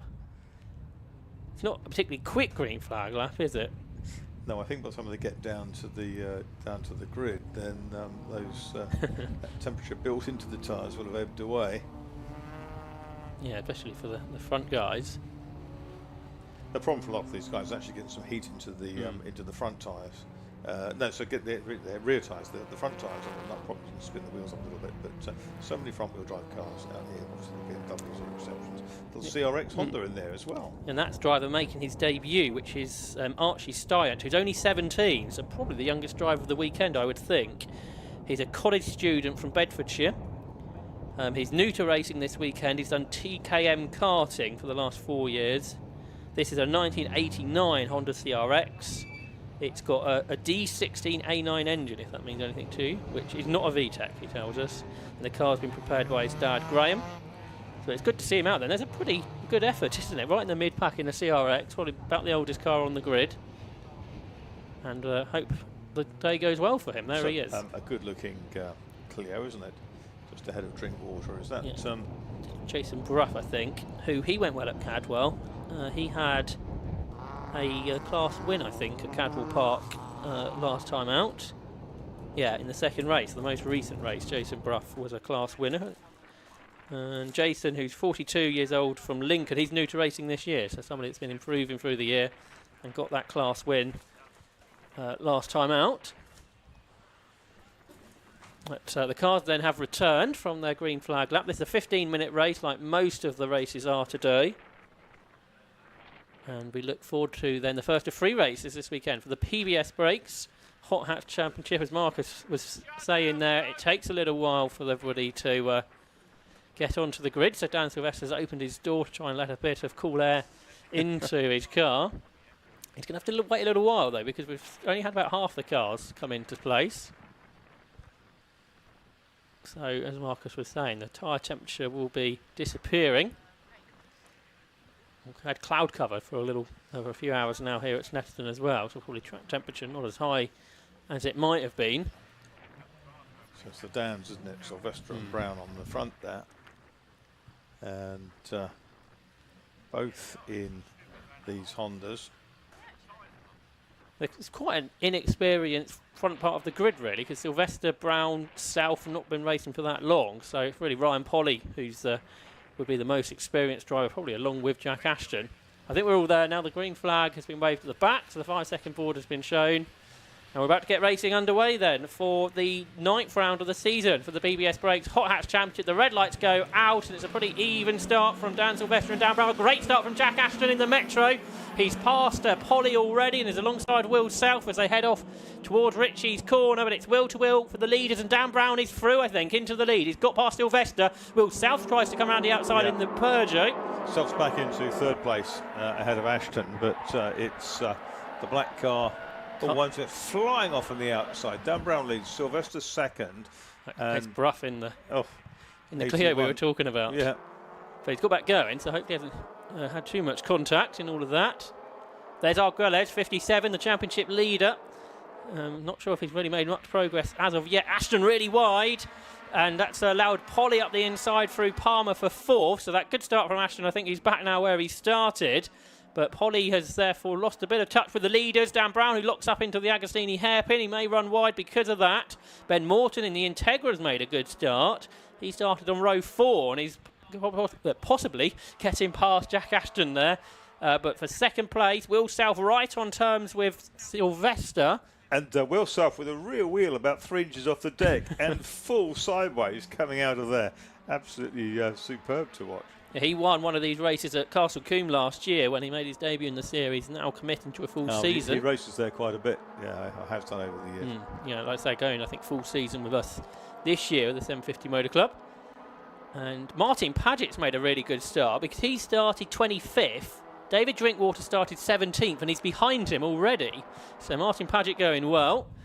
In Class C, so we'll keep an eye on the classes as well during the course of this race. But the leaders up front, we've still got, 5 together really. Ashton dropping away. So after that initial good start for Jack Ashton, he's having a problem. Take Taverner out over the curves, I think it probably was. Yeah, that's right. There's Drinkwater and there's Paget behind. They started nowhere near each other on the grid, but they are together now. There's Arguelles in 57. So yeah, he hasn't really made any progress on this opening lap. Just doesn't want to get caught up in any incidents. And then let's see how quick the car is after that. 21 David Walsh, I think, is the Class B leader in the Clio. He's got the Corrado behind, so that's made a good start for Stuart Kennedy. As the leaders come through, all pretty close. And then a second pack for 6th, being headed by Jack Ashton, just ahead of Scott Smith in his Honda Civic. But it's Dan Brown that leads in 45. Second is 37, Dan Sylvester. Third is 34, Will Self. Fourth is 36, Ryan Polly. And fifth is 67, Ben Morton. And they're all together there, down into the hairpin. Ryan Polly in the Mac Tools Honda Civic there, getting back up to speed. He's on terms now with Will Self. Polly, who won the first 4 races of the season at Donington Park and Brands Hatch.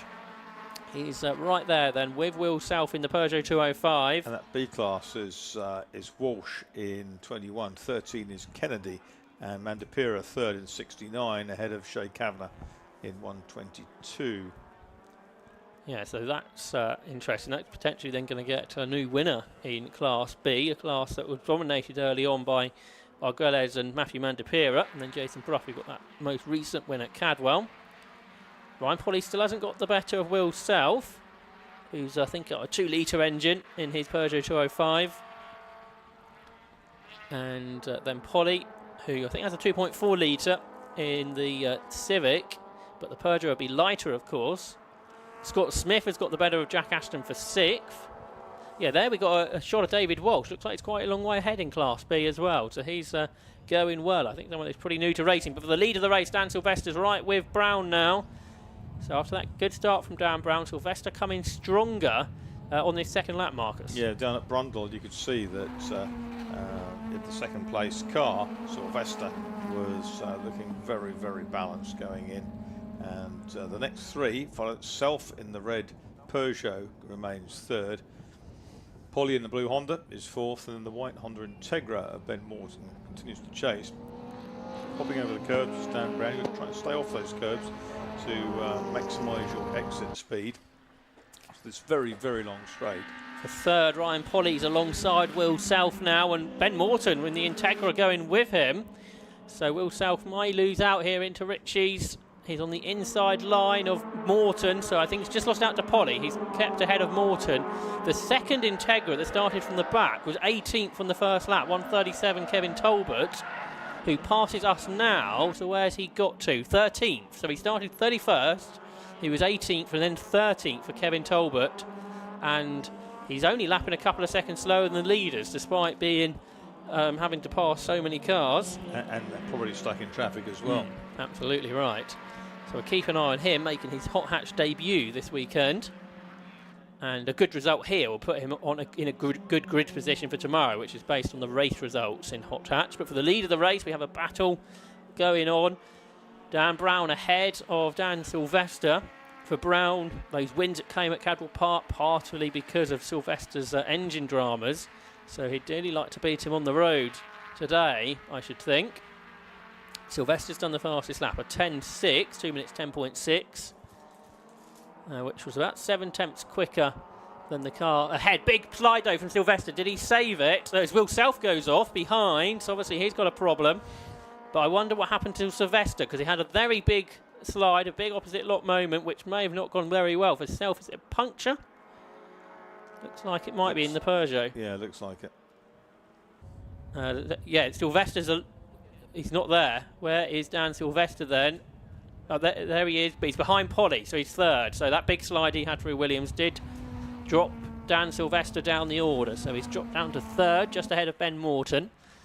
It's a CRX going round. Ivan Mears with the winged BMW in the middle of it. So Dan Brown's got a big lead now, about 2.5 seconds over Ryan Polly. He's going very quickly into the final corner. He managed to get the car turned in okay though. There's Polly, there's Sylvester after that big moment. Then Ben Morton. This is really good from Ben Morton. One of the best we've seen him go in the Integra to go with the leaders. 11.05 is Dan Brown's time, fractionally quicker with Ryan Polly.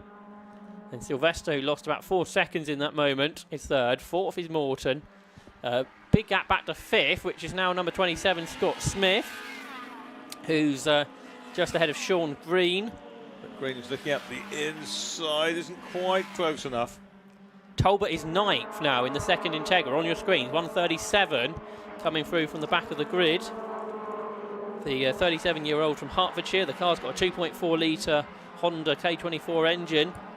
He's only been racing for a couple of years, but Kevin Talbot, very impressive here. He's going to gain more positions. There's our Class B leader, David Walsh, in the Renault Clio. He leads that class by, about 5 seconds, more than that possibly. Matthew Mandapira is second now, ahead of Stuart Kennedy. But Walsh going really well in that Clio 197. He's even ahead of Jack Ashton now, who seems to be struggling a bit in the Metro.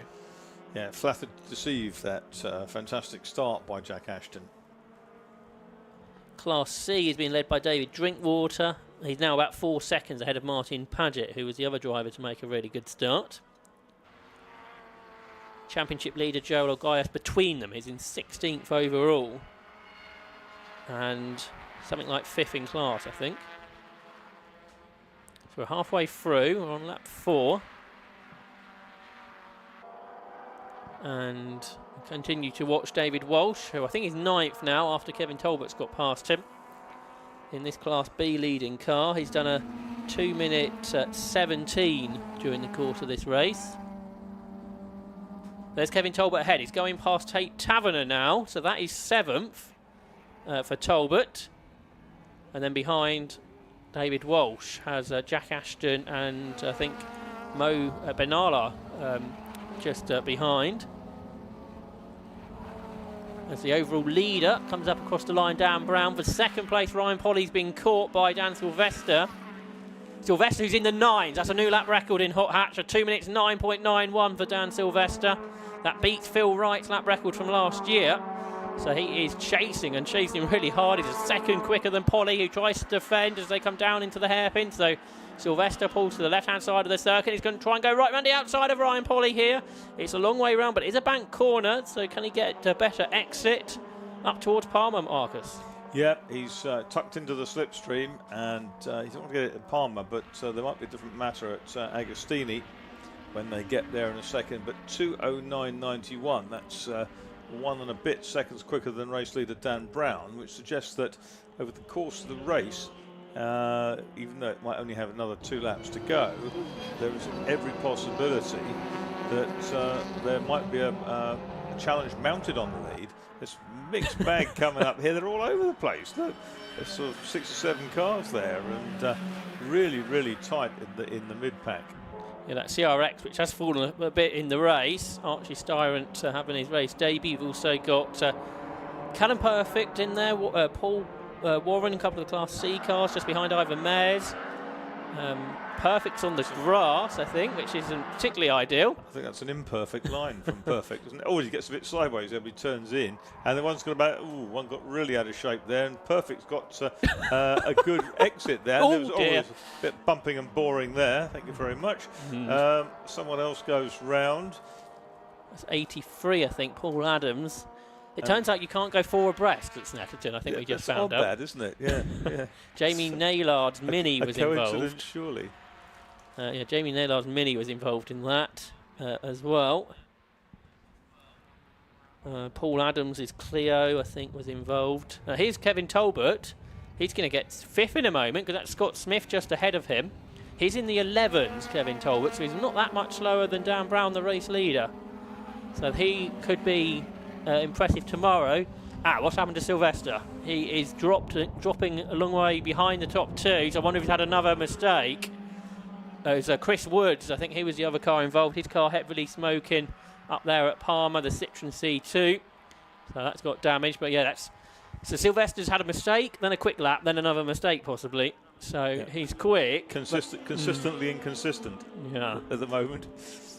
It's one thing being quick, isn't it? You need to maintain it, really. Yeah, string a few laps together. Look at Talbot up into fifth, Smith sixth, Scott Smith sixth, Sean Green seventh, Tate Taverner eighth. Yeah, so this will be Kevin Talbot's first lap. There's Paul Warren's damaged car. He was the other car involved. With the wing mirror hanging at a jaunty angle on the passenger door. He gets his sponsors on there, at least how it is, but not quite how he wanted. Callum Perfect also. I think all the cars involved in that incident have stopped eventually. Point I was going to make, Kevin Talbot, his next lap will be his first lap without traffic, so that'll be interesting to see what pace he's got. Yeah, so far his best lap is a 2:13.01. 2:11 flat for Polly. Last time round was 600ths quicker than Dan Brown, but the record still with Sylvester at 2:09 at 91. It was nearly 6 seconds slower that lap, 5.5 seconds certainly. Yeah, we'll see if we can find out later with Dan what happened, because the second one we didn't see. So for the Honda CRX of Archie Styrant, he was the car behind all that incident, so he gained a load of positions because of that. We've got 1 lap to go, I think, at the end of this one, so it's going to be a 7-lap race. Dan Brown is at Coram. Now, is Ryan Polly catching the leader? We'll have to look at that gap. I don't think it's probably going to not be by enough. There's Kevin Talbot. He's pulling clear of Scott Smith, who in turn is pulling clear of Sean Green. But up onto the up towards the line, and to start the last lap is Dan Brown. He's done a 2:11.4. Polly's done a 2:11.1, so he's 3 tenths quicker. So that's probably not quite enough. 2.19 it's come down to. Sylvester and Morton still running together. Sylvester squeezing a little bit out of that one. Brown's taken it right up on the white line. Yeah, he locked a wheel there, didn't he? And got a bit sideways. So what's Talbot done? A 2:11.5 is his first lap without traffic, so he's right on the pace of the others. Yeah, 10th outside Dan Brown's that last time through. So I think Kevin Talbot will be a one for tomorrow, because he'll be able to start at the front tomorrow. So he will very much be involved in this. Dan Brown locks up again. Now he's sort of in a position, okay, he won at Cadwell, but that was on sort of different circumstances without the extra competition. He's sort of in a position we haven't seen him in before. Tricycling through there and put the pogoing with dropping the wheel down. That left rear wheel well in the air. He's just got to get through another half a lap, and then he'll have his 3rd win in a row. And the bright blue car of Ryan Polly sort of looming in his mirrors if he cares to look. Probably doesn't at the moment, to be honest. That'd be heading towards another mistake, I guess, if you look in your mirror too much. I guess it's quite tempting, though, isn't it, to see how close he is. Now, he's got traffic to deal with, which we've got through pretty much the whole race without traffic. So Dan Brown just want to deal with that without problem. That's Nick Hayes, I think, in his Fiesta. And yeah, that wasn't a problem. Now, there's our Class C leader, David Drinkwater, by the way, the multiple champion. He's on his way for another class win. But for the overall win, it's going to be 3 in a row for Dan Brown by the looks of it. He's got 1 more corner to go. He locks a brake again. He's up on 3 wheels again, but he's got through okay. Missed the apex by country mile because of that. It was all very spectacular. But here he comes then. It's going to be Dan Brown to win this one in car 45 from Ryan Polly in 36. In 3rd place will be, when he's home, just Dan Sylvester in 37 from the 67 car of Ben Morton. That's the Integra. And then we wait for Kevin Talbot, who was there in 5th, one of the drives of the race. Ahead of Scott Smith, who was 6th. 7th goes the way of Sean Green. Tate Taverner takes 8th. Then Mo Ben Lardart, he takes 9th. And then David Walsh. He's going to come through as a Class B winner, his first race in Hot Hatch, and he's a class winner, 10th overall as well. So that was a good drive. Ahead of Jack Ashton, who was 11th. Matthew Mandapira comes out on top of this little battle. Ahead of Stuart Kennedy, and Joel Ogaya has caught them at the end. So his race, which was quite quiet early on, came okay in the end. He finished 14th overall and was quicker than those ahead of him. So the championship leader scored some more points. For David Drinkwater, it's another Class C winner. And he'll be the first person to win, I think, 5 times this year in Hot Hatch. Martin Paget should come home second in Class C. Here he comes now, which might well put him in the championship lead. We'll have a look at that ahead of tomorrow. And then Ivan Mares, he should be able to hang on to third within Class C. There he is, up across the line.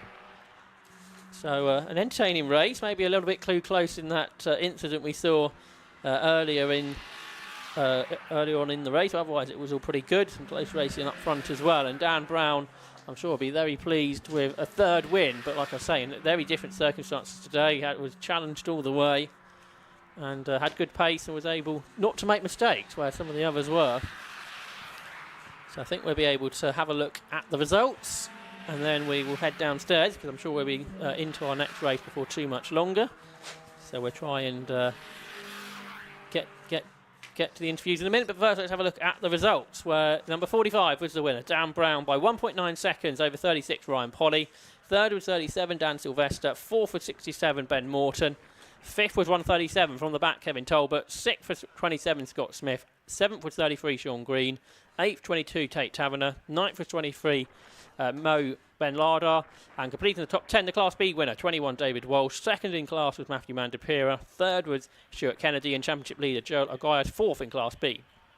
Class C winner in 16th overall was David Drinkwater. Second in class was Martin Paget. Third was Ivor Mares. A bit further back was William Bartrup. John Hobbs and Callum Perfect got back going after coming to a halt at one point.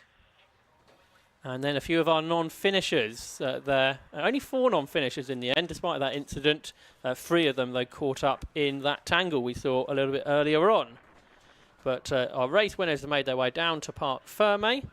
And in just a few moments' time, we'll be hearing from our race winner, Dan Brown, with Chris Stevens, who's just getting ready down there in Parc Ferme for our first of 3 races this weekend for the PBS Brakes Hot Hatch Championship. We've got 2 more races of these to look forward to tomorrow. But for now, let's head down and have a chat with Chris. Well, Dan Brown, fantastic drive out there. Looked like the start made all the difference. Yeah, that was a really good launch. The car's always been great at launches. Luckily, I just managed to get enough room in front of Danny to make it through the first corner well.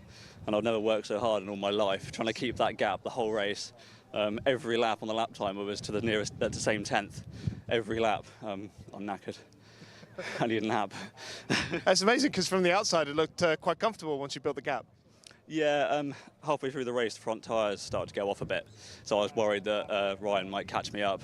I'm going to have to see if I can get some new ones for tomorrow to stay ahead, I think.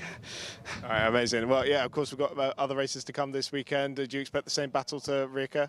Yeah, I think we're all very close. Looking forward to tomorrow. It'll be good fun. Hopefully the weather stays the same. Yeah, hopefully. Congratulations again. I am going to try and grab a very quick word with Dan Sylvester, who was on the podium. Hey, Dan, so tell us a little bit about that race, because it seemed like you were fast, but dropped back on a couple of occasions. Yeah, so I had I think I tripped on someone's fluid. I think that's maybe why the 205's off.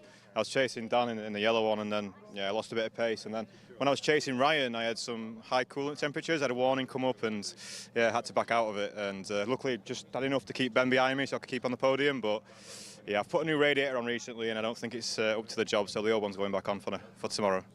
You're doing this, Club Enduro, Road Sports, and Porsches this weekend. 7 races in total. How are you doing that? Just loads of water. Yeah, no, it's going to be a good weekend, yeah. Looking forward to all the racing tomorrow as well. Yeah, I'm a bit tired now, as you can tell, but yeah, feeling good. Hopefully tomorrow will be successful again. I mean, podium finish, I'd like a bit better than that, but I think the car had the pace. What was the fastest lap? Did I get that? Maybe. I think you did. Maybe. If I saw a 209 on the lap timer, so that should be up there, shouldn't it? Yeah, hopefully I'll get that radiator sorted tomorrow and I'll be a bit further forward, but we'll see. All right, awesome. Good luck for that. Let's see if we can very, very quickly grab our other class winners as well. Yes, David Walsh. Yes. First time out in this championship, is it not? Yeah, never been here before. Never been here before. Always Clio's before this, so yeah, it's a whole new world for us this weekend. How have you found it? Currently, quite good.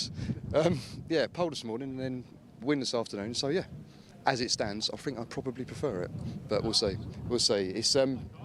It's the car's quite under-spec'd for the category, so but they handle quite well, so you can make up advantages in other places.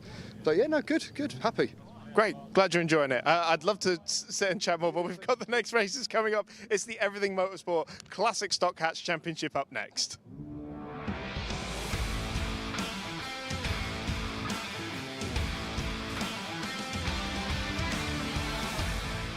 And we'll be straight into the action with the Everything Motorsport Classic Stock Hatch Championship. So a quick look at the grid. On the front row, 1 Chris Deere and 47 Robert Campbell alongside. On the second row, 12 James Hazelhurst and 87 Stuart Place. On the third row, 91 Finn Groom and 48 Neil Dudman. On the fourth row, 41 Jason Wood and 39 Martin Rogers. On the fifth row, 93 Ben Bateman and 18 Darren Bassingthwaite.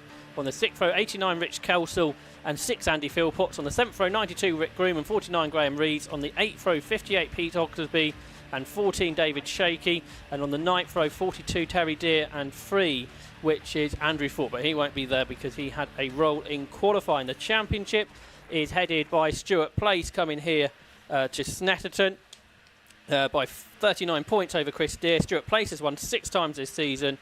Chris Deere's had just the one. We had 2 wins last time out for Pip Hammond. I think Marcus is going to hand his headset over to Paul Thorpe so we can hear a little bit about the background of the Classic Stock Hatch Championship during the course of this race. And for Robert Campbell, Paul, he's on the front row, so that's a really good effort. Yes, he's qualifying quite well this season. He tends to struggle sometimes during the race. He's not used to so much traffic. An excellent qualifying as well by James Hazelhurst. He's been on the podium 3 times this year already, and he did an excellent qualifying. That rollover of Andrew Thorpe's there, that did upset the qualifying a bit. That's why it's a little bit mixed up. So looking further back, look at the Novas of Wood and Bateman. Keep an eye on those because they'll try and make their way through. But yes, it was very unfortunate. Andrew was looking for some glass and I guess he was unsuccessful. I guess because of the lack of laps in qualifying, because of the red flags, the grid a little bit mixed up, possibly? Yes, it's a little bit mixed up. Some people only got two laps in. Actually, Jason Wood only got one good lap in, and he qualifies well down the grid for tomorrow for race 2. But he'll be looking to make amends for that today, and be man to watch tomorrow. Yeah, absolutely. I think there was a couple of cars to clear up, so we had a little bit more time than we thought we did, but the countdown has now begun with the 2 absolute alignment teammates there on the front row of the grid, Chris Deere and Robert Campbell. And then Hazelhurst, then the championship leader, Stuart Place, who starts there on 4th on the grid. Not sure how much he's thinking about championship at this stage. Well, he's trying not to. The trouble is, if you let the championship get to your head, it can mess you up a little bit. You feel this pressure, but he's doing very well. He's sort of qualified medium. It's sort of his nearest track, really. We're just waiting for the red lights, but he'll be man to watch. These 4 205s at the front, and the red light is on. A little bit of creep in there from Dudman, but we'll have to see if he gets penalised for that. But a good start and Stuart Place. What a rocket start! He's overtook both the 205s off the line. Just like at Cadwell Park, isn't it? Stuart Place makes an excellent start, takes the lead down towards Ritchie's. Chris Deere, his rival, is second. After Robert Campbell's questionable start, he's lost a number of positions as they head up towards Ritchie's corner. So it's the 2 championship leaders now, almost wheel to wheel as Chris Deere looks to the inside, then darts to the outside, but it's Stuart Place in 87 that leads. James Hazelhurst there in 3rd. 48, Neil Dudman's going well. He's up into 4th, so he's made a much better start than Robert Campbell managed in 47, who's just there behind Jason Wood. And Team Rogers is right behind Finn Groom, trying to go to the outside of Finn Groom. I think the youngest driver on the grid, Paul. He is the youngest driver, and looking up there, Ben Bateman's had a really good one. He looks like he's up to about 5th place there behind Neil Dudman. What a wonderful start by him, because he's well back. And to say the youngest man, Finn Groom there, showing that the XR2s, although they're only carburetted cars, they can really show it against these injection boys. Yeah, Ben Bateman started 9th, so he's something like 5th. So he had a similar start to what Stuart Place had. A bit further up the grid, everyone all together as they come down towards the left-hander there at Hamilton. Stuart. Oh, that was a bit. He got a bit wide. Stuart got a little bit wide. It's given Chris Deere a little sniff up the inside, but no, Stuart soon shut that off. Yeah, so he's right there then behind. But I think Chris Deere, possibly that tighter line didn't work out for him. So Stuart Place has got a slightly bigger gap as they go right now through Williams. Such an important corner, Paul, for the long straight upcoming. Oh, it's that you have to really set yourself up, because any mistake on here really costs you down the Bentley Straight. And as we're looking down the Bentley Straight, we see a row of 205s there. Looks like the first 4 cars are 205s. As the Nova of Ben Bateman behind him. Then Finn Groom in the XR2. Like you say, he's the youngest man on the grid and really showing his dad how it's done as they come on. Now, this corner, that left-hander there is a very tricky corner. You have to brake as you go around it. And to get the exit right, you have to miss the curbs, unlike Andrew did earlier. And then they come down towards one of my favourite corners called the bomb hole. It's a little bit of cambered, and you go around there, and it's superb as you feel the drip of the dip at the bottom of the hill there. It's really an amazing feeling. But as they come round Coram, another difficult corner, you've got to brake. You're going so hard. You're turning right, braking, and you've got to try and make the left as they come on to the start-finish straight. Yeah, it looks like Stuart Place is quite conscious of who is behind him, because he was defending there down towards Murray's, but that's potentially, it's not hurt his exit as much as I thought it might do. But there's the whole gaggle of cars because of that battle up gun, and Neil Dudman having one of his races in the championship. Paul is challenging for third. He's looking on the outside of James Hazelhurst. Now that's a very brave move to try and hold on the outside as you come around that corner. But he's going to. I know James is going to really be watching, because you can outbrake yourself as you come towards this hairpin. It's a very tricky hairpin. Most of the cars are going down to second gear. You go around about 100 miles an hour around that corner, then you've got to brake. And Neil Dudman is always going through the middle there, I think, of Ben Bateman. And Finn Groom's got up on the outside of Ben Bateman, but that won't help because the next corner is a left-hander. So Ben Bateman's looking up the inside of the 205 of Dudman, and he's got past him. What a fantastic move! So it looked like Ben Bateman was going to lose a place, but he's gained one instead, and Finn Groom has followed him through. Oh. So Neil Dudman, who's sort of not regularly up with this high of the order, has lost a couple of positions, but he's trying to fight back. He's on the outside there of Finn Groom in the XR2. Neil Dudman brakes super late on the outside, which didn't quite work out, I don't think. So I thought he was going to go straight on there, but Finn Groom got an excellent exit. He's trying to go up the inside of Ben Bateman. This camera view we can't quite see. They are side by side. Finn Groom's gone on the inside of Ben Bateman on that corner, but he's gone wide. He's gone wide. Oh my goodness, but has he kept the place? How on earth did he do that? So Finn Groom exceeding track limits. Manages to stay ahead then of Ben Bateman, and Martin Rogers is joining in. This has allowed the top 3 to get away. They're a long way ahead now because of this battle pack for 4th place. So it's Finn Groom, Ben Bateman, and then Neil Dudman, of course, lost out at the start of that. Martin Rogers is up next. And then I think we've got Darren Bassingthwaite and Jason Wood behind. But the top 2 have got away. So it's Stuart Place and Chris Deere. And Stuart Place has got a nice gap now over his championship rival. But it's free abreast, Paul. It's free abreast, but the injection cars come up the inside. Little bit of a tap there. But this is where the XR2 does lose out on the long straights. We just run out of legs on those straights. And Ben Bateman took advantage of that. Ben Bateman, 93. And Finn Groom, 91. They are the youngest drivers, and they're showing us really, us old-timers, how to handle these cars. So what's about 10 cars involved in this battle? You've got Titch Kelsall back with us this weekend, Paul. Yes, it's good to see Titch back. He had a bit sort of a year off in some ways, and he's come back to join us. This is his local circuit. He was feeling fairly confident because it was his local circuit, and he's showing that he still can mix it. And it's all over the back of Finn Groom as Ben Bateman has managed to stretch a little bit away from Finn Groom. As we come to the start-finish straight, looking further back, here they come. Ben Bateman has got about 4 car length over Finn Groom, and then there's this gaggle there. And we've got side by side with that looks like Darren Bassingthwaite, and I think Jason was just got the better of him down the straight.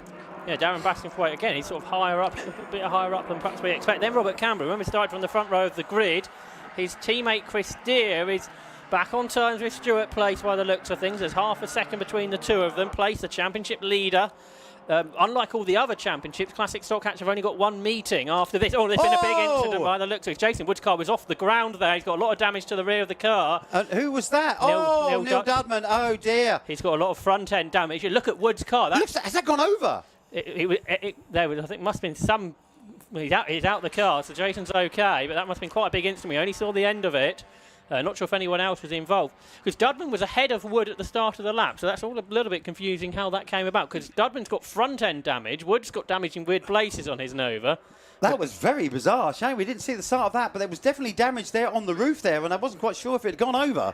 Red flags. Red flags. So we've only had a couple of laps, so that means we will get a new grid, but a lot happened, Paul. Are you out of breath?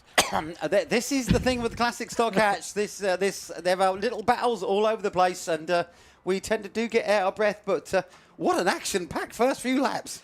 Yeah, so because I think the size of that incident, when you've got the medical crews are going towards the incident. We did say Jason, though, moving about in the car, because I'm sure his family here listening will want to know how he is, but it did look like Jason was moving in the car, so hopefully he's okay. But that was a sizable incident. But we saw this at Cadwell Park. Stuart Place in his starts are quite remarkable. They are remarkable, how he gets off the line. These are new tyres to us this season, and Stuart Place has really got to grips with these tyres. Really suit his racing style, and how he gets off the line so quick, it's remarkable. I mean, he was on the second row and he just drove past them like the front two were sat there. Classic stock hatch, obviously ballast is always a thing, because Stuart was telling us all weekend at Cadwell Park, I want to get rid of the ballast from my local track at Snetterton. Then he goes and wins again the last of the races. Yes, but I mean, it did reduce his ballast. I think he's carrying about 25 kilos in this particular race. We have success ballast to try and even out it a bit. So if you win a race, for the next race, you have to carry 25 kilos. If you come second, you have to carry 15 kilos of ballast. And if you come third, you carry 10 kilos of ballast. And it's up to a maximum of 3 races. Your last 3 finishes determine how much ballast you have. So Chris Deere at the moment, I think he got a first and a second in the last 3 races, and he is carrying 40 kilos. So he's the heaviest ballast carrier we have out there today. Yeah, 2 seconds and a third at Cadwell for Chris Deere. So that will make up, as you say, the last 3 races, making up the ballast. The cars will run. But yeah, I was making the point earlier before it all kicked off. Unlike the other 750 Motor Club categories, which tend to got 2 events after this, it's just the 1 event after this weekend. That's right. We've got about 5 weeks' time is our last meeting at Donington Park. We have a 2-header there. So yes, we've got a bit of a break. But it's going to be interesting because now we're coming up towards the part of the season where, of course, drop scores will come into effect. We have 14 races in effect, and you're allowed to drop your 2 lowest scores. Now, at this particular time, the biggest help that would be for Chris Deere. He will not drop as many. He will not drop as many as just looking at it looks the like car now. Jason Wood is out of the car. The medical teams look like they're now more working with the car, so hopefully that's good news for Jason. But that's definitely gone over, isn't it? That's definitely gone over. Looking at the roof on the driver's door, that is definitely dented. I wonder if he ended up on his side, perhaps, because the other side looks all right. How he got there and how Neil Dudman, who was ahead of him, had front-end damage. It's very bizarre, yes. We didn't see any of that prior, did we? As you see, it's the 750 Motor Club rescue crew who have multiple jobs over a 750 Motor Club weekend and helping out with the recovery. Just trying to secure the pins there. It looks like it's got a little bit twisted there. Here comes the recovery truck. Of course, as in any races, even if Jason is all right, he will be taken as a precautionary measure to the medical centre to give him a little look over. Obviously, recent years, concussion has been a major issue, which they like to keep an eye on, so he will get a full check over. I'm sure you'll find we did see him climb out of the passenger side door. That damage to the roof looked like it prevented the door from opening. As we look to the grid at the moment, that looks like how they will line up when they restart, but obviously there will be sort of 3 or 4 minute delay while they remove Jason Wood's car. Yeah, the marshals will be waiting for official confirmation from Terry Stevens, our timekeeper, who will give out a new grid, as we have had 2 laps of racing. And we are tight on time for the rest of the afternoon, because we have got 2 more races after this, so how much of a restart we are going to get. We've heard from our cameraman up there at Wilton, the car, Jason Wood, did go over sort of before the corner, so whether there was some contact out of Richie's or... Oh, good grief. It's a fairly sizable incident there.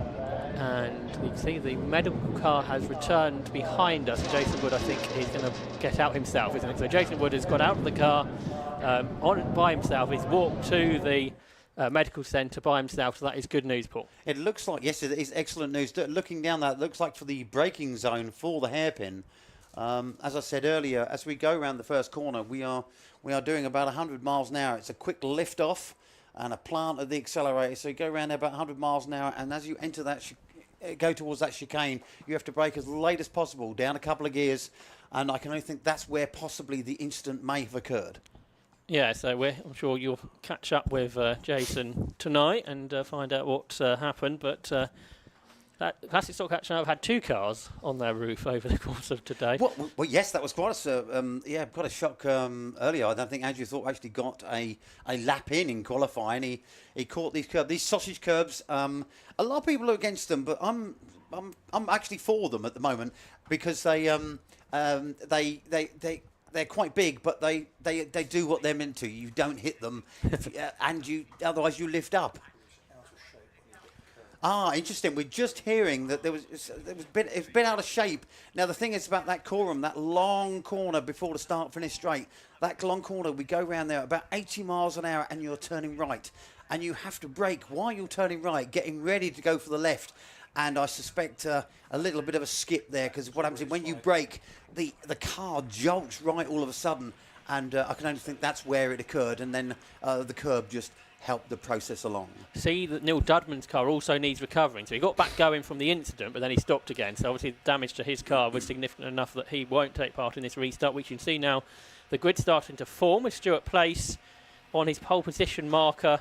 As far forward as he could possibly get, and then Chris Deere alongside. So that'll be our new front row. On the second row will be James Hazelhurst, and okay, we see them jiggling Finn Broom back there. I'm not quite sure who's meant to be lining up.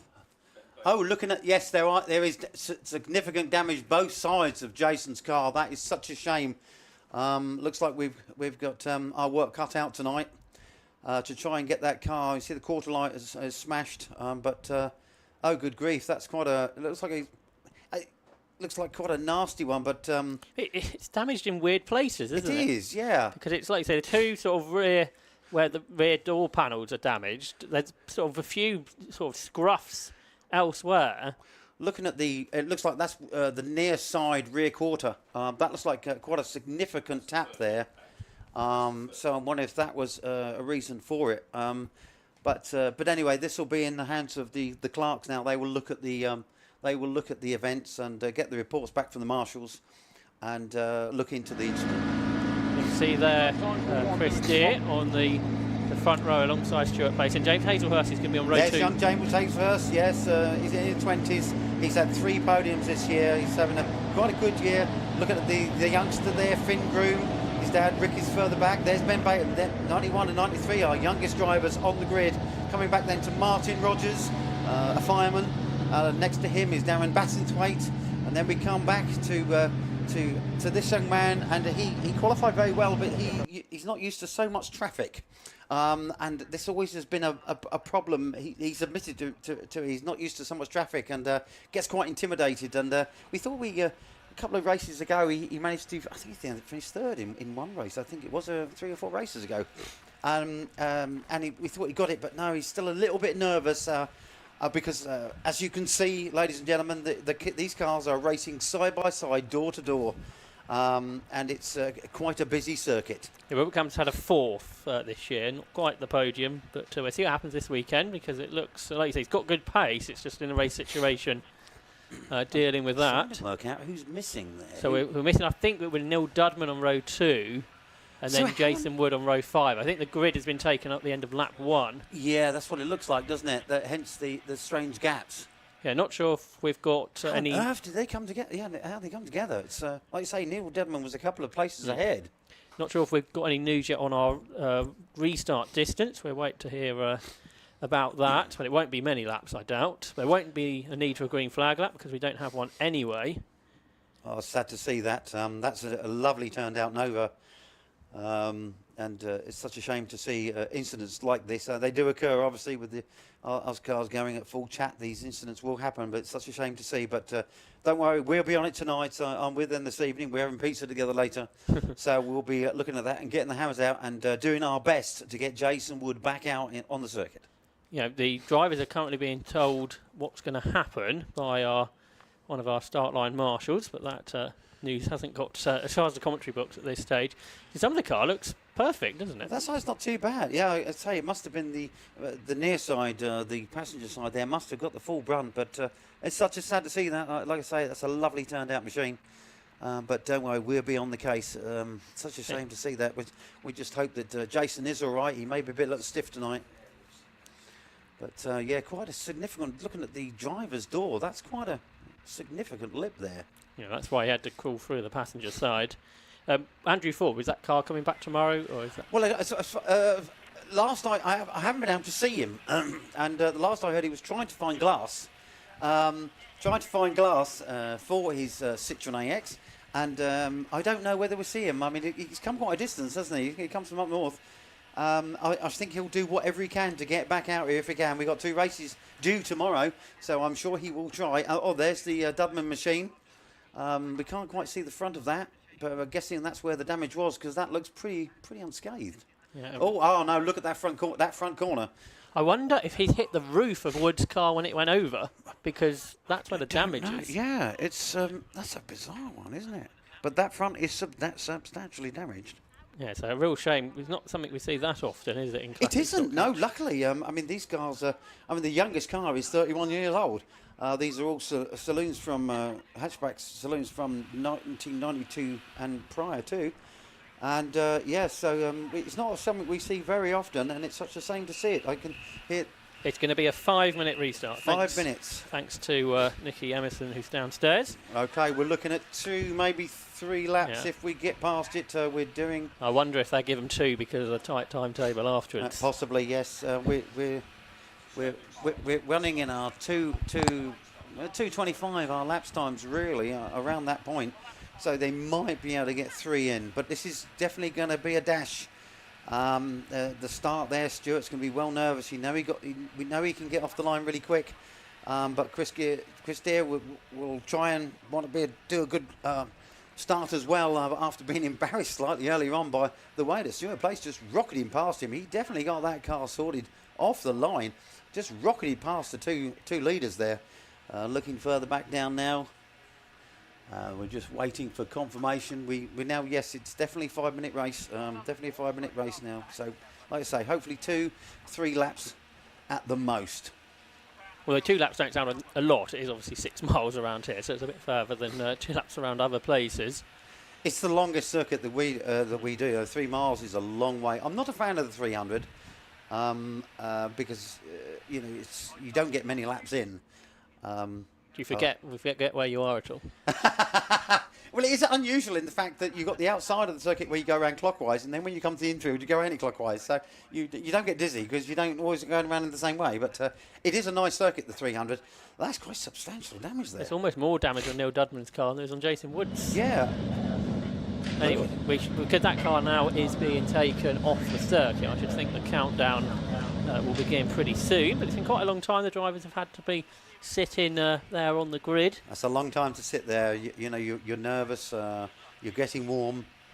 As you're sat on the grid, your heart's pounding and you're sweating and you just want it to be over. And I can hear that they are now showing the 1-minute board. So and now we've got our breath back. Are we ready for the second half? Absolutely. So the race. Yeah, 30-second board is now up. So we'll be watching the front row, the 205s of Stuart Place and Chris Deere. 5-second board is up. We're waiting for the lights to go red. The revs are going to slowly increase. Yeah, so red lights haven't yet come on. But now there we go. So we're about to get part 2 of the Everything Motorsport Classic Stock Catch race underway. And again, it's Stuart Place. He's done it again. He makes a really good start. Not a good start from Chris Deere. So James Hazelhurst is alongside. They're 3 abreast and Robin behind. That was Martin Rogers and Finn Groom. That slowed Finn Groom down a little bit, I think. But for Stuart Place, he leads. And now he has a car potentially between himself and his championship rival Chris Deere as they come down toward Ritchie's, but it's getting pretty tight between Andy Philpotts now on the outside. And Darren Bassingthwaite there, side by side as they go around that corner. But Stuart Place, another rocket start from this young man. And James Hazelhurst up the inside. Chris Deere's going to go the inside. Go round, but Ben Bateman's trying to come in on the inside as well. But Chris Deere tried to get the overlap, but it weren't happening. But Ben Bateman's going to try and stay on the outside. That's very brave. This first left-hand corner is very tricky. It's tighter than you think. And I think Chris Deere will stay in front, and indeed he does. Yeah, so he's not where he wants to be, is he? If he's going to keep this championship, if he's going to keep the championship alive this weekend, I think he needs to beat Stuart Place in all the races, and obviously he's now quite a long way behind Stuart Place, who leads the way. So is Chris Deere going to perhaps go into have some daredevil moves to get ahead of James Hazelhurst, because he can't really afford to go any further back than that, say, if he wants to keep the championship going to Donington Park. So he's behind Hazelhurst, who's there in second place. Hazelhurst, who has had 3 third places this year, so he'd quite like a second, I'm sure. I'm not sure he's going to be used to this sort of pressure, though, from Chris Deere, last year's champion. He's really going to show his muscle. Oh, and I think he's trying to go a little wide there, and Chris Deere may have the overlap as you come towards the start-finish straight. No, he hasn't. He just managed to get that shut off. But there's a lot of pressure there. Looking further back, there's Pete Osgerby, Terry Deere, and David Cheeky, who's in the other Red Nova, which also belongs to Jason Wood. But I think maybe giving up his seat tomorrow if Jason can't get the other car sorted. But look at that lead that Stuart Place has got. I think what's helping this is Chris Deere and James Hazelhurst are having this little battle. And I think that's slowing them both up, which is allowing Stuart Place just to go off into the distance. Yeah. Oh, Chris Deere was trying to get the overlap, and Ben's going to try and go on the inside as they come up towards the bomb hole. Hazelhurst is very keen on this second place, isn't he? He's defending very hard, and that's going to bring those behind in. And Ben Bateman, the ex-short oval man, he's up on the inside of Chris Deere, and will try and take third position away from Deere. They're potentially rubbing as they go through Coram, but Ben Bateman's through. How did Ben do that? Into third position, and now Jason Hazelhurst has run wide, so Bateman might have second by the time they come to the line. He's got the run out the corner. And the last lap board is going out, so it's going to be a 2-lap race, and Stuart Place leads by a long way, but it's free abreast behind. On the outside is Chris Deere, in the middle is Ben Bateman, on the inside is James Hazelhurst. They go up towards Ritchie's corner. The Nova hasn't got the straight line speed, it would seem, for Bateman, so it's Hazelhurst versus Deere. On the inside is Hazelhurst, on the outside is Chris Deere, and they're still wheel to wheel, so Ben Bateman might come back into this on the exit of Ritchie's up towards the hairpin. Martin Rogers is there just behind, another Peugeot. It's quite Peugeot dominated the front end of the pack, but James Hazelhurst is held on to second, and Chris Deere I think it's dropped to fourth. Oh, and Ben Bateman's going to the back of Hazelhurst. He's off the circuit across the grass, so Bateman's into second. Deere might get that position by the time they get to the next corner at Palmer. Those are for poor James Hazelhurst.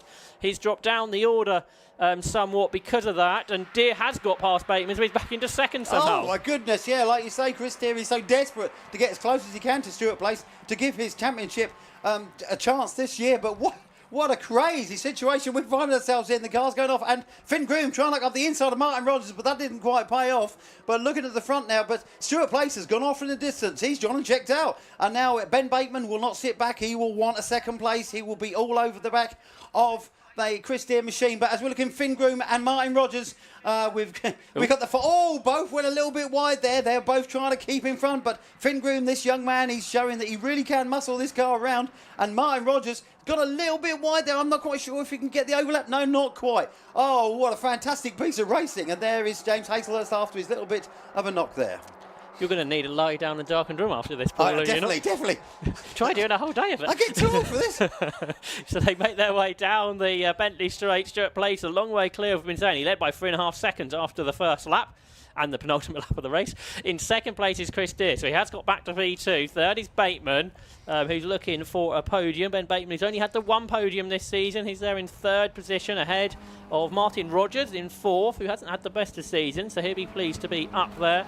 But there's last year's champion Deere heading up towards Coram Curve for Ben Bateman. He got his podium at Croft a couple of months ago. But this will really give him a lift, but look at this man, Stuart Place. He is totally 100% focused. I know he's focused on the championship. He's not putting a foot wrong. He gets off the line like a rocket ship, and he's just showing how domineering he is in this championship this season as he heads toward the line with an enormous gap. Stuart Place takes the win for the first race, followed by Chris Deere, Ben Bateman, a fantastic podium, Martin Rogers, James Hazelhurst and Finn Groom almost side by side with Darren Bassingthwaite. And a great result for Darren Bassingthwaite. And Stuart Place, that's win number 7 of the season then in the Everything Motorsport Classic Stock Cats Championship. Chris Deere did get a point back because he got the fastest lap of the race, although I don't know if we might count some from the first part, so we'll see on official results. But Yes, it gets a bit strange which one is faster. Sometimes it seems like sometimes we do count both and sometimes we don't. But anyway, it was a win for Stuart Place then, so he will extend his championship lead into tomorrow. So we'll have to get the spreadsheets out tomorrow to see if how it may go. Second for Chris Deere, Ben Bateman in third, and let's take a look at the full provisional results then of the Everything Motorsport Classic Stock Catch Championship with 87 Stuart Place the winner. Second was 1 Chris Deere. Third was 93 Ben Bateman. Fourth 39 Martin Rogers. Fifth for 12 James Hazelhurst. Sixth was 91 Finn Groom. Seventh for 18 Darren Battingthwaite. Eighth was 47 Robert Campbell. Ninth for 89 Richard Kelsall. In 10th was 6 Andy Philpotts. 11th was 92 Rick Groom. 12th was 49 Graham Rees. 13th was 58 Peter Oxaby. And 14th was 42 Terry Deere. Finally in 15th, number 14, was David Sheeky, but he didn't make the final lap by the looks of it, so perhaps problems for the other Nova. Yes, it looks like we've got 3 cars that didn't finish that, but yeah, that's such a shame, but we'll go and see what's going on with that Nova. Strange because that's the same sort of prepared car as Jason Woods. They're excellently prepared, so I'm not quite sure what that was. Wow, what a race. But I know I get a bit excited here, but this is incredible racing. We have between these 30-plus-year-old cars. A lot of respect out there. Be interested to see what happens over the unfortunate incident there between Dudman and Wood. But what a breathtaking race! That was awesome. Yes, it's been 2 weekends for 750 Motor Club at Snetterton recently, and Snetterton, I think, does create some pretty good racing, and we've seen that, say, a couple of weeks ago, and a lot of that today as well. We've got 2 more races to come up today for the Race Parts Historic 750 Formula Series, which is a handicap race with every different race coming up next, and then the Calm All Porsche Trophy. Hopefully we'll have time for at the end of the day. So thanks to Paul Thorpe. I'll let you go and have a rest, and we'll bring Marcus Pye in a moment. But first, Chris Stevens down in Parc Fermé with our winner. Stuart Place, 7th win of the season. I mean, you absolutely bolted off the line in both those races. Yeah, I've just got to get away. I know I can start well, just got to make sure I get off the line, and as soon as I can work a gap, then we're there. And once I've worked the gap, I can put the car where I like, and it's a lot easier for me. But it looked like there was a bit of carnage in the mirror. I don't know what was going on, but it did look a little bit frantic at times. Yeah, I mean, there was a lot of action behind you, but you were gone by that point. Luckily for me, I knew James Hazelhurst was going to give Chris a good run, so I knew if I could get off the line, James and Chris would tie each other up, and I thought, that's what I need, and they did. And while they were doing that, I got very much out of there and just got away. You know, I was very lucky. Can you do the same in the remaining races? Going to give it a go. Somehow that's what I like to hear. Let's go and have a quick word with Chris Deere, who finished second. Again. Yeah, again, but that was a hard-fought second place. It was. I'll stand next to this car because then it might sort of like give me some speed for tomorrow. Yeah, the first start was good. Me and Stuart were having a battle, and I think it was possibly on because I'm quick at certain points, but this thing's got so much torque out of the corners, it's nothing. It's like, see ya. On that second start, I did all right. I didn't think I did a bad start, but everyone else did a better one. Had to battle back through, but not a mark on the car. Kept clear with Ben. You know, you don't want to get involved in the stink sometimes, and yeah, second place. I did my best. What can I say? It's uncatchable, but we'll try again tomorrow. I might be able to put a 1900 in for tomorrow or something. I don't know. We'll find something. Amazing. I mean, you, James and Ben, on that penultimate lap, you were like 3 wide down here at one point. Yeah, well, I saw it was the last lap, and I thought, shoot, I've got to at least try and come second, because I've got to stay the best I can. I didn't really want to be on the outside, but I had no choice. So I sent it. I think Ben and James had a bit of a rub or something into the hairpin, and I sort of see it coming. So I thought I'll get one of them out, and then Ben gave me room up the inside, into that left hand a bit. And yeah, all good. But it's another podium. My son's not here. I'll try my best, Lucas. We'll try again tomorrow from pole, but I don't know how I can beat Stuart. He's too quick. He's too quick. But there you go. Well, good luck with that anyway. Congratulations on second place. Great result there. And Ben Bateman over here in third place. Hello. Hello. That was good. That was scary. I did not expect that at all. Talk us through just this moment where you were 3 wide down here with James and Chris. Well, there's not a lot you can say apart from to hold on. It certainly gets sketchy. Fair enough. I would love to sit here and chat and congratulate more on the podium, but we've got the next race coming up. So, Marcus, Josh, let's go back up to you. Next up is the handicap race for the Race Parts historic 750 Formula Series.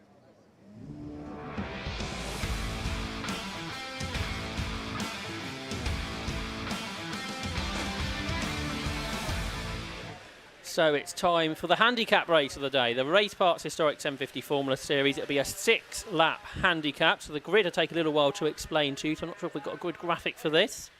If not, we will guide you through it. So on pole position, so we'll guide you through what will happen. So there will be a number of different people going off at different times, so it's a 6-lap race in general. And pole position about to get underway is Thomas Emden. He has a credit lap, so basically he only has to do 5 laps. He will go off first. 10 seconds later, without a credit lap, so they've got to do a 6-lap race, is 13 Ben Bolt and 81 Sam Bayliss. Then 20 seconds later on that, so 30 seconds after the original start, 99 David Lewis will begin. Then 10 further seconds back, we've got 4 cars. 18 is Tim Roebuck. 20, as the race gets underway, 20 is Ian Grant. 88 is Jerry Fincham. And then with a credit lap will be 30, which is Tim Mile.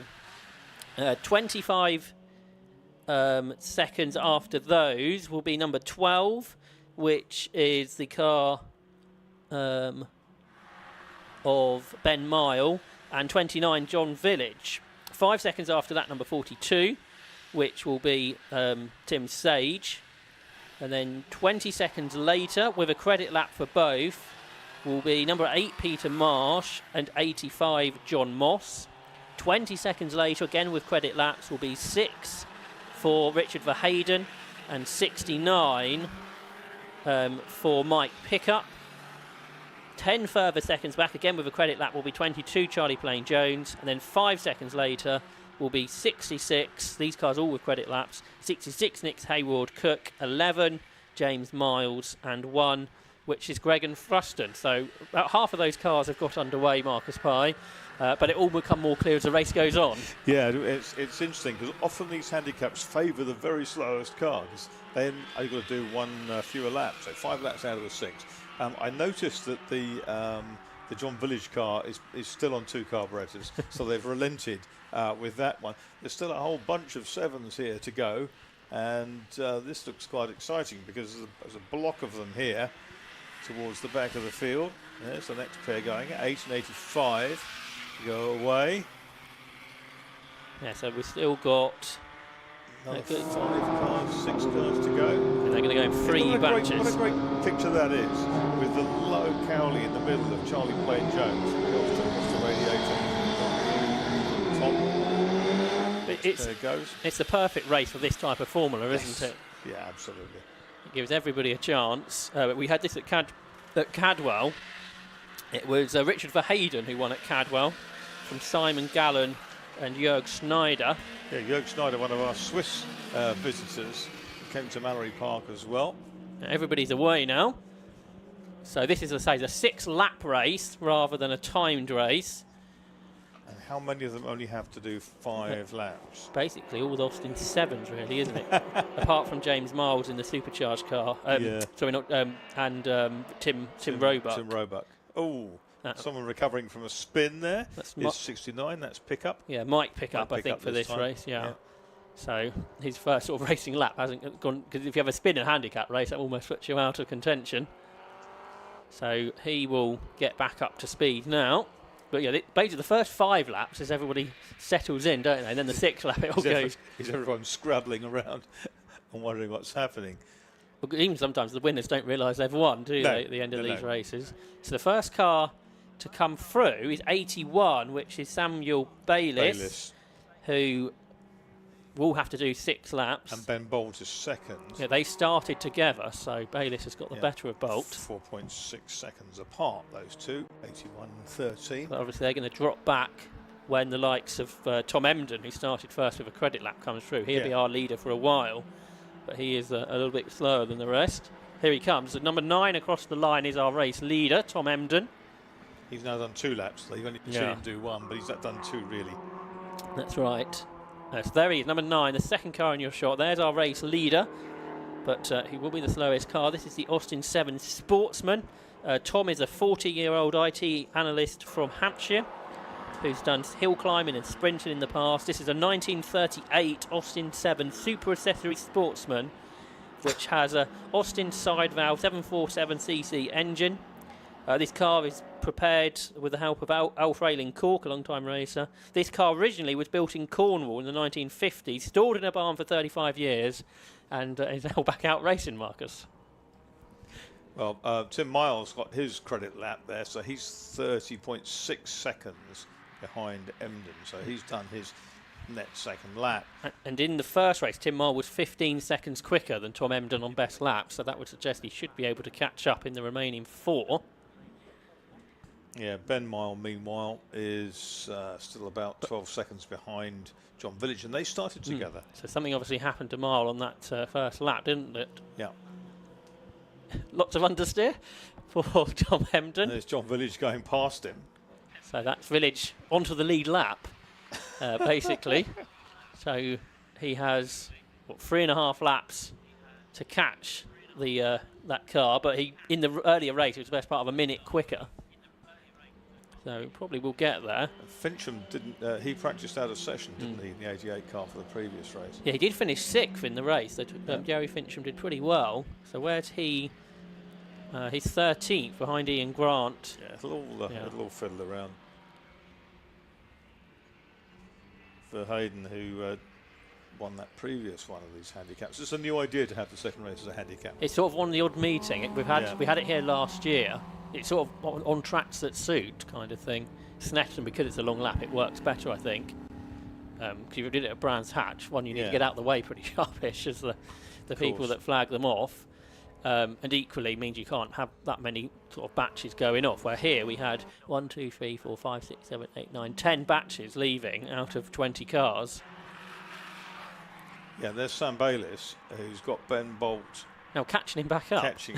And 81 and 13 are 11th and 12th. Yeah, so 10 cars had a credit lap therefore, didn't they? So basically half the grid.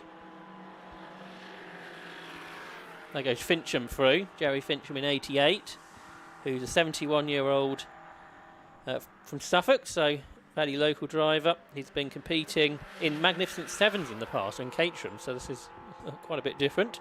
He's driving a 1974 DNC Mark V, which isn't a car that raced in period, but has been built up to the similar specification.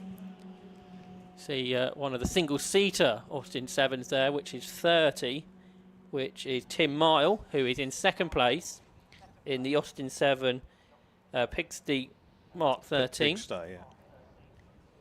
So Pigsty Racing build a lot of these cars. It's got a GoPro on the back, just like they would have had in period. Yeah. So Tim is in second. He was half a minute behind Tom Emden on the first lap. Tom Emden has gone 4 seconds quicker than he did in race 1, which is always a good way to fool the handicapper. Tim Mile, though, up across the line in second place. He does a 2:09, which is 2 seconds quicker than he did in the earlier race. And now he's 17 seconds behind Tom Emden. He's 13 seconds quicker, so he's going to catch him. Yeah, he'll catch him in a couple of laps. So it is 9 that leads Tom Emden. Second is 30, Tim Mile. In third position, up to the line now, is number 8, which is Peter Marsh. Now, Peter Marsh is 47 seconds behind the leader, but over 20 seconds quicker. He's only 10 seconds quicker than Tim Mile, though. There's 3 laps to go, and he's 30 seconds behind. So it's got it tight, isn't it? Yeah. At this rate, anyway. Absolutely. John Moss in 85 is in 4th. He's lapping over 3 minutes, so he's effectively not going to be featuring. Verheyden, 2:54. Which is quite impressive. 2:56, in fact. Thruston 2:54, and he is 5 seconds behind Verheyden, so he's catching Verheyden. Verheyden's catching those ahead of him. James Miles at 2:55, so he's in the ballpark with those ahead of him. They'll all catch up, I think, and then pick up a 3:03. Hayward Cook. Hayward Cook, a 2:58. Charlie Plain Jones The two that went off first, Marcus, Ben Bolt and Sam Bayliss, are side by side again as they go up across the line. Amazing, isn't it? But they're both being caught quickly by Ian Grant, 10 seconds quicker on that last lap. Yeah, Bolt's ahead of Bayliss now, isn't he? But and Grant, as you say, is catching them. So this will be quite nicely handicapped, I think, because Emden or whoever or Mile will lead over the line next time. Oh, a spin for Ian Grant. He was looking good because he was quite a bit quicker than those ahead. Yeah, it was a little smattering of raindrops on the window. It might have added to a bit of oil down there already. So again, it was at the Wilton hairpin, like the first spinner. So that was. John Village is now caught Ian Grant, who's in the background. Meanwhile, some of the sevens are onto the back straight here. That's Greg and Thruston, I see. This is the battle between Bayliss and Bolt, which has changed order yet again. Yeah, the battle for it's currently 11th, but it'll be higher up later. Oh, another spinner, this time the Agostini hairpin. Yep. That is 99, so that is David Lewis. David Lewis and the Jeffrey. Who made some road cars as well. Jeffrey sort of rather similar to sort of sevens.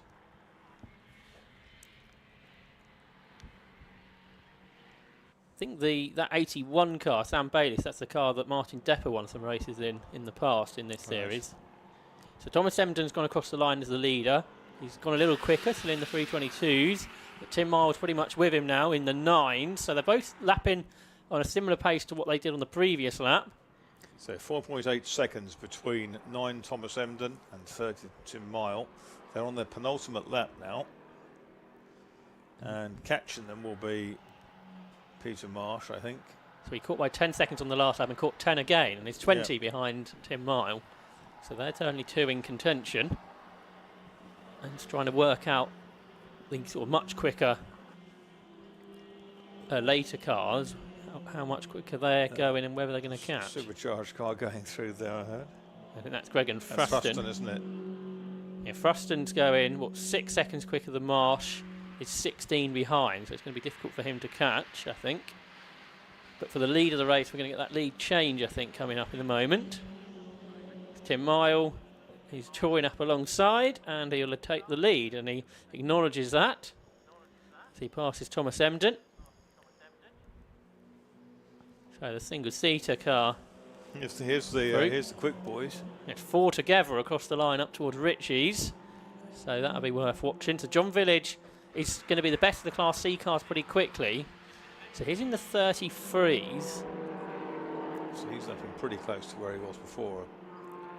So he's sort of such a big. So he's got 2 laps to go. He started the lap a minute and 10 behind Mile, and he's lapping 36 seconds quicker, which is basically a minute and 12. Yeah, so that 2 laps. It's going to be tight, isn't it? Yeah. Tim Sage is in the 32s. He's the quickest car, but he's in last place at the moment. Yep. It won't stay there. Battle heading down towards Agostini here. Quite a few of the Austin 7s have got themselves together. Charlie Plain Jones there ahead of that's Nick Hayward Cook behind him, isn't it? In the red mono. And then 69 is Mike Pickup. Who had the spin on the opening lap. It's a really short wheelbase, Charlie Plain Jones. He was manoeuvring it in the assembly area this morning by leaning out and just putting his hands down the rear wheels. Hayward Cook got back through. So Plain Jones had passed him, but Hayward Cook back through at Hamilton. Jörg Schneider, one of our Swiss visitors who's not here this weekend, but was at Cadwell, he was measuring up one of these monopositives in Bilbon in Switzerland, because that's what he just fancies doing in his workshop over the winter. He's got all the bits to the chassis and engine and gearbox, etc. Was Bruce McLaren who famously built He Austin started 7. his racing career in Austin 7, absolutely, which I saw in the Bruce McLaren Museum. It's now in McLaren's in Woking, but I saw it when it was down in New Zealand. Village has passed all these Austin 7s now. So we know he's in contention. There's 1 lap to go at the end of this, and the leader's about to cross the line. So we're going to get a good look at the gaps for the final time before we see the checkered flag. So Tim Miles starts the last lap. He does a personal best of 3:08. In second place now is Peter Marsh. who that time caught by 10 seconds, but now he's only 9 behind. So we're going to have a good battle there between Tim Marl and Peter Marsh. In third is Thomas Emden. Fourth is Gregan Fruston, who is 17 seconds behind the leader and going 17 seconds quicker. So Gregan Fruston's another one in contention. Fifth is Richard Verheyden. Sixth is John Moss. Seventh is James Miles. Then eighth is John Village. Now John Village is 35 seconds behind and 34 seconds quicker on the last lap. So I think it's Mile, Marsh, Fruston and Village, I'd suggest, Marcus, that are in contention. Yeah, you're going to be about right. The handicapping by Charles Groombridge has been very, very good. Of course, we'll see what happens in another 3 minutes, but we should have a whole group of cars appearing. There's our leader, Agostini. He's being caught by Peter Marsh. And Peter Marsh in the Paxton special. And then that's Gregan Fruston, isn't it, who we think is going to be in contention. It is Gregan Fruston with, he's side by side with another of the competitors. Yeah, that was possibly Richard Verheyden, so he hasn't really pulled away. There's Tim Marl, our race leader. Is he going to be there at the end of the lap? Oh, is that Ian Grant? He's broken. He's pulled off. Been pretty reliable today, Historic 754, because I think everybody finished the earlier race, and that's the sort of the first retirement in this race. Exactly, and this is the tussle for the lead because Peter Marsh is closing in on Tim Mile. Where are they now? They're on the Bentley Straight.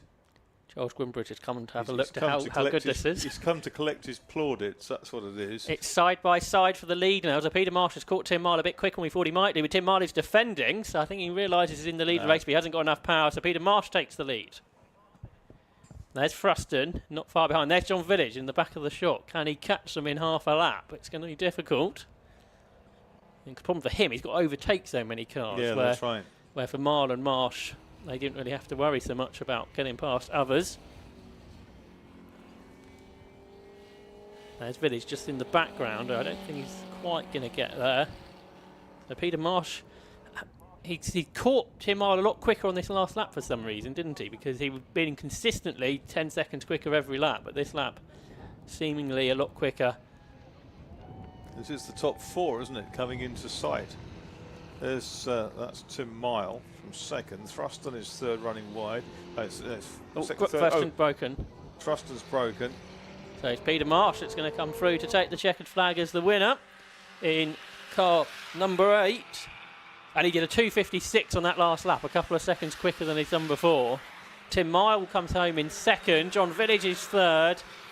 So he was only 8 seconds behind at the end, but Gregan Fruston, who should have been on the podium, he's had to pull off. So for Marsh, it was a quicker last lap, where Mile had a slower last lap. John Village was third, then fourth was Richard Verheyden, fifth was James Miles, sixth for Ben Mile, in seventh for Jerry Fincham, eighth goes the way of John Moss.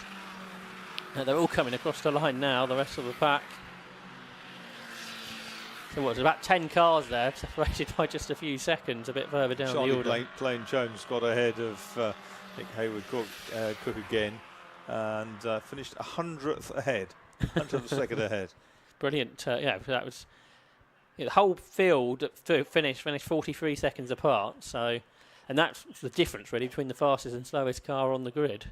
Let's have a look at those results then of the Historic 750 Formula Handicap race. Number 8, the winner, Peter Marsh, by 5 seconds over 30, Tim Mile. Third was number 29, John Village. Fourth was 6, Richard Verheyden. Fifth was 11, James Miles. Sixth for 12, Ben Mile. Seventh was 88, Jerry Fincham. Eighth position was 85, John Moss. Ninth was 13, Ben Bolt, who just beat Samuel Bayliss. That battle went all the way to the end. He was in 81. Then behind, Thomas Emden, Tim Sage, David Lewis, Charlie Plain Jones. And then on our second screen, Nick Hayward Cook, Mike Pickup, and then retiring right at the end, Gregan Fruston and Ian Grant a lap before that. But good, fun way there for the Historic 750 Formula drivers to enjoy their afternoon. That's a cracking race. Really, really good fun, and something a little bit different. Absolutely. Like I say, that over the course of in the whole of British motorsport, it's only about 10 handicap races at the very most, isn't it? The Vintage Sports Car Club have a few, and then I think we've got 3 over the course of this year with the 750 Motor Club. And the handicap element to the Of course. Bucket 6 Hours, of course, in October. Yeah, the big one. So we look forward to that, as you say, at the end of October. And unusually this year it's a 2-day meeting, with a Sunday being a championship It's not finals day. unprecedented, is it? No, But I it's think we did it in the pandemic year, yeah, didn't we? yeah. But it's the first year in sort of normal years that's right. an idea. So I think we're going to get some big grids for that, with some, I think, championships combined to make up a big full grid, which you can do with the Silverstone Grand Prix circuit with no problem. We'll look forward to that later in the year, though. For now, Chris Stevens is with our race winner from the handicap race. Well, there's been a bit of a revelation in Park Ferme, because Peter Marsh, you didn't realise you'd won the race. I did not, no. I thought I was about a lap behind, but never mind. No, it's fantastic, really good. The car was flying, so pretty good. Of course, it came right down to the wire, like it always does in these handicap races. Coming down into the last stages of the lap, you managed to get the move done. Yeah, well, it's just the trusty old Austin 7, you see, has done it against all this stuff. But no, it's just been going. It's going very well today, and I'm ever so chuffed. So come first, my first after 73 years. That's amazing. Well, congratulations on that. That's marvellous. Thank you very much. All right. Well, go and enjoy that. That's fantastic. Let's go and have a word with John Village, who did get the class win in the end there, and third overall. Excuse me. Well, what can I say? I was trying my hardest again. Yeah, it certainly looked like it, because you were roaring up through the order. Yeah. It's always, you've got to be careful when you're overtaking the Austin 7s, because the speed difference is quite dramatic. So, you know, you can't go flat out everywhere. What is the hardest thing about having to pass those cars? Well, it depends where they are on the circuit. Obviously, if they're in a corner, you don't know whether they're inside, outside. So you've got to make a judgment yourself and hope it's the right one. Well, you judged it perfectly. Congratulations. Great finish there, great class win. But let's go back upstairs. The last race of the day is about to start, and it's the second race of the day for the Calm All Porsche Trophy.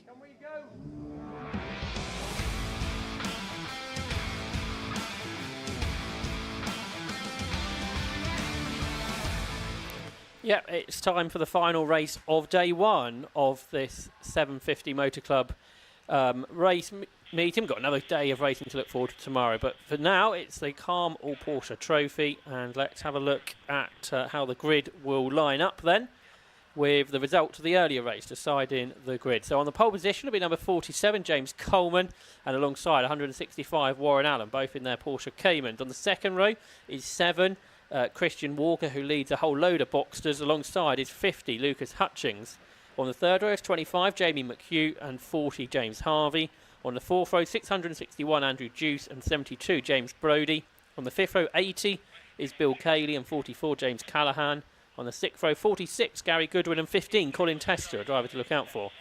Seemingly behind, on row 7 is 90, Callum Lockie, alongside number 60, Mark Callahan. On the 8th row, 56, Thomas McHugh, and 30, Clayton Sampson. On the 9th row, 3 is Fernando Gattino, and 20, Rich Gravestock. On the 10th row, 28, Andy Baker, and 36 is Hugh Pert. On the 11th row, 115 is Cole Roslin, and 155 alongside Steve Potts. On row 12 is 1, Paul Hicks, and 35, Daniel Crago. On row 13 is 42, Darren Constant, and 21, Andy Whiting. On row 14 is 903, Ken Van Howen, and 5, John Walker. Watch out for him from the back. He retired in race 1. And then the non-starter from race 1, I think, is there at the back, 23, Stuart Ings. So that should make what looks like a full grid of 29 Porsches to look forward to, Marcus, for this last race of the day. Yep, absolutely. And we've got these very rapid Caymans at the front, some gaggle of Boxsters in behind, and first race is spectacular. We've got the flat 6 speed shop colour scheme on the bonnet early on. Congratulations to the top course, reflecting allegiance to that institution. So we sort of had a battle, didn't we, in race 1 until it went a bit wrong for Warren Allen. He had a spin out of Coram. That's right. He had a bit of a moment down at down on the approach to Murray's, and just a slight tag as he went round from Warren Allen, who was right behind him. But Not a lot of damage done, fortunately. 1 minute board has been shown. And we look forward to that Boxster battle behind, which Chris Walker came out on top of earlier. That's right. And then Colin Tester from row 6 and Callum Lockie from row 7. It'll be interesting to see how high up they can get.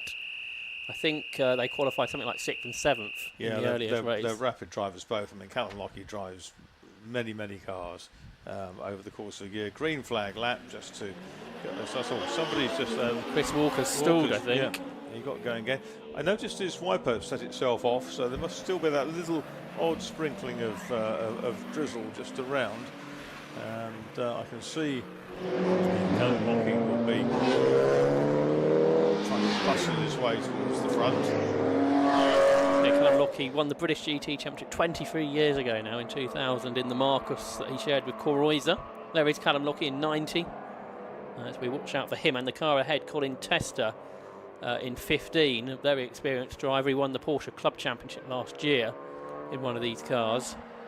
And Colin Tester was the driver to teach Valentino Rossi the way around Brands Hatch when Valentino made his car racing debut in Britain and made his Brands Hatch debut, and Colin Tester was the person MSV put forward to do that. Did Valentino Rossi then teach Colin Tester how to ride a motorcycle? I suspect I know which one was quicker on the opposite way round. Exactly. Valentino Rossi, he was on the podium at Brands Hatch this year at the GT World Challenge meeting. There's that 911 that we very much like, of Ken Van Houen. Yeah, it's quite spectacular, isn't it? The GT2S livery from the States, reflecting its heritage. It was raced over in the North American continent and then brought back here, and the livery was kind of maintained just to give it that sort of personality which it had built up. Yeah, Porsche's super popular in the States, aren't they? Oh, everything from the 356s, the bathtub Porsches as they're called over there, driven by the likes of Victor Skermans. Absolutely brilliant. Obviously Porsche returning to the top class of endurance racing this year and doing what they always have done and giving privateers a chance to have a go at their cars, which nobody else has done this year anyway. And I think some of the privateers showing up Roger Penske's team, which I'm not sure how popular that'll be. But yeah, I think there's 4 in the IMSA Championship this year and 4 in the World Championship as well. And it's a brand that's been involved in motor racing and sports car racing in particular right since, I guess, the Porsche started. Well, it's 75 years old, isn't it? So it's another of those absolutely amazing marks that everybody gets excited about. Yeah, like you were saying, in the earlier race, these Boxsters is a great, affordable way to go Porsche racing. Yeah. Because obviously you can spend a lot of money on going Porsche racing, but equally in a series like this, it doesn't have to be that expensive. You don't have to fork out millions for the latest sports car. I was offered a very nice one for about $5,000 yeah. A few months ago, and the only thing separating me from it was my checkbook. $5,000 to one person, not quite $5,000 to another. Exactly. So we're going to have another 15-minute race. These cars will get 40 minutes tomorrow, so it'll be a 2-driver pit stop race tomorrow. In some instances, some cars solo driven as well, but quite a good proportion, about 50% are 2-driver races. So this is a 15-minute race, and we've got just about enough time to get it in. So we're a little bit later than we may have liked. Both drivers exploring how far forward the grid slot is. Actually don't have that piece of plastic running because I put on the long jump. There's that Jamie McHugh camouflage type livery. Yeah, it's camouflage for much, but it's impressive. This whole grid, the liveries are great on them. A lot of the Boxsters are really well turned out. The Ashton cars with their Martini liveries. There's not many that look alike, which is always helpful from our point of view. So I think we're almost ready with John Walker from the back. So how far can John Walker get up the grid? He's been on the podium this season. He had a third at Donington and at Anglesey as well. But I think he'll make his way past the first half of the field pretty rapidly, and then 5-second board goes out. Red lights come on now. So the final race of the day. gets underway. The lights go out. It's a fantastic launch from Warren Allen. So he takes the lead. A good start also from Lucas Hutchings on the other side. They're 4 abreast behind in the mid-pack, but it's Warren Allen who will lead into Ritchie's from Coleman. Then Hutchings, who equally made a good start. There around the outside is Colin Tester in 15, so he's already made progress by the looks of it. Down to the hairpin they come. Hutchings is ahead of Chris Walker, who's got a challenge from behind from the other Ashgood car, which is James Brodie, who goes through. To James Brodie's made a really good start in all of this. And then the rest of the pack. There is John Walker. He must have passed at least 10 cars by the second corner, Marcus. Yeah, it looks like it. And here he is lining up another couple. Dives down the inside. Didn't even really need to ambush them. He just went through as if the waters parted. So Tester is 7th, so he started 12th. So I reckon he's gained something like 5 places. Down into the hairpin, outbreaking himself is Jamie McHugh, so he runs wide.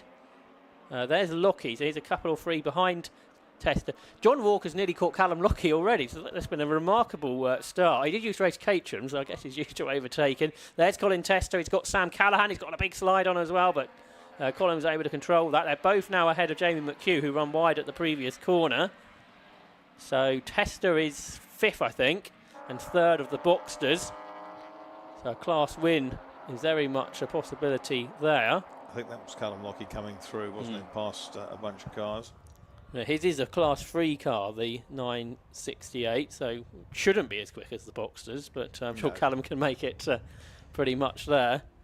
So here are the leaders, sort of having a race of their own like they did earlier. Warren Allen ahead of James Coleman. Then a gap back to Lucas Hutchings, who's really pulling away from Chris Walker, who's under pressure from Colin Tester, who looks to the inside, but young teenager there, Chris Walker, chops Tester's nose off and is able to stay ahead. Yeah, there's Lockie on the back of this pack. So I think this race for sort of 3rd down between all the Boxsters and then Callum Lockie as well should be really good to watch. But Lucas Hutchings, who was the winner at Brands Hatch, somehow has really pulled out quite a gap, which is impressive. Yeah, and here they come then. It's Warren Allen who leads over the line from James Coleman by half a second. Hutchings is 3rd. 4th is Chris Walker. Then it's Tester and Brodie and McHugh. Callaghan, Cayley. Lockie is in 10th. James Harvey, John Walker in 12th. From 28th on the grid. Very impressive. And his son, Chris Walker, has got Colin Tester looking to the outside but can't quite go through. And then James Brodie and Jamie McHugh behind. So Tester, novice cross on the back. That's for his co-driver who did the earlier race. But Tester looks to the inside. And Chris Walker's going to have to give him room there, wheel to wheel as they go through the left-hander at Palmer, and he will claim 4th position and 2nd in the class for the Boxsters. Or will he? Fighting back is Christian Walker, who only started racing 3 seasons ago. Well, Tester just touched the curb, got flicked off it, and Walker will be encouraged by that. He looks up the outside into Hamilton. That's not really an overtaking place. He gets a bit crossed up through there, but well on top of it. Lots of youth enthusiasm and reflexes on his side. Yeah, both getting pretty sideways, it's aren't quite they? slippery, I suspect. But Tester has made it. They're pulled away now from the cars side by side behind. Jamie McHugh goes down the inside of James Brodie and goes through into 6th. Then you've got Sam Callaghan and Bill Cayley and Callum Lockie, I think, in this next group as well. Lockie, yeah, he's alongside Callaghan, I reckon, headed down under the bridge, just ahead of them. Tester and Walker still battling, but their battle has allowed Lucas Hutchings to get away. Don't really know much about Lucas Hutchings. He came new onto the scene last time out and was the race winner at Brands Hatch.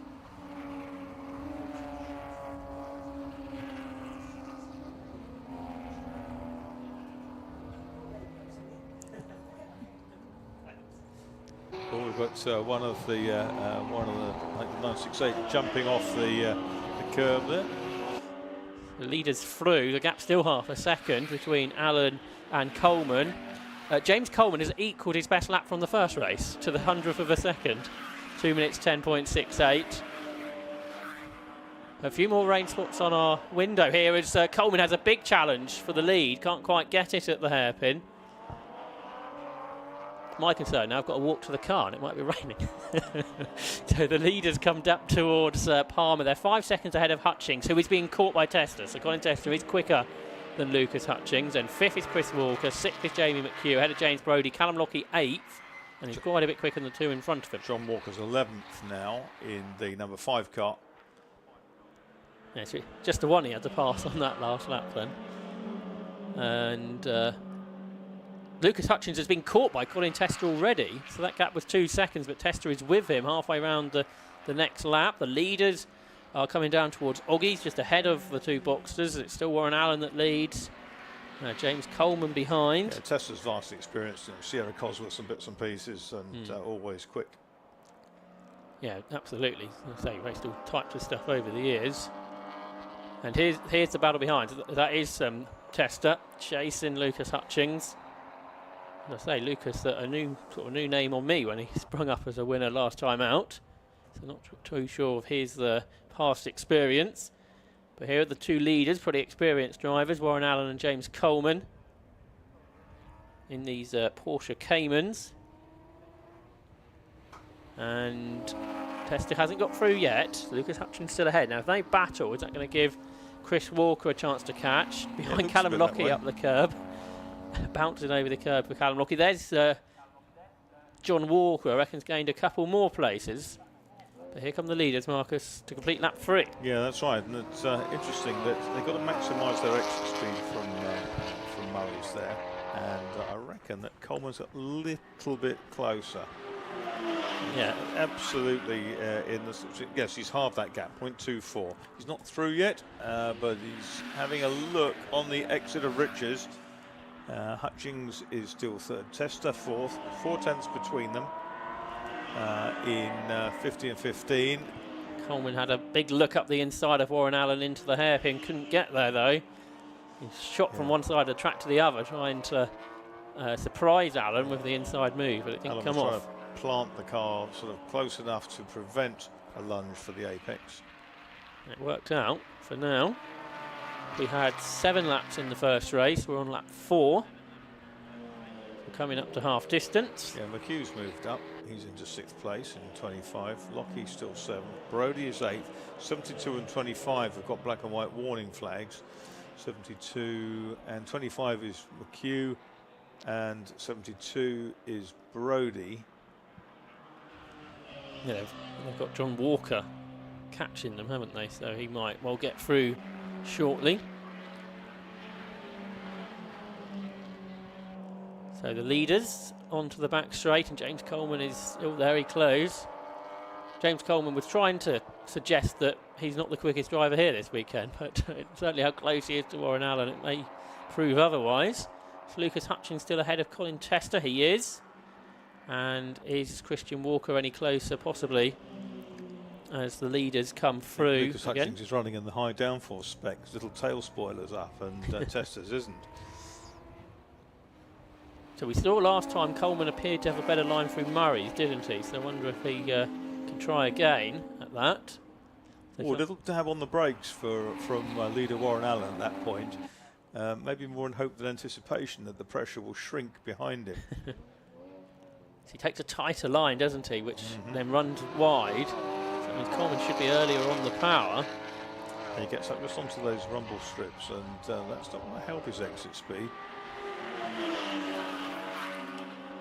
0.22. They both did personal best. So Coleman's just done the fastest lap of the weekend, a 2:10.5. And behind the 3 Boxsters together, because Chris Walker has caught Lucas Hutchings and Colin Tester. Colin Tester's on the inside line. It's side by side for the lead of the race as well. He's got through. So that's Tester that's got through, but Coleman hasn't. He tried that move, although he's got a tighter line through the hairpin this time. He only got them sideways, so he's going to have to back out of that. That was his sort of the closest he got to making the move. But as Marcus said there, Colin Tester into 3rd. He got past Lucas Hutchings, which is the Class 2 lead, importantly for him. Callum Lockie up to 6, so he's the best of the rest. Behind Christian Walker. John Walker's 7th, so he's in the driver of the race. And here is that battle, and Walker's also got Hutchings, so Tester and Chris Walker ahead of Lucas Hutchings. So it was a good start to the race for Lucas, but it's not gone so well there, Marcus. No, that's right. And Christian Walker looks really handy as he's trying to keep Colin Tester honest. He may not be able to live with a very experienced driver, but at the end of the day, he's still second of the Boxsters. But that was quite a try by 47 there. James Coleman down at the Wilson hairpin, got a little bit out of shape, had to back off out of it. They're going to have traffic to deal with. The Ken Van Howard 911 is up next. So he's there in 28th. I'll be intrigued to see what Callum Lockie could whiz that round in. Absolutely, yeah. Interesting. Callum was showing me last year the race logic data that he uses for coaching, which is quite impressive. Also put together by Julian Thomas, who he's driven with many times in historics. Walker, Allen's not sure what to do here. He had lots of braking that time into Coram with that 911 ahead. He's going to have to go around the outside, otherwise Coleman would have come past him, but this has brought James Coleman right back with him. They're going to have some 924s to lap before the end as well. I think the pace in this race is quicker throughout because of the battle. So possibly got more lap traffic to deal with over the last 2 laps, which begins now. Slightly larger gap than a lap ago, but not by much. 6/10. It's the biggest gap of the race, isn't it? But it is, but I mean, up there towards Richards, James Coleman breaks later than Warren Allen. Tester's done a 2:10.68, which is on par with Allen and Coleman's times, which is very impressive in a Boxster. So he's been freed. It's not ideal. It's slightly slippery, I get the impression. There he is. So he's only 7 seconds behind the top 2. Chris Walker's going with him, not quite as quickly, but he's only a second slower on that last lap. There's Callum Lockie in 6th. He's done a 2:12 in the 968, which is 8 seconds quicker than Roger Coy managed in it this morning.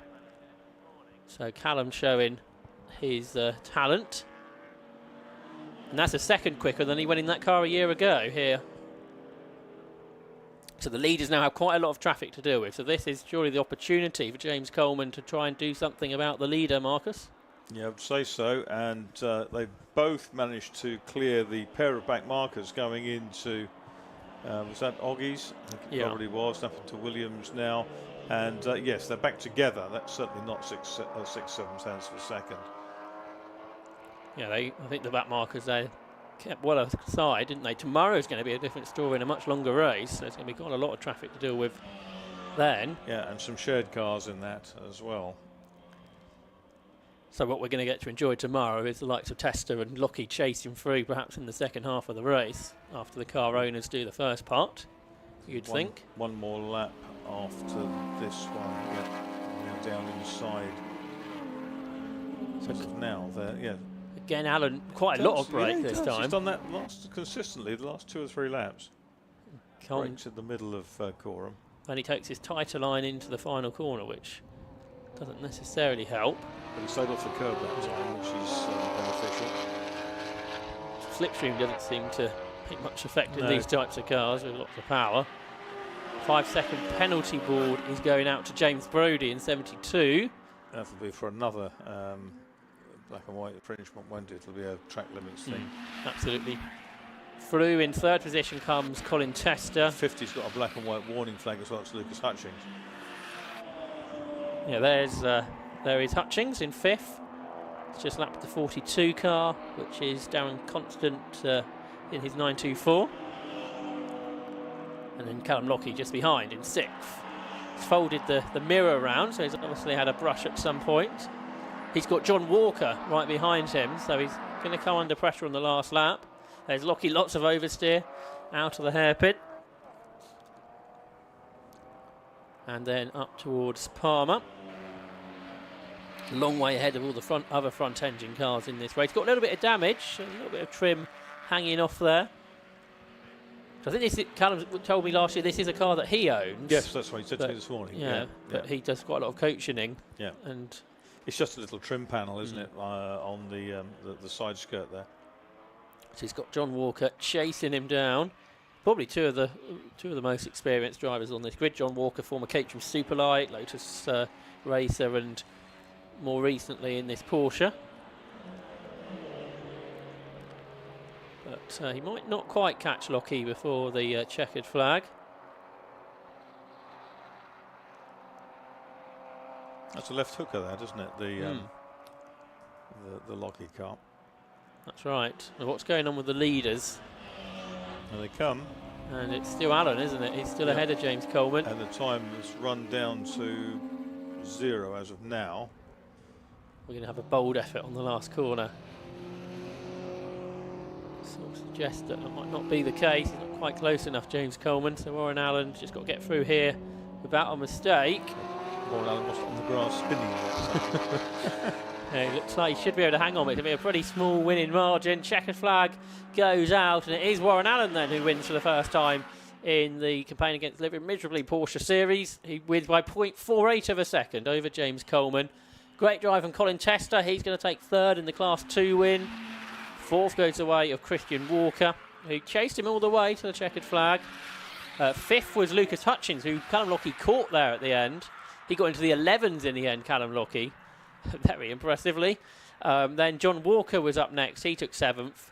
8th is going to go the way of the next car through, which we have to wait a little while for, but it should be Bill Cayley, although he's involved in a battle with Andrew Deuce, and it is Cayley ahead. But Andrew Deuce there chased him all the way. Who started a little bit further up the order. Then, oh no, Deuce hasn't come through, has he, according to our timing screen? Thought he was there. Possibly a transponder issue. Then James Brody's up next. Gary Goodwin as well. Class 4, we haven't mentioned during the course of that race. That is gone the way of Steve Potts, I think. Not unless they've just started the last lap. Steve Potts there was 4 seconds ahead of Hugh Pert, so it looks like he should take the win in Class 4 this time. But enjoyable first day of the weekend, Marcus. Yeah, absolutely. 10 races down today, 12 more tomorrow. Just a couple of practice sessions, qualifying sessions initially, and then it's racing all the way.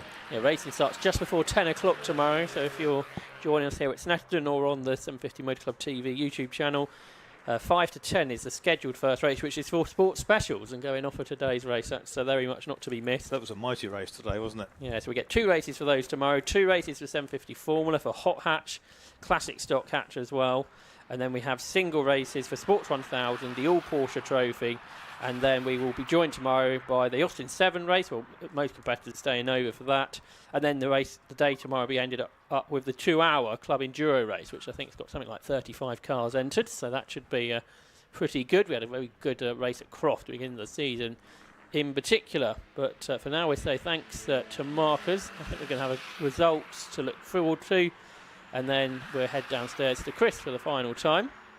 I think the last car takes the checkered flag now, which was, I think, our 924 Class 4 winner, Hugh Pert. So we'll take a look at the results then of our final race of the day for the Calm All Porsche Trophy. 165 the winner, Warren Allen. Second was 47, James Coleman. Third was 15, Colin Tester, the Class 2 winner. Fourth was 7, Christian Walker. Fifth was 50, Lucas Hutchins. Sixth was 90, Callum Lockie, who was the Class 3 winner. Seventh was John Walker, then Bill Cayley, James Brody and Gary Goodwin completed the top 10, with James Harvey just behind. Second and third within Class 3 were Daniel Crago and Thomas McHugh, who beat Mark Callahan, who complete our first page of timing. On the second page, we find our Class 4 winners. In 20th place, 155, Steve Potts took the winner in Class 4, ahead of number 36, Hugh Pert, and 115, Cole Rosling. And 26 of the 27 starters, I think, took the checkered flag to complete an enjoyable opening. Oh, there's a couple of more retirements there, you see. A very enjoyable first day of 750 Motor Club racing here at Snetterton. If you're here at the track or joining us tomorrow, we look forward to another day of racing. But for one final time, we will look forward to hearing from our winning drivers down in Parc Ferme. See, Chris Stevens is just preparing to have a chat with our race winner, who was Warren Allen. Warren Allen, that was some pretty intense fighting for the win there. We had a good race. I got the other Cayman off the line and just about managed to keep it in front of him. But he was pushing me the whole race. It was good fun. My heart was just going 10 to the dozen the whole race, and we had a good time. Good fun out there. Yeah. Where do you think you had the legs on him? Definitely on the straights. He's got a fast car in the corner, so I was trying to block as much as I could whilst keeping it clean into certainly in the infield. But no, we had a good race. Can I have a quick shout out to my son Charlie? Hello, buddy. How are you? And my mum and dad and my sister, because I know they're watching at home. So thinking of you. Love you all. That's brilliant. Thanks very much. Thanks. Cheers. So obviously we've got the 40-minute race coming up tomorrow. What we're going to do there after the first race today, this afternoon, where I spun and unfortunately we had a little knock together, and then this race today, it's going to be exciting tomorrow. Yeah, we're looking forward to it. Congratulations on the win. It was absolutely great race. Let's go and have a word with James Coleman. James, oh man, you pushed him to the line. Yeah, I tried a little bit. It was a lot cooler out there, so I had a bit more energy. But yeah, it's a new car, not excuses, but it's a PDK gearbox, and we haven't tried any race starts. So I tried something different to race one. Clearly didn't work. He had a fantastic start, but I did keep him honest. Yeah, I think he was checking his mirrors a little bit. Yes, particularly into Wilson Hairpin, I think. Yeah. You had a few dives. Yeah. Last of the late breakers. But down the two straights, he just disappears again. I can get that close to the back of him, but no, he had a good race. He had a faultless race, didn't make any mistakes. I did what I can to put him off, showed my nose a few times, but he's too experienced to fall for it. But I really enjoyed that. I enjoyed that more than the win earlier, because it was more fun, knowing that he was sweating. Oh, fantastic. Well, look, it's a great P2 finish regardless, so well done. Great stuff. And finally, he's been waiting very patiently. Let's go and talk to our P2 class winner and third overall, Colin Tester. How was that? Thank you. Oh, it was amazing. Absolutely loved it. Yeah, got a pretty good start. I knew that the only way was forward for me. I'm sharing with a guy his first ever race here at Snetterton. I've done a bit of coaching with him Friday. He did great in the first race. So it was down to me to try to work my way through, and I did it. Yeah, it was really, really enjoyable. The guys out there, they're respectful, nice, clean, close racing. So I absolutely loved that, yeah. It looked like a close fight as well, because there are a number of cars, and the P2 class in particular is just so competitive. Yeah, exactly. I mean, I was like 12th overall and 10th in class on the starting grid there, so I knew I had quite a lot of work to do in 15 minutes. I thought I was going to run out of fuel at the end as well. The old light come on the last couple of laps. But, it's nice, clean overtakes. Obviously, where I was strong, I think the other guys competed against recognised that, and it didn't block me too hard. So, yeah, really, really good. Really enjoyed it. Buzzing. Well, congratulations. Great finish for you. Great class win as well. We look forward to seeing you out tomorrow as well. And that wraps up the action from Snetterton here today. But we will be back with another Alpha live stream as the 750 Motor Club continues at Snetterton tomorrow morning. We'll see you then.